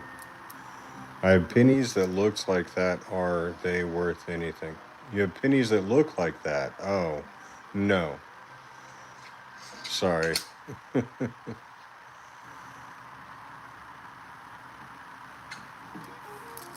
No, pennies that are toned like that aren't really worth anything because they're, you know, they're prevalent and very well circulated. That's all it is.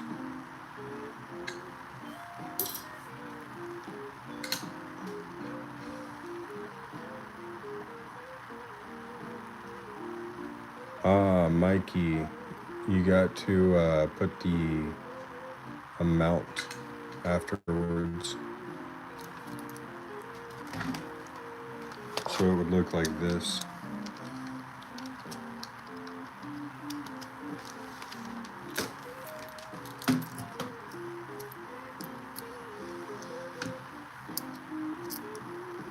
You're good. You're good. Yeah, it's definitely it's become a learning curve for almost everyone. Because I just introduced these little mini games in the chat feature about like 2 or 3 days ago. So everyone's just now trying to, or just now starting to actually get a good feel for it. And you're new, so that makes total sense. I'm still like learning myself. That's why usually I have to ask my moderators to handle some things for me because I can't, or I can't figure it out for whatever reason. Sometimes I get it right, but sometimes I don't. It's the inevitable part of living.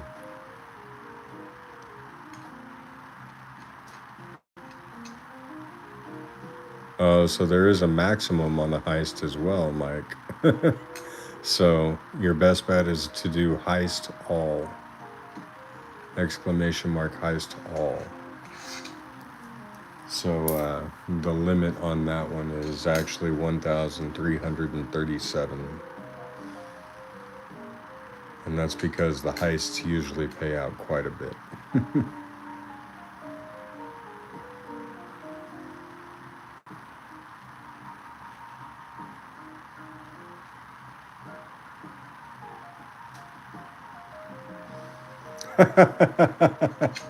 All right, Uncle Adim, I'm right here behind you. Get rid of Josh. Not the new Josh. Josh Lessage is cool, but I'm talking about just one more roll.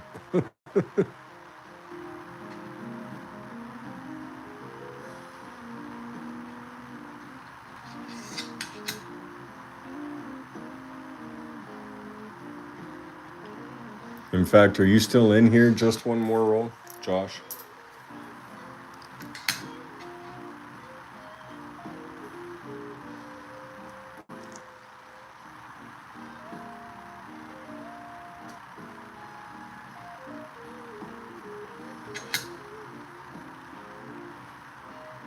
He's probably, I think he's at work right now.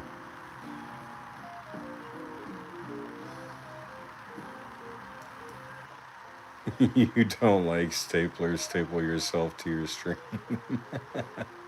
Oh, he's streaming right now. Okay. That makes more sense. He's probably got a lot more viewers than me. That's okay. My viewers are cooler.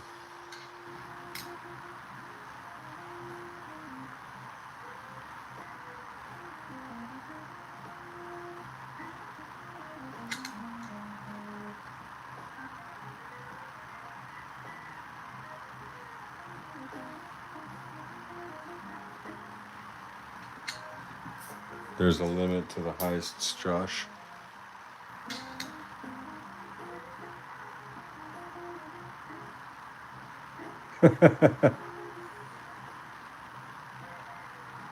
Well, I certainly wasn't thinking staple skin.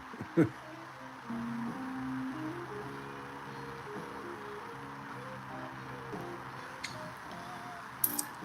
gotta be like jigsaw level wackadoo.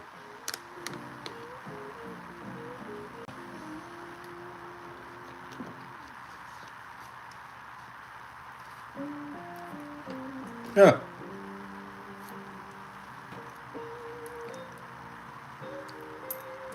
So Sam, if you want to see how many points you have, it's just exclamation mark points. You don't have to add the J to that one. Sorry. I might have to change that command though to where it is exclamation mark J bucks.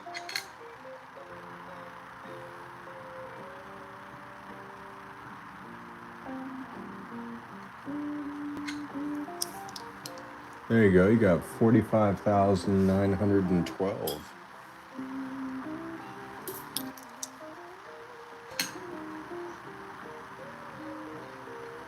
There you go, Josh. That'll work.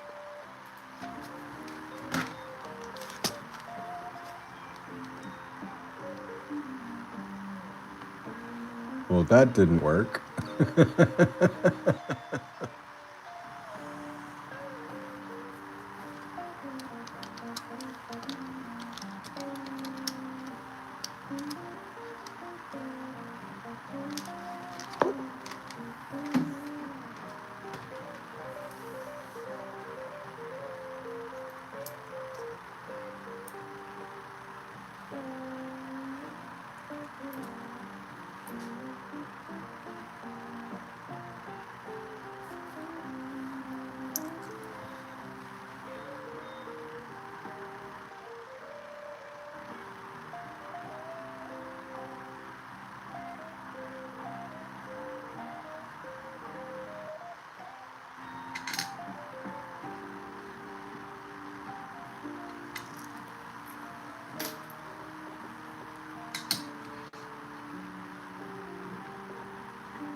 Sadly, you can't ban me from my own stream.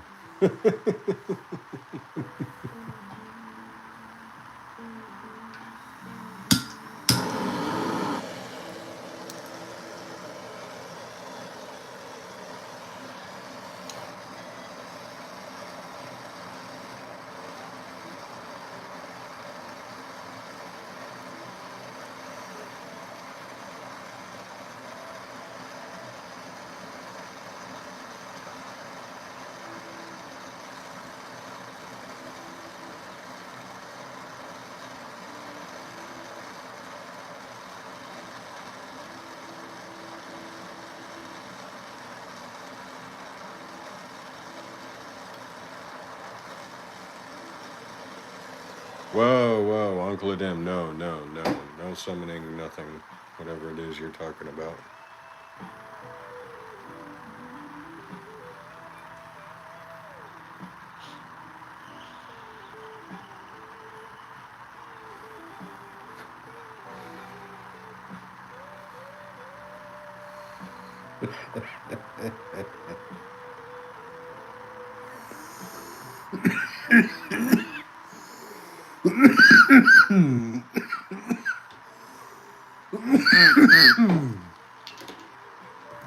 Yeah, I got you, Uncle Adim.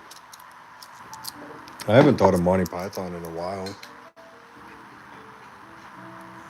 I think the last time I watched The Holy Grail was like 10 years ago, stoned out of my gourd.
How's it going, James?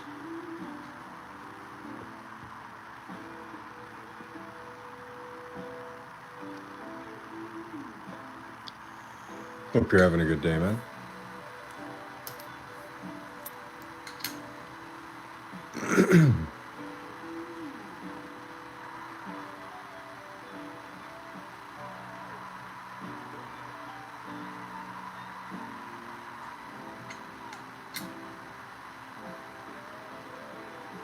Oh, Mikey.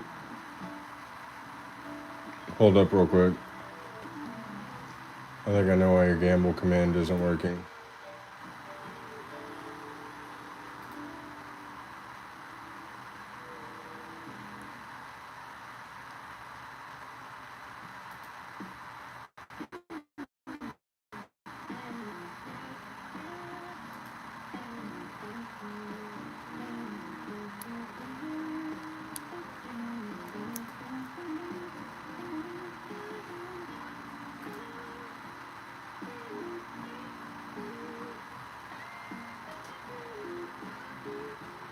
Alright, nope.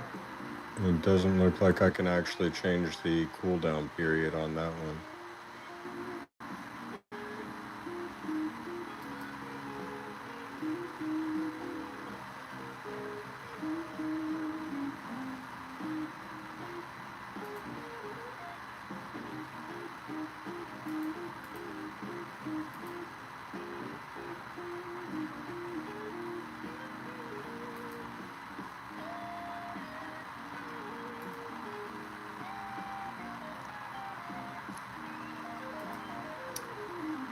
Yeah, no, it's not giving me the ability to change the cooldown on that one.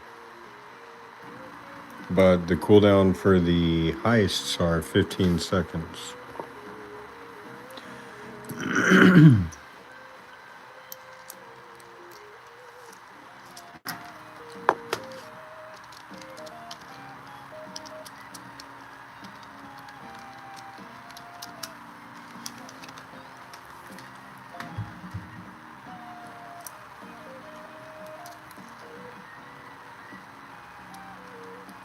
That's awesome, man.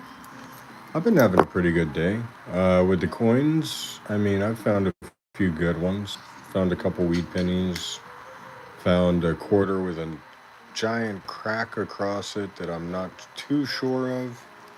Plan on asking a few other people about it and doing research. Hey, Big Nasty Seth, how you doing tonight, bro? Sorry, I didn't even see you enter. But yeah, James, I got a couple decent finds tonight. Nothing too crazy though. Certainly nothing worth getting graded.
Let's see, James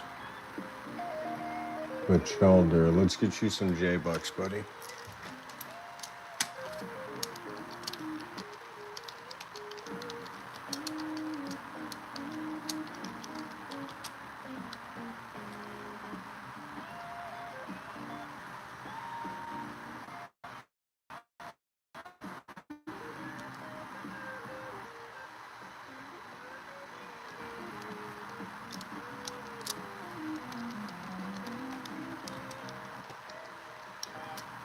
There we go.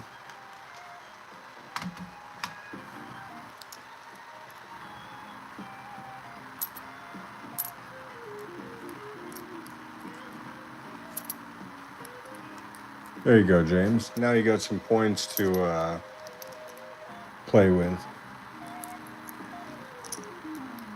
There's the commands to play the games. So if you want to play slots, type ! slots and then however much you want to gamble. And then if you want to gamble, type ! gamble and then however much you want to gamble, heists, duels. Yeah, no problem, man.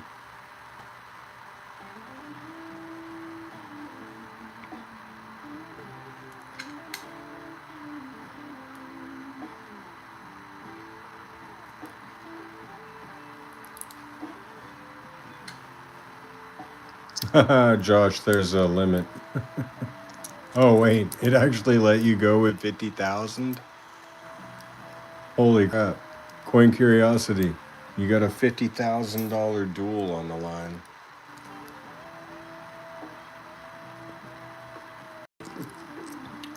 Thomas, Beijing Thomas. You got 2 minutes to accept this $50,000 wager. You are the top of the leaderboard with over 3 million J-Bucks.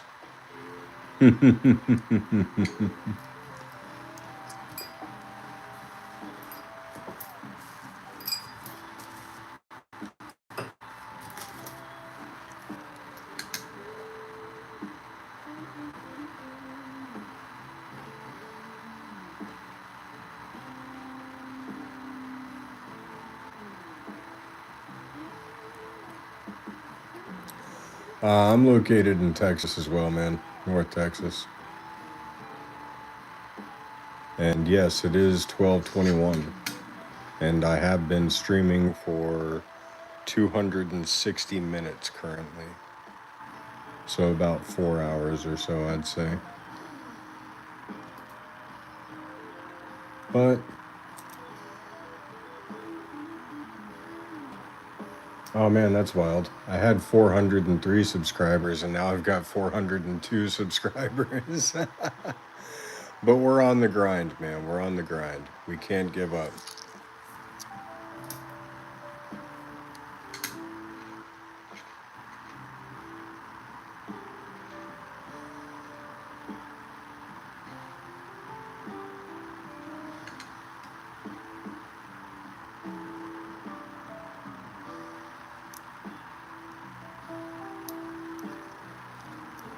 I think you waited too long, Thomas.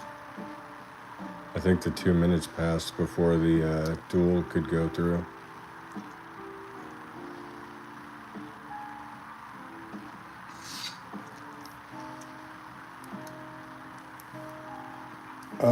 The north area of North Texas.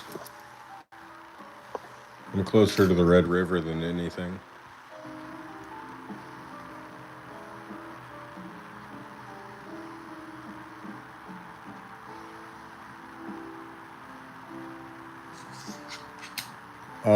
It's working. He just took too long to. Okay, yeah, I figured it was postman damage. That's what makes the most sense to me.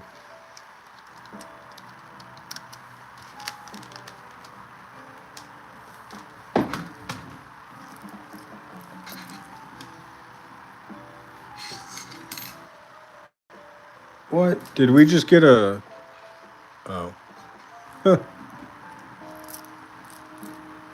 For a second, that looked like one of these coins. Wait. Oh no, I must have. Oh, there it is. Yeah, looked like a 5 lira from. Or a 5 centimes from France.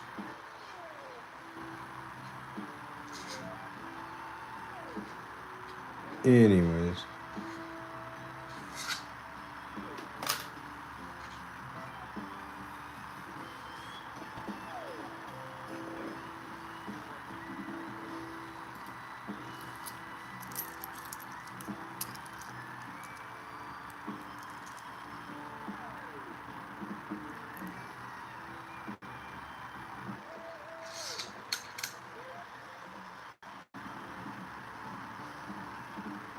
Oh yeah, there's a 2 minute timer, Josh. So if you just send him another duel, then it'll go through again. He'll accept within the allotted time.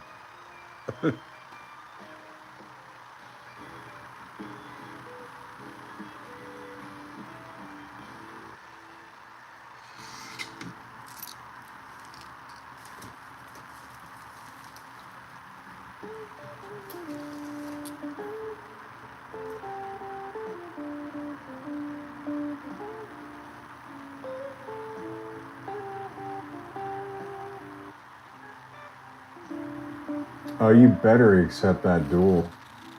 Yeah, I was gonna say. You just came back with another 135,000 J bucks.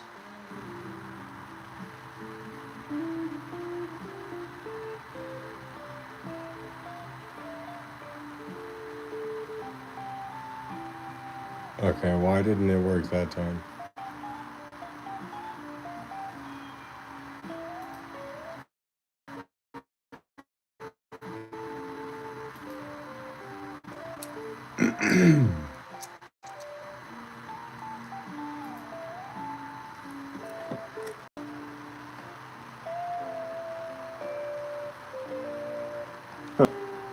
So the dual feature isn't working.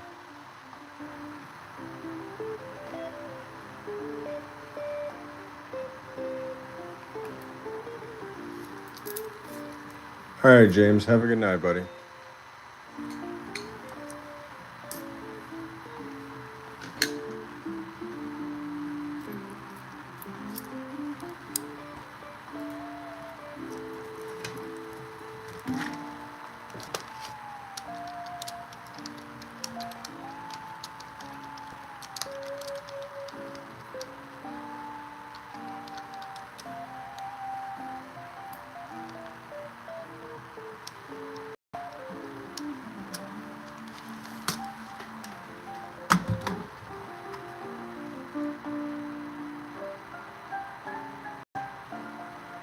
Alright, so Thomas, I just tried to duel you.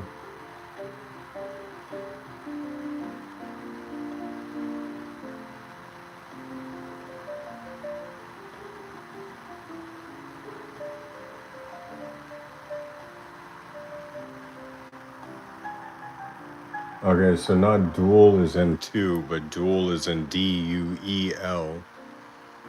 You do have to...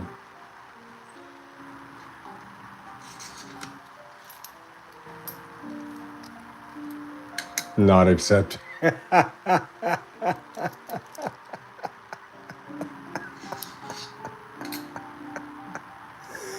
Oh, that's funny.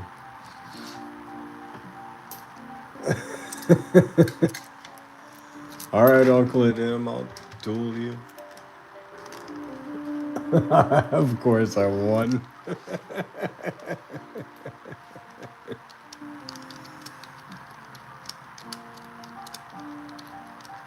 Man, you have like the worst name in the world to spell, Uncle Adam, though. Uncle Adam 845.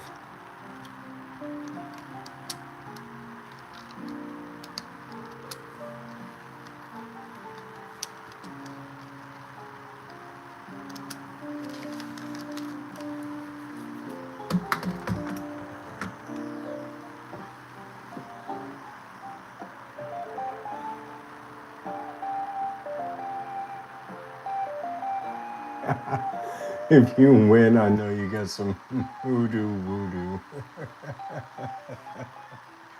Well, except, yeah, there you go. Hey, how's it going from New Zealand? I'm glad to see you in my chat, Ron. I hope you're having a wonderful day.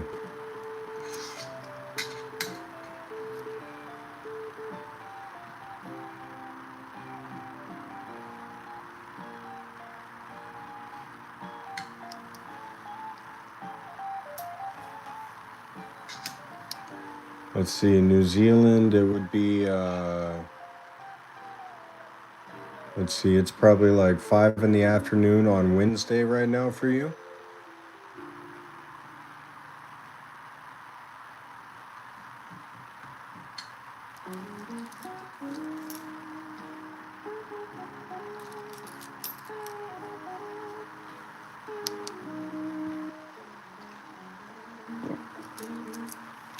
Yep, 6:30 in the afternoon. Yeah, it's still 12:30 in the morning over here on my side of the world. I'm only about, what is that, 16 hours? No, so 6 plus 12, so 18 hours behind you.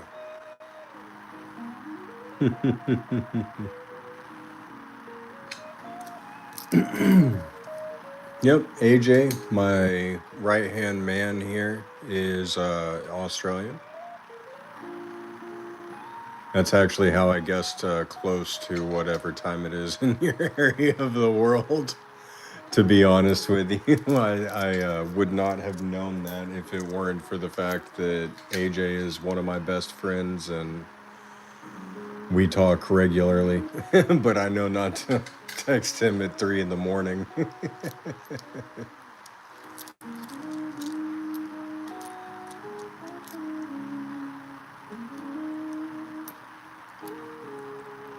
Hey, 8 Ball says you might be rich, man.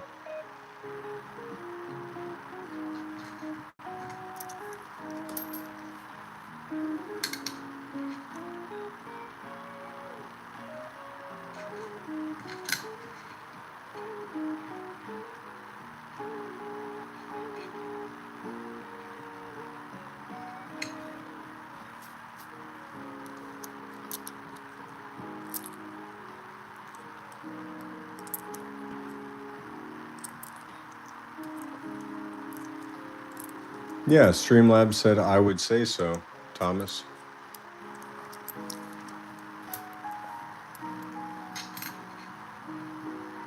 In other words, it thinks so.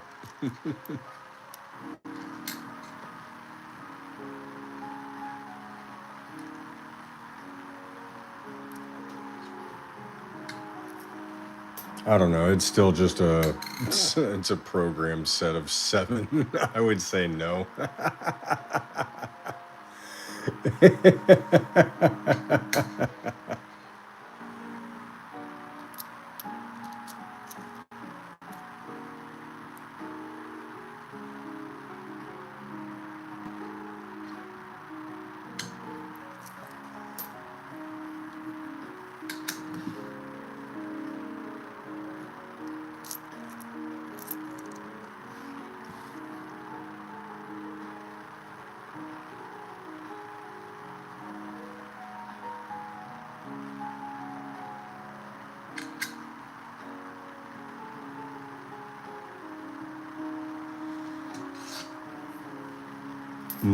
Mikey is getting up there.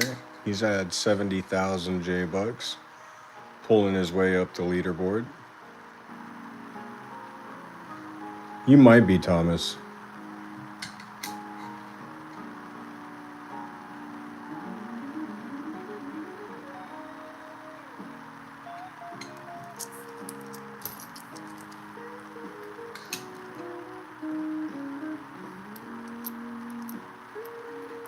You have a dime where coming from the top of the flame, there's a line from the tip of the flame. So it would look like this.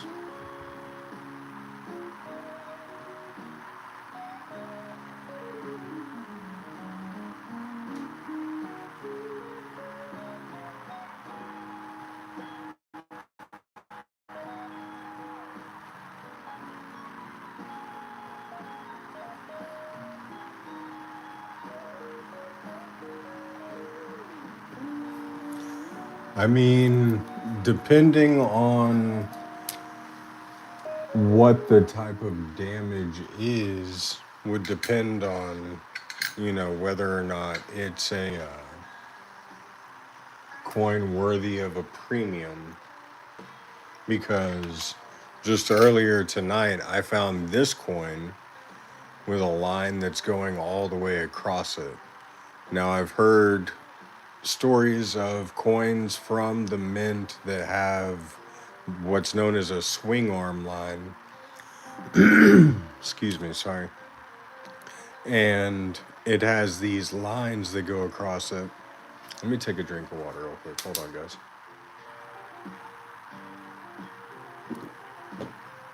Starting to lose my voice after 5 hours. All right, so yeah, there we go. It's got this line all the way across it. Now, I've heard that there is such a thing that from the mint, they have these swing arms that sort the coins and it pushes the coins in one direction or the other. So it could create this line potentially, and or other lines that people have seen through coins that are just in perfect uniformity. But to say specifically whether or not your dime that has a line through it is worth a premium, I would need to be able to see pictures of it and do some more research. Or, I mean, hey, our ever beloved coin enthusiast and company holder and, coincuriosity.us is an amazing website where if you use the promo code JJ50, you get 50% off your first membership.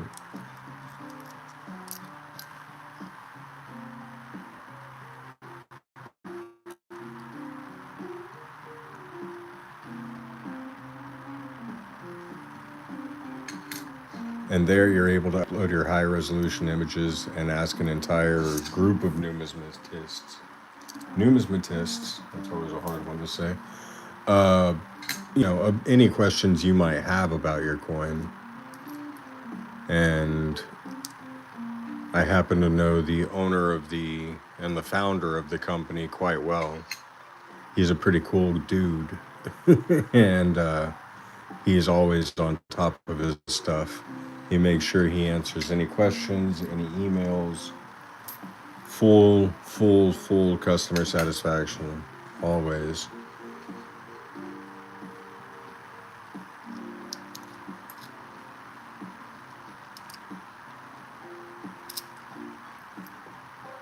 How's it going, Anthony? Hope you're having a good night.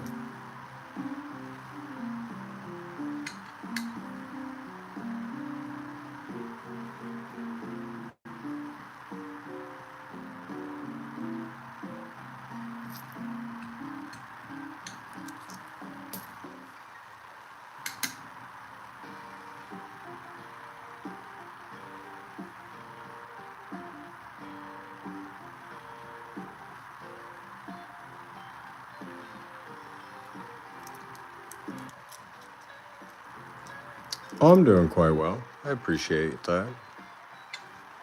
Hope you had a good Tuesday. We're now into Wednesday morning here in the central area of the U.S. Not sure where you're located, but hope you're having a good day all the same. Well, you are. You just said that.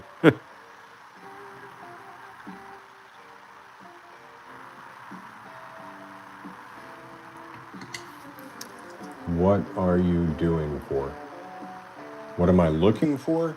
I'm looking for anything cool, man. So I'm looking for die cuts, doubling, die cracks, maybe lamination errors, full bands and old dimes, 1982 no mint marks. I mean, there's kind of a list that goes with each coin. So I go through all sorts of rolls, mainly just searching for cool and collectible coins.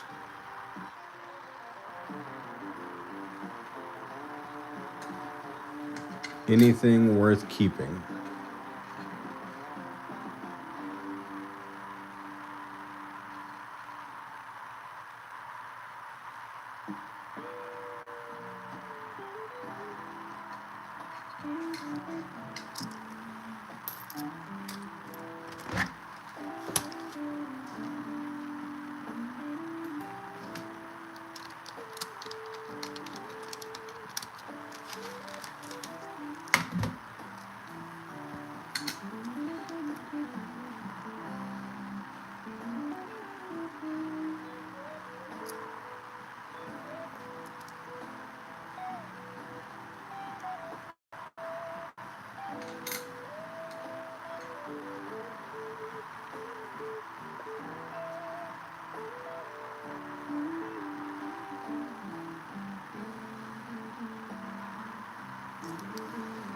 Has two dots missing next to the word IMP.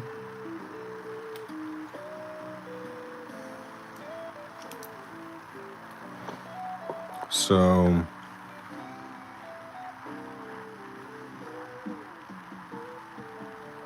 you're talking about these two dots right here, right? On the outsides.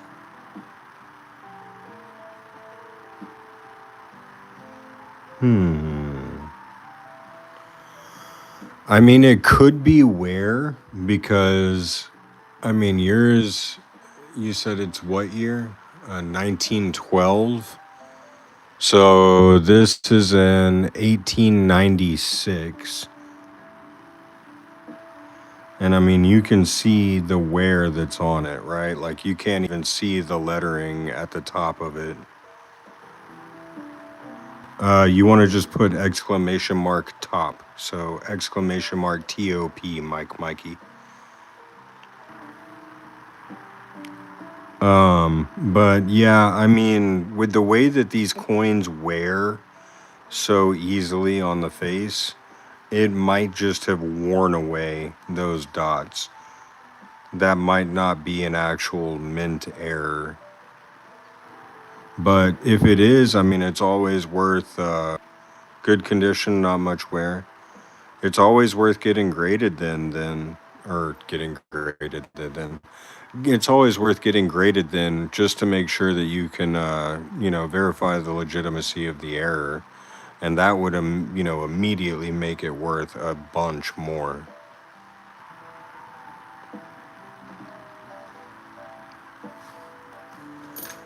But you definitely also want to refer to, some sort of a coin dealer, ask them their opinion first. That's always what I do, is I go and I ask my my guy, air quotes included, whatever he thinks before I pull the trigger on doing anything like getting something graded. Because you got to make sure that you have the membership, then you're paying the shipping, you're paying the insurance, you're paying the, $70 that it takes to get it graded.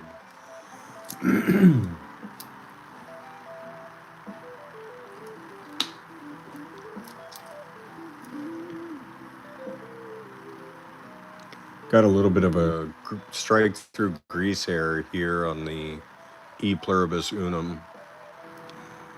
Got some ghosted letters.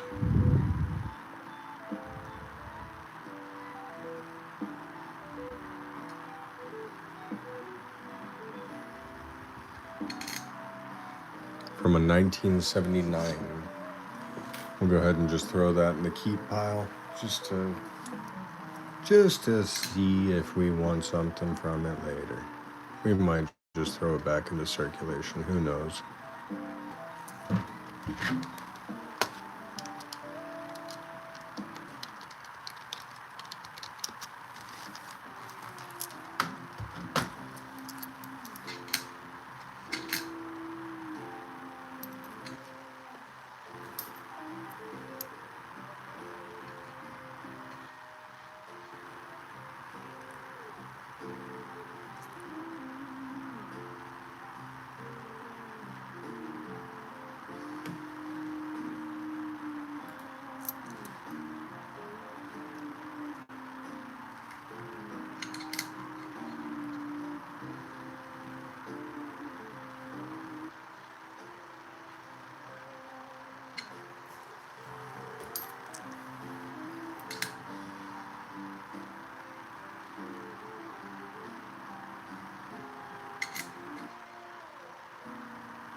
How do you know when you have full bands? Because there's full bands. So, whenever you have the ability to see all 6, now if you look at here, there's 1, 2, 3, 4, 5, 6 bands that go down the torch. Now, if you can see the first one, it stops about 3/4 of the way. If you can see the second one, goes all the way to the bottom. Third one, all the way to the bottom. Fourth one, all the way to the bottom. Fifth one, all the way to the bottom. And then sixth one stops about 3/4 of the way. Yes, now the 2 horizontal bands are the most important part. Now you want to be able to see the break between these 2 bands. Or I should say the break in these 2 bands. Now if it's just one blob that goes all the way across, oh, I realize you can't see anything with my hand in the way. Hold on. There we go. So, you want to be able to see this break through each band.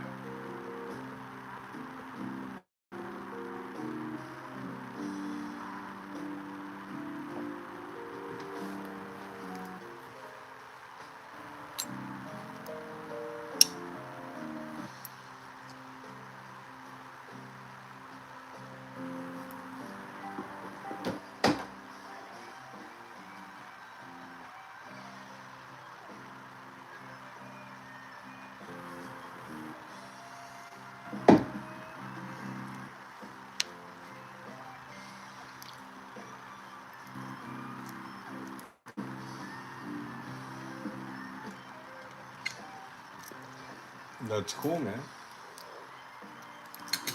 You should think about uploading it to coincuriosity.us. You could get it graded.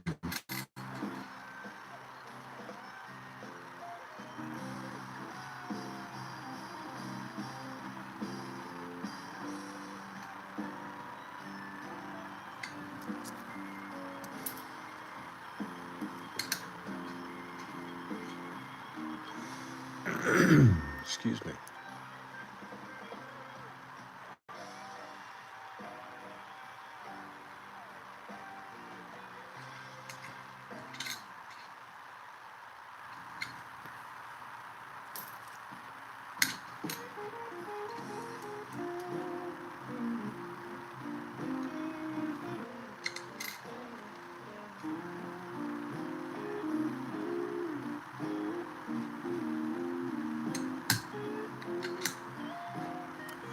There's a cooldown period on the gamble command, Mike. Sorry. That's the only one. Oh, yeah, it rolled for you. There you go. Ooh, excuse me. I was going to say, it's the only one that I can't change the cooldown period on. Slots and gamble, I don't have the ability to control. Ah, you're good, man. I am too. We come from the generation of instant gratification at this point.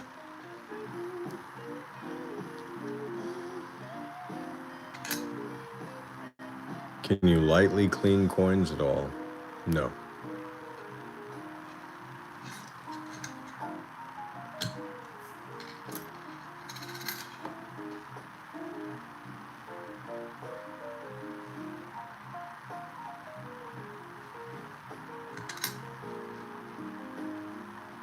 Hey, what's up, Earthquake? How's it going, John?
Gotta be the very best. Gotta catch them all.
Yep.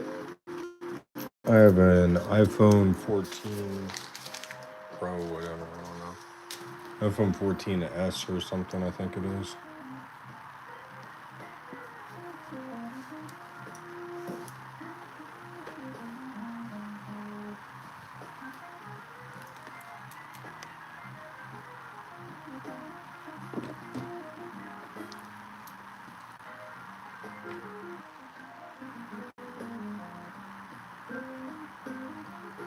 All right, before I go through this roll of pennies, I am going to go for a quick bio break. Because after almost 5 hours, I need a quick break.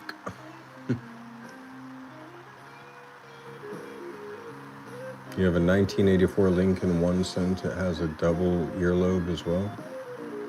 Cool.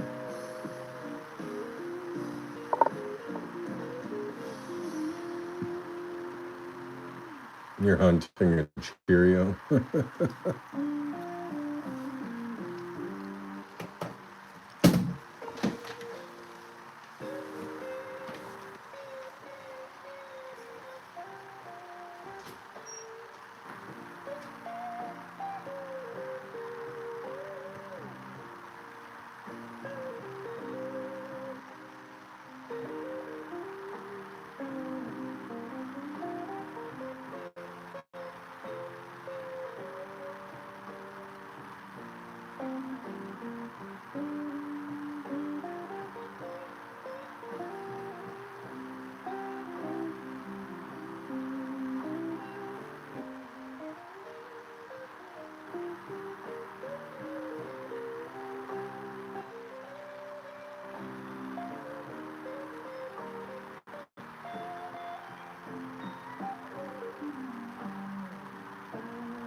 All right, and we're back.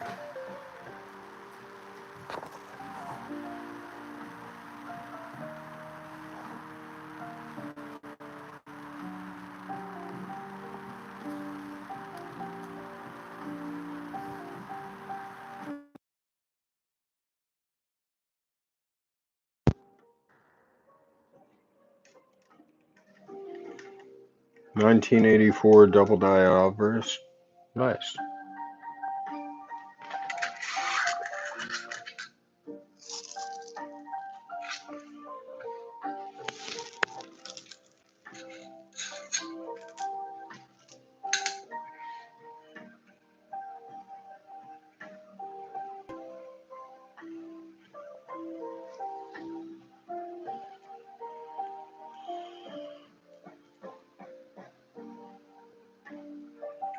Hmm. Shapoopy. Um. Ironically, if my sorting skills were better, yes.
Wait, I'm actually wondering at this point, I might have sold that one. So I had a wide rim Susan B. Anthony that I'd found in a roll, actually, of dollar coins. But I just went through I went through the box it should have been in, and something leads me to believe that I think I've sold that coin at this point, to be honest with you. Because the way that my boxes work, well, I'm not going to try to explain my organizing tactics. It wouldn't work more than likely.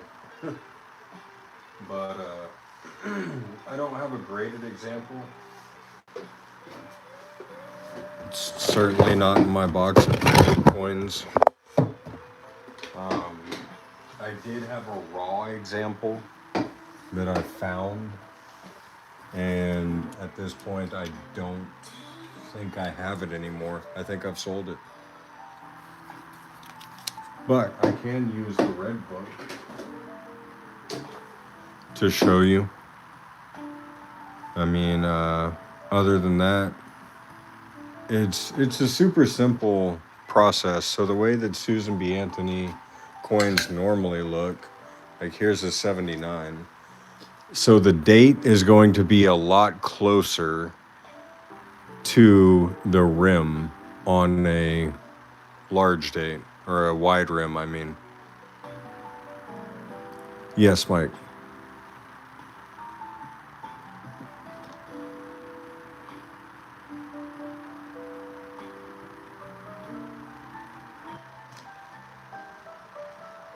It shows you in the red book, you know, what you're looking for, what the differences are.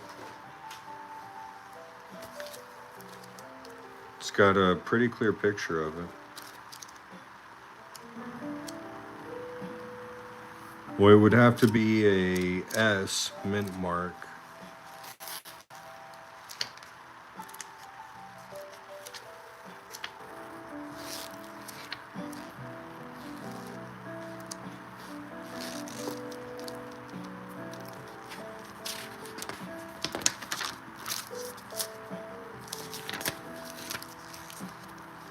Oh yeah, it's really easy to tell. So here, I'll show you.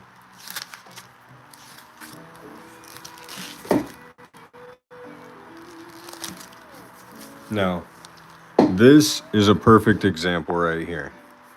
So, wide rim, near date. Whenever you look at that, there is like barely a centimeter of space between the date numbers and the rim, right? On the edges. But then you look at the other, and there's like a whole 3 centimeters between. So, what I'm showing you here is a narrow date, or a narrow rim, far date, right? It's got that big gap there. But then if it's got the wide rim, it's a very, very, very, very small gap. I mean, literally like a fingernail width.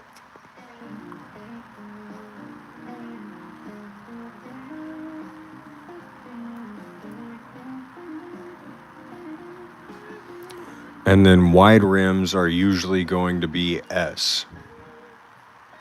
There are 1979P wide rims, but there's, for the most part, S variety wide rims.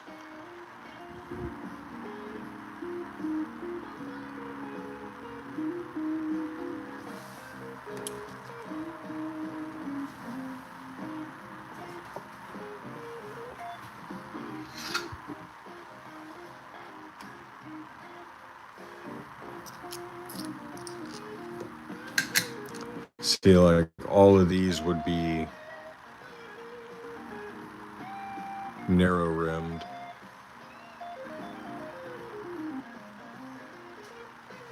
Yeah, not a problem. So then here's another narrow rim. Another narrow rim. Oh. Another narrow rim.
So the small date's going to have a much thinner outline. Hold on. I got you with the red book. Just another reason why this thing is absolutely perfect. So, the way that you can tell the difference between the large date and the small date on 1970S is the small date has a higher 7. So the 7 is going to be raised almost level, if not above, the rest of the numbers.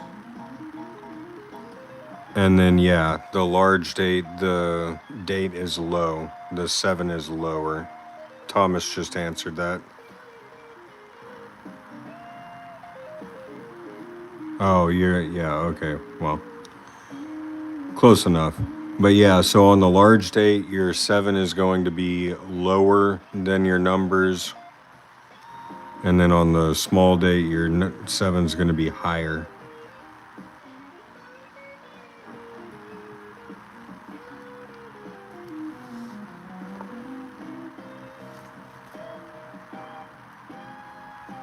Yeah. Small date, small 7.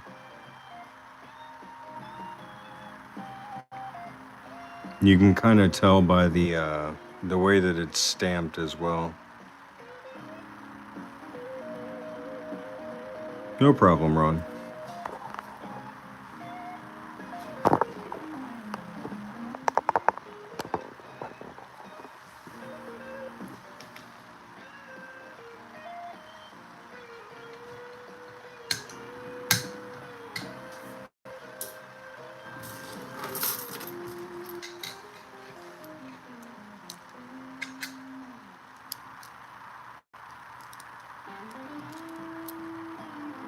Yes, yes, it does. A scope always helps, in my opinion, just because I'm blind. But to each their own. I know some people don't like finagling with the scope just because it's extra step in the process of just looking at a coin.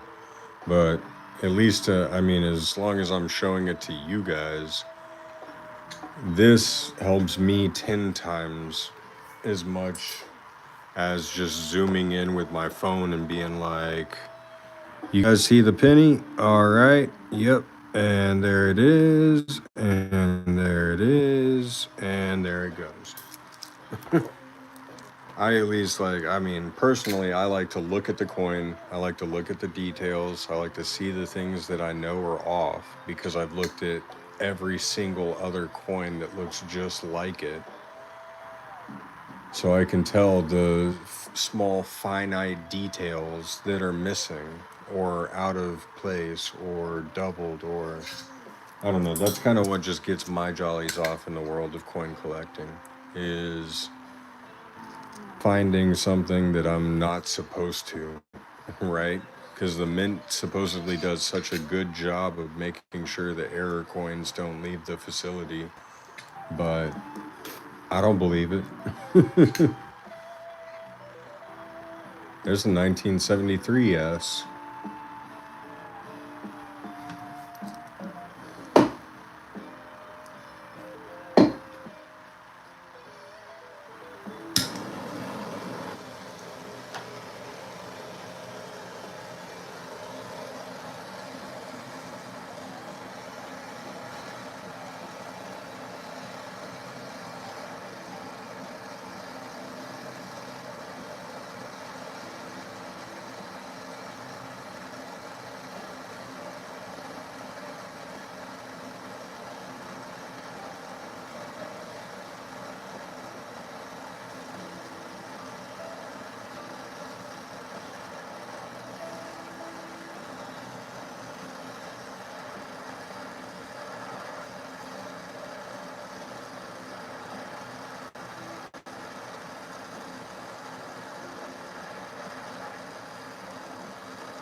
Is that a bit of a No, that's not a prod stamp.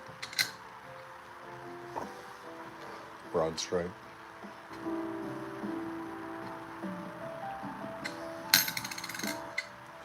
We'll keep it though. It's still shiny.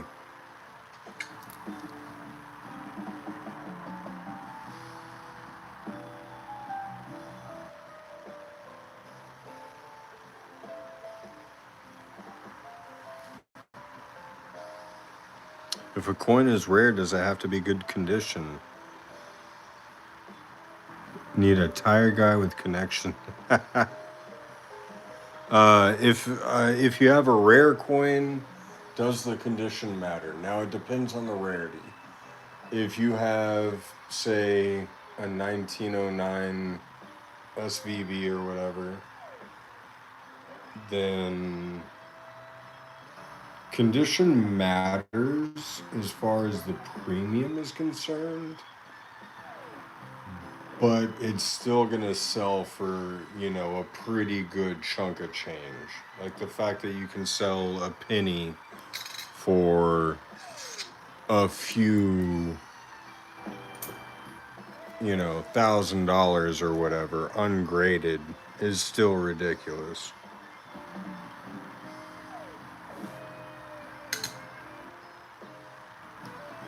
That's never going to, not blow my mind. But the answer overall is yes, condition is always going to matter. Now, whether it's graded or not or raw, condition will always matter.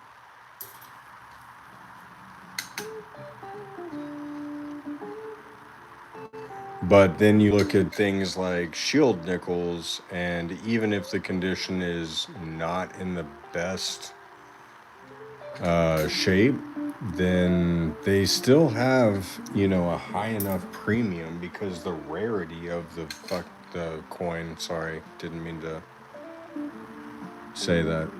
The rarity alone of the coin makes the premium a lot higher than the condition of the coin needs to be worried about.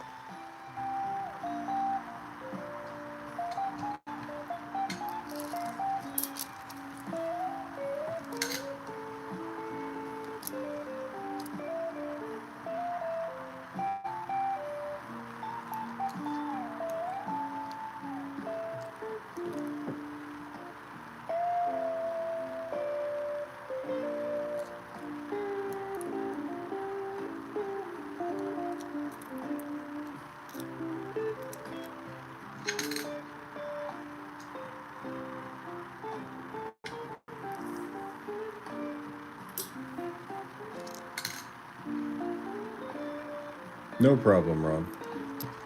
I mean, that's what I'm here for. I'm here to help people learn about collecting coins as best as I can. Now, if I don't have the answer to your question off the bat, I will outsource to, oh, there's a good 2009 sitting on the log. Teenage years.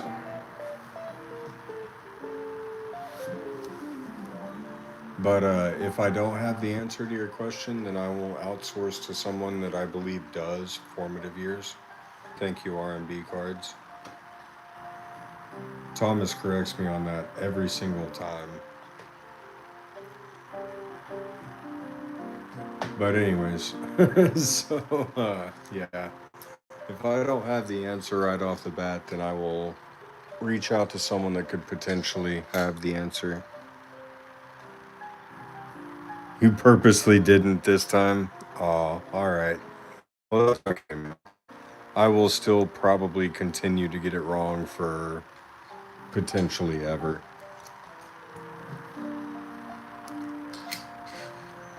Until I actually, look at it on a article or in a book or when I look it up. And I'll be like, oh yeah, it's not even Tina. No, I'm wrong.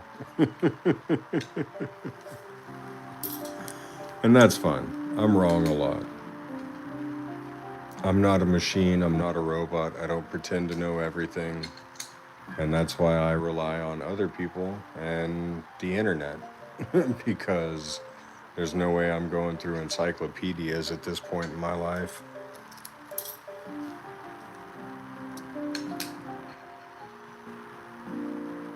Bought 10 boxes of the 2009s when they came out. That's awesome.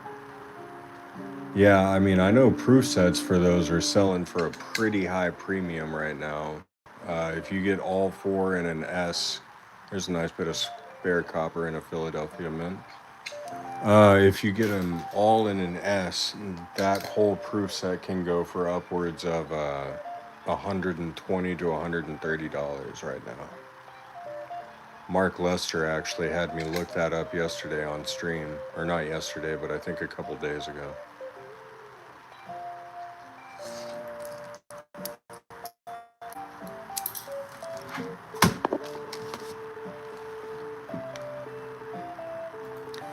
I think we've got quite a few people in here now that don't have any J bucks. So let me see, who all do I need to add points to here? R&B cards. Looks like you don't probably have any coins. Ron, I don't think you have any coins. So let me add some J bucks to you guys.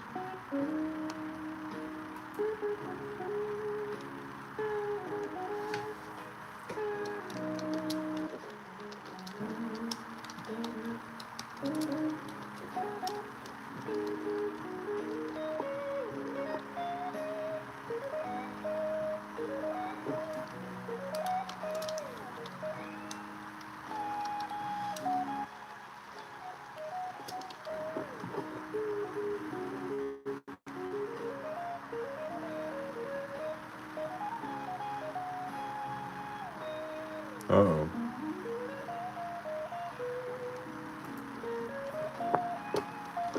Let's try the app. I think I forgot the app. So.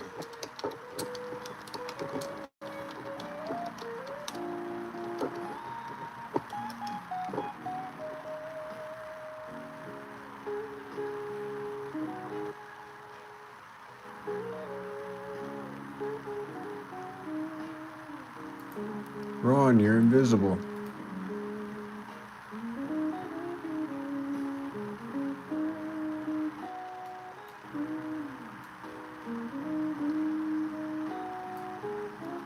Man, those are some beautiful coins that you have posted on your channel, though.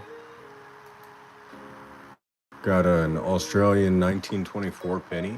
Nice.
There you go, Ron. I just added 5,000 points to your J bucks.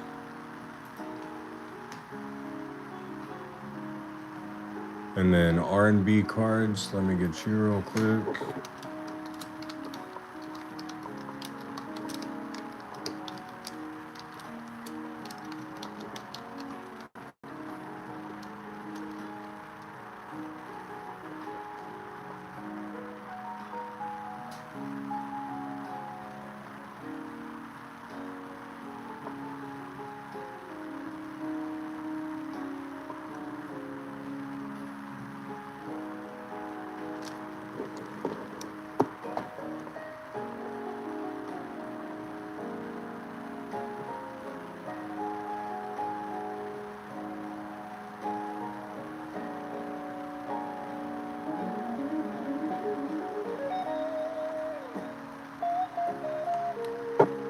Asking if I'm a Jeff Beck fan. Um, I am. I mean, my fan. I don't like really get too deep into other people's music, to be completely honest with you. Um, at least not whenever I'm considering like what I want to make for myself artistically.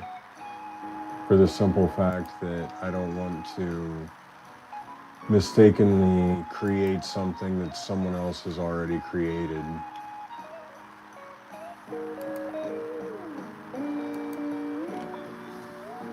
You know what I mean? Because if you start listening to one type of music too much and then that's the type of music that you create, then next thing you know, you've got a whole album of music that somebody else has already created.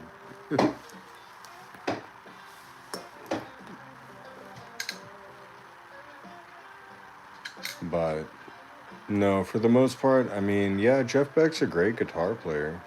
Um, he's certainly not one that I look up to or I guess consider one of the greatest. But he is a good guitar player, I'll give him that.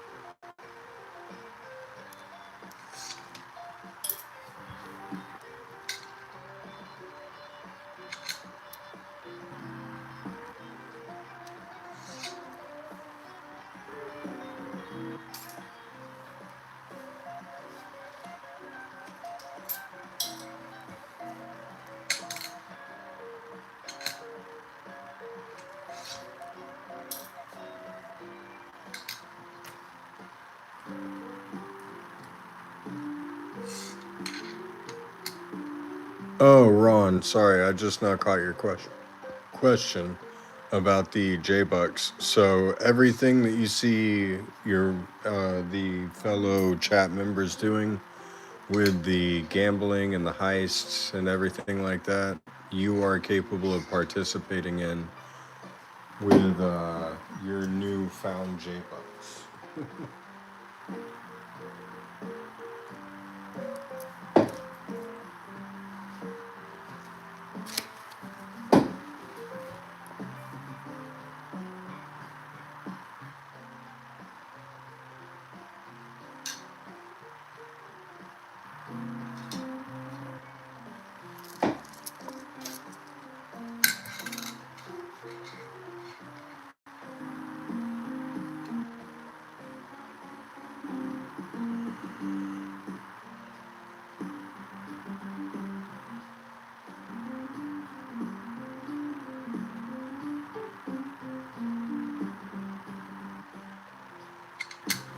I mean, there's only 12 chords, so how unique can you really be, right?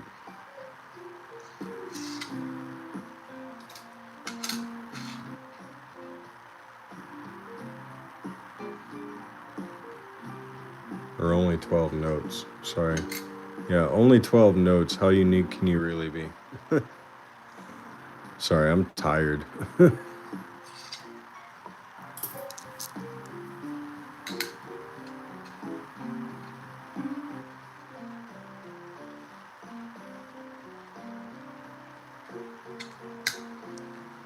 I guarantee you that anything that 90% of the musicians that are famous right now have thought of has been thought of by at least 50 million musicians that came hundreds of years before them.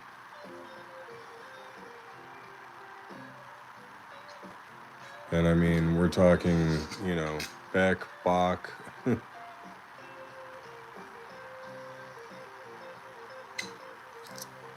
Mozart. We can go back far. Like, music's been around since the beginning of time. Bards have always been prevalent. So it's really difficult to think of something that hasn't been thought of before. That's why you see a lot of these new YouTube shorts or at least I do. I find them in my feed, and it's people that are finding new music, and it's all just sampled from, songs that were played ages ago,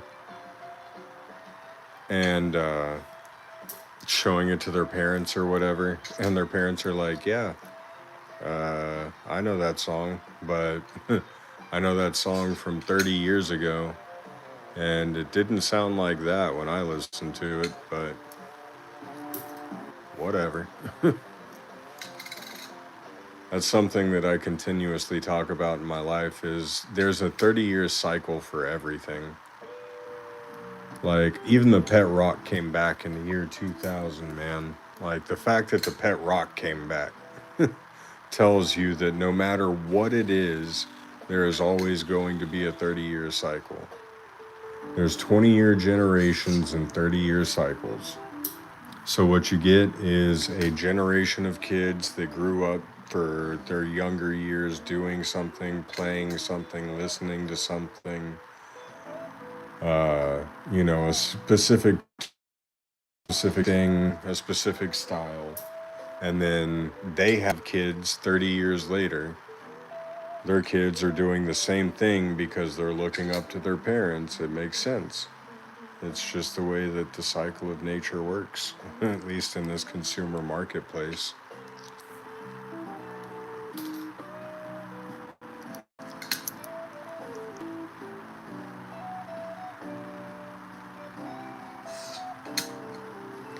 Because it's not about how you treat your kids, it's about what you give them for Christmas, right? Or at least that's what every TV show wants you to think.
All right, everyone, coming up on 1:30, and I think we're going to do the last roll next.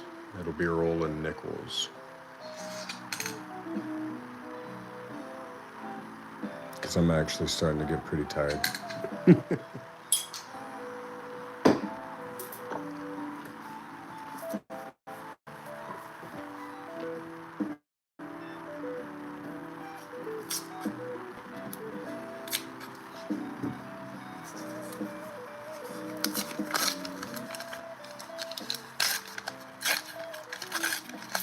Oh, wow.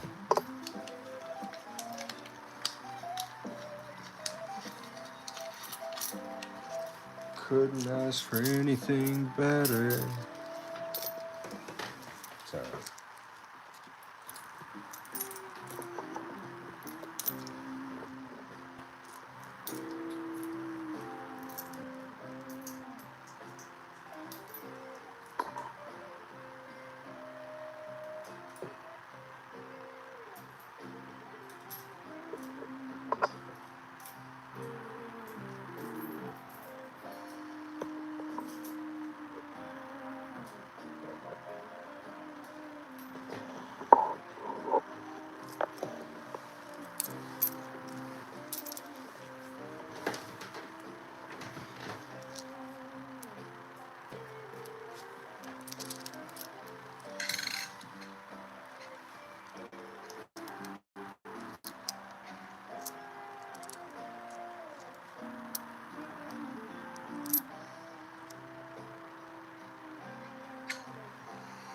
Yeah.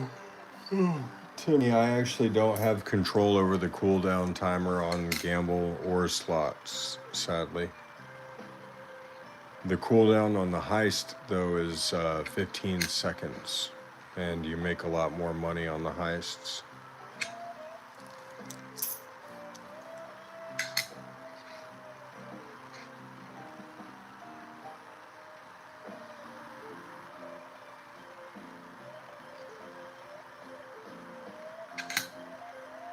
How you doing, Timmy? Hope you're having a good night.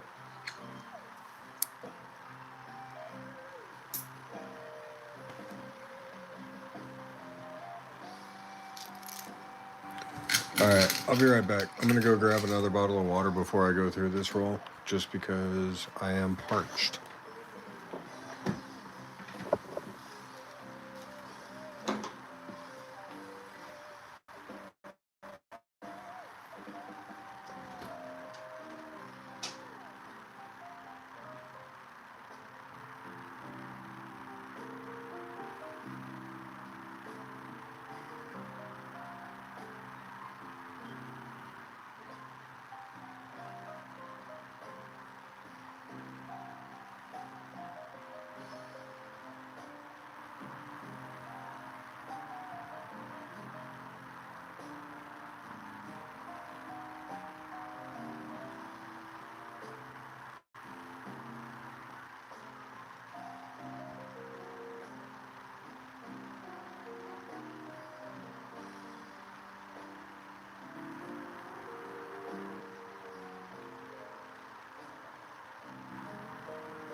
Mikey, if you're not subscribed, you get the lowest.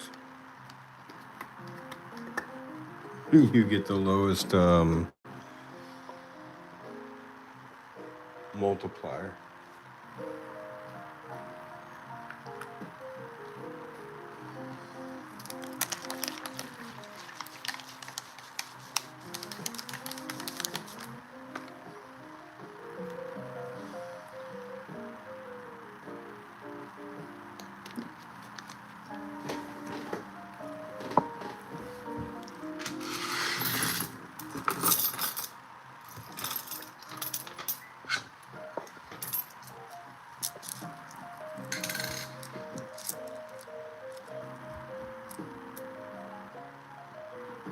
Oh, okay.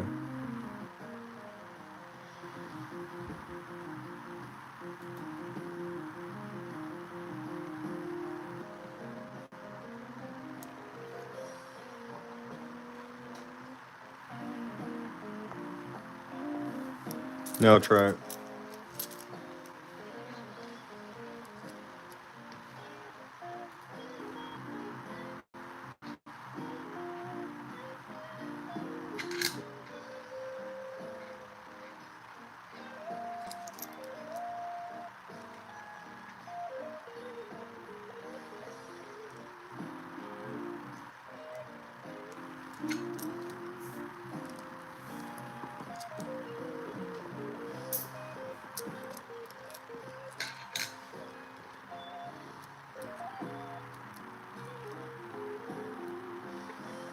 I'm not doing much, man.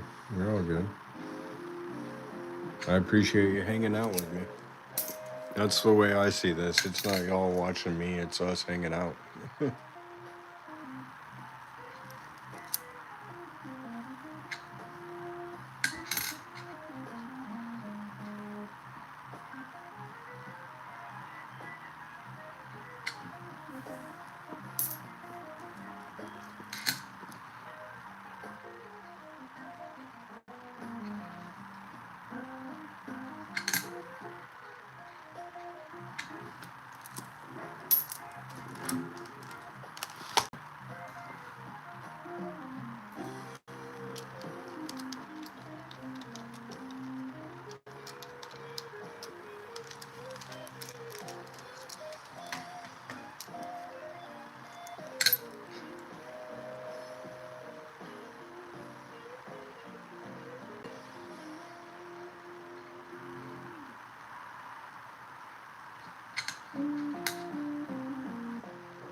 Timmy, the max on the heist is 1,337. So if you just type heist all, then you can do the max bet.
Dang, Coin Curiosity, you're already at 5,350,000.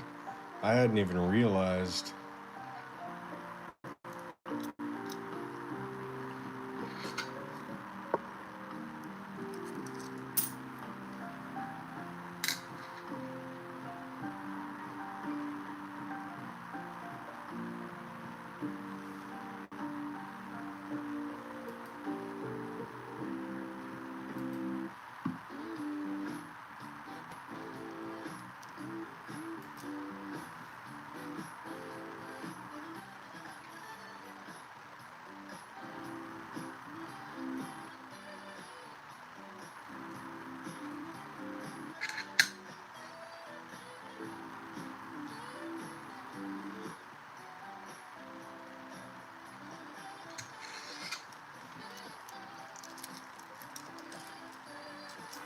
The dreaded 64. Yep, that's absolutely right, Josh.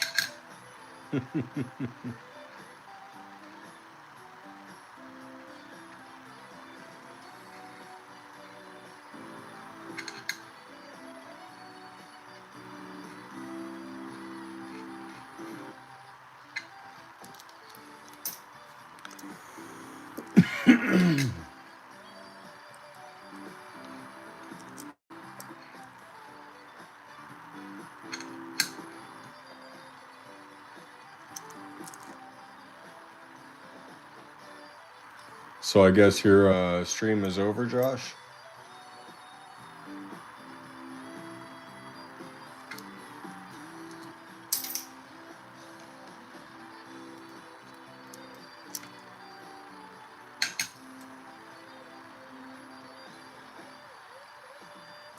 Wore out. I feel you, man.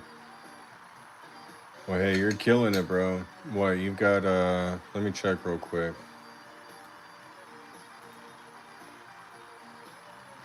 Got 720 subscribers, my dude. Amazing. Absolutely amazing.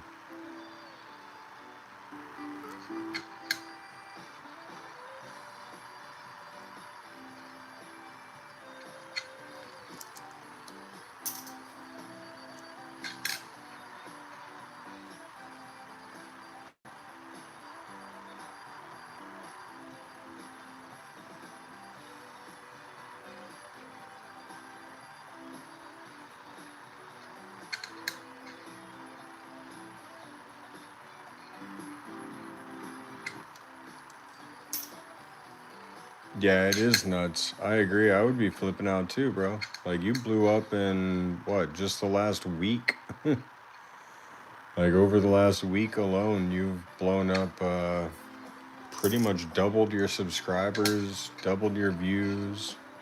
That's incredible, man. Again, congratulations, man. Killing it out there.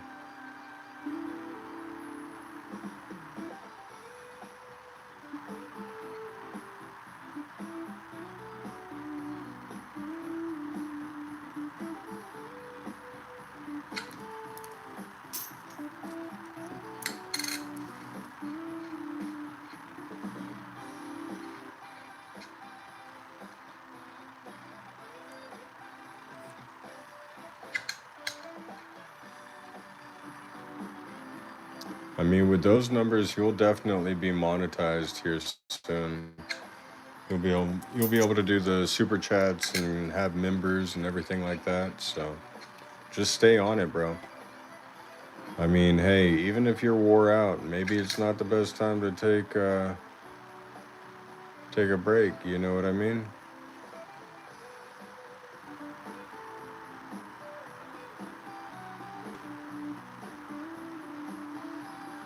All right, I got you. I'll read it here in a second.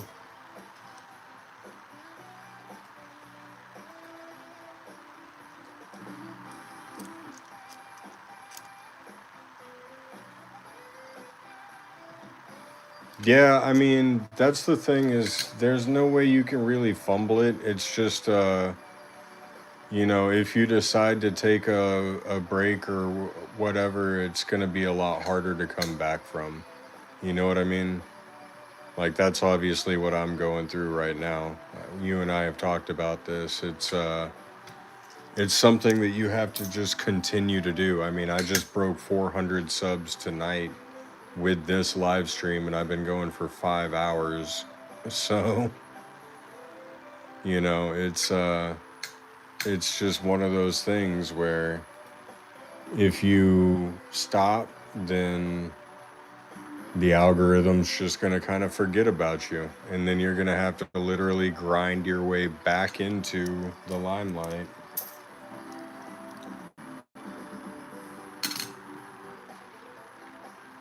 So, like I said, dude, I can't be more happy for you, proud for you. Not proud of you because I didn't do that, but proud for you for everything that you did. Cause hey, more power to you, man. Like literally, we do the same thing, and your streams are getting like 11 to 15,000 views a stream, and I ain't doing that.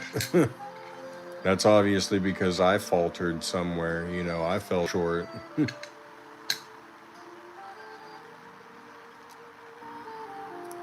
Oh yeah, I remember because I had to get Las Vegas to get you to 50 subscribers. Like, I remember when you didn't even have enough subscribers to live stream, and I had to, you know, have Coach do the same thing that he did for me and have everyone just go and sub to you. And, you know, we started out with basically the same amount of subscribers at the same time. And the fact that you're just, you know, the fact that you're outperforming me doesn't upset me. In fact, it just makes me want to work harder. You know, that's why I'm sitting here in a 5 hour, 6 hour stream with, you know, 40 something, 43 likes and only 8 viewers because I'm not going to stop. You know, this is what I do, this is how I enjoy my time. And this is what I want to, you know, the content that I want to produce. And there's nothing that's going to, you know, deter me from it. So once I find my niche, once I find my market, once I find, you know, my peoples, then there we go. And until then, here we are. I'm here, not queer. Get used to it.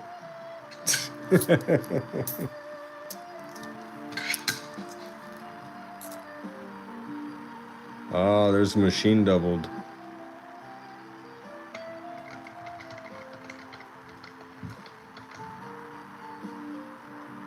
But yeah, bro, the fact that you're absolutely killing it is amazing to me because I just love to see, you know, I love to see one, the coin community pulling together and doing the right thing and making, you know, the right person, uh, how do you say, formidable, um, making not famous, but the right person in charge or whatever.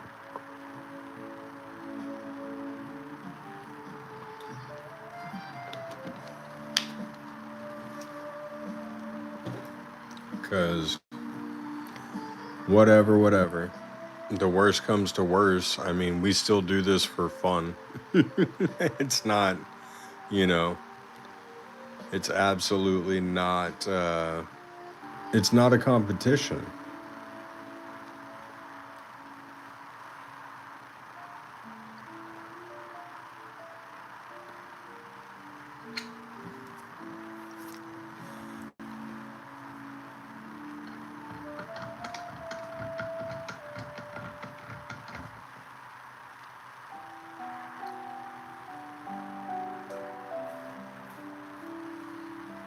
Got a machine doubled nickel. Nickel.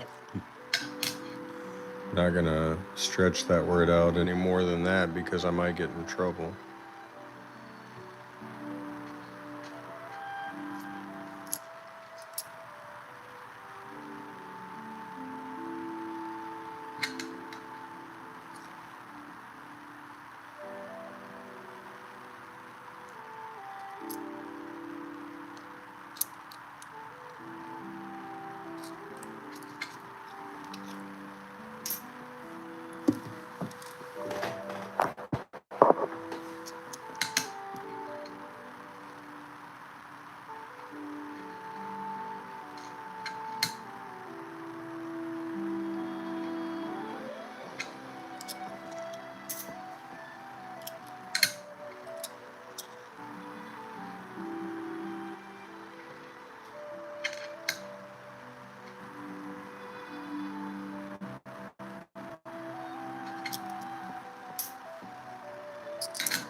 You didn't leave, Mike, so I don't know why you're saying hi again, but all right. Hey, what's up, buddy?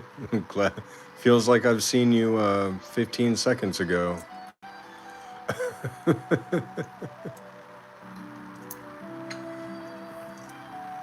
Ah, Timmy, come on. You can't do that to me, bro. Don't do that to me. You know damn well I haven't eaten.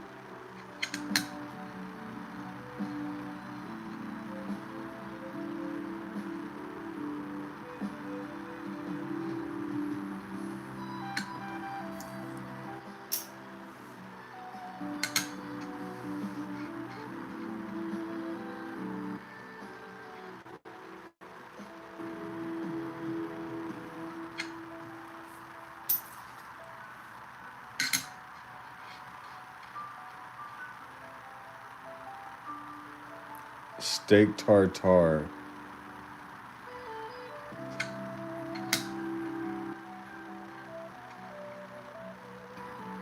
with prawn crackers.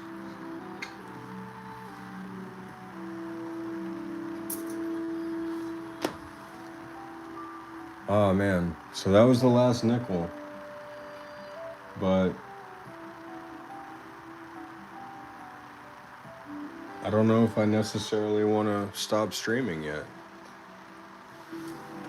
People who have YouTube coin related live streams that do giveaways and it takes them a month to ship baffles my mind. They're free, but come on now. Eh.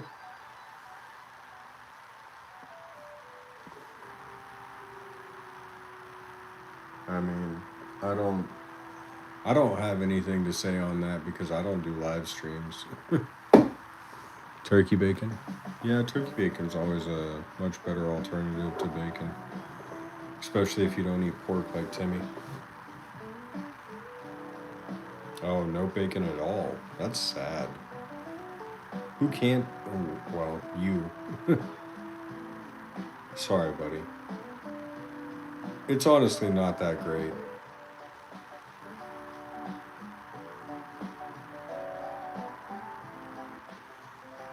Oh, no. Alright, so now I'm left with a conundrum.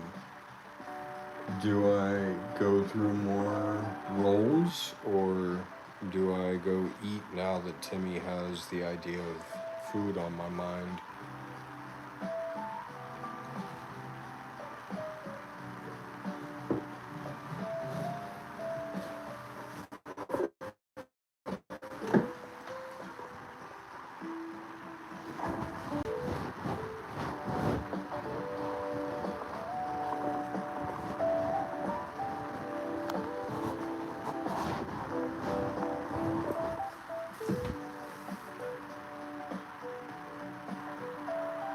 Next roll.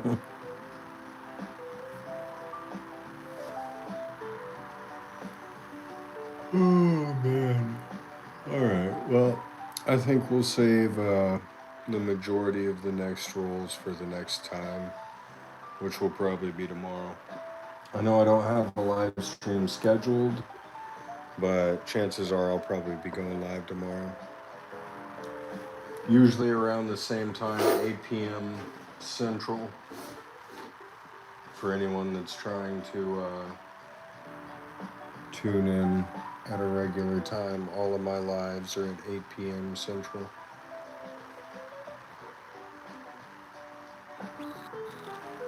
But as always, it's been a pleasure hanging out with all of you. Had a lot of fun, learned a lot of things, met a lot of cool people. And I'll catch y'all in the next one.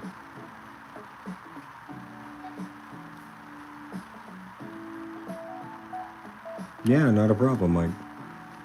Like I said, I appreciate y'all hanging out with me.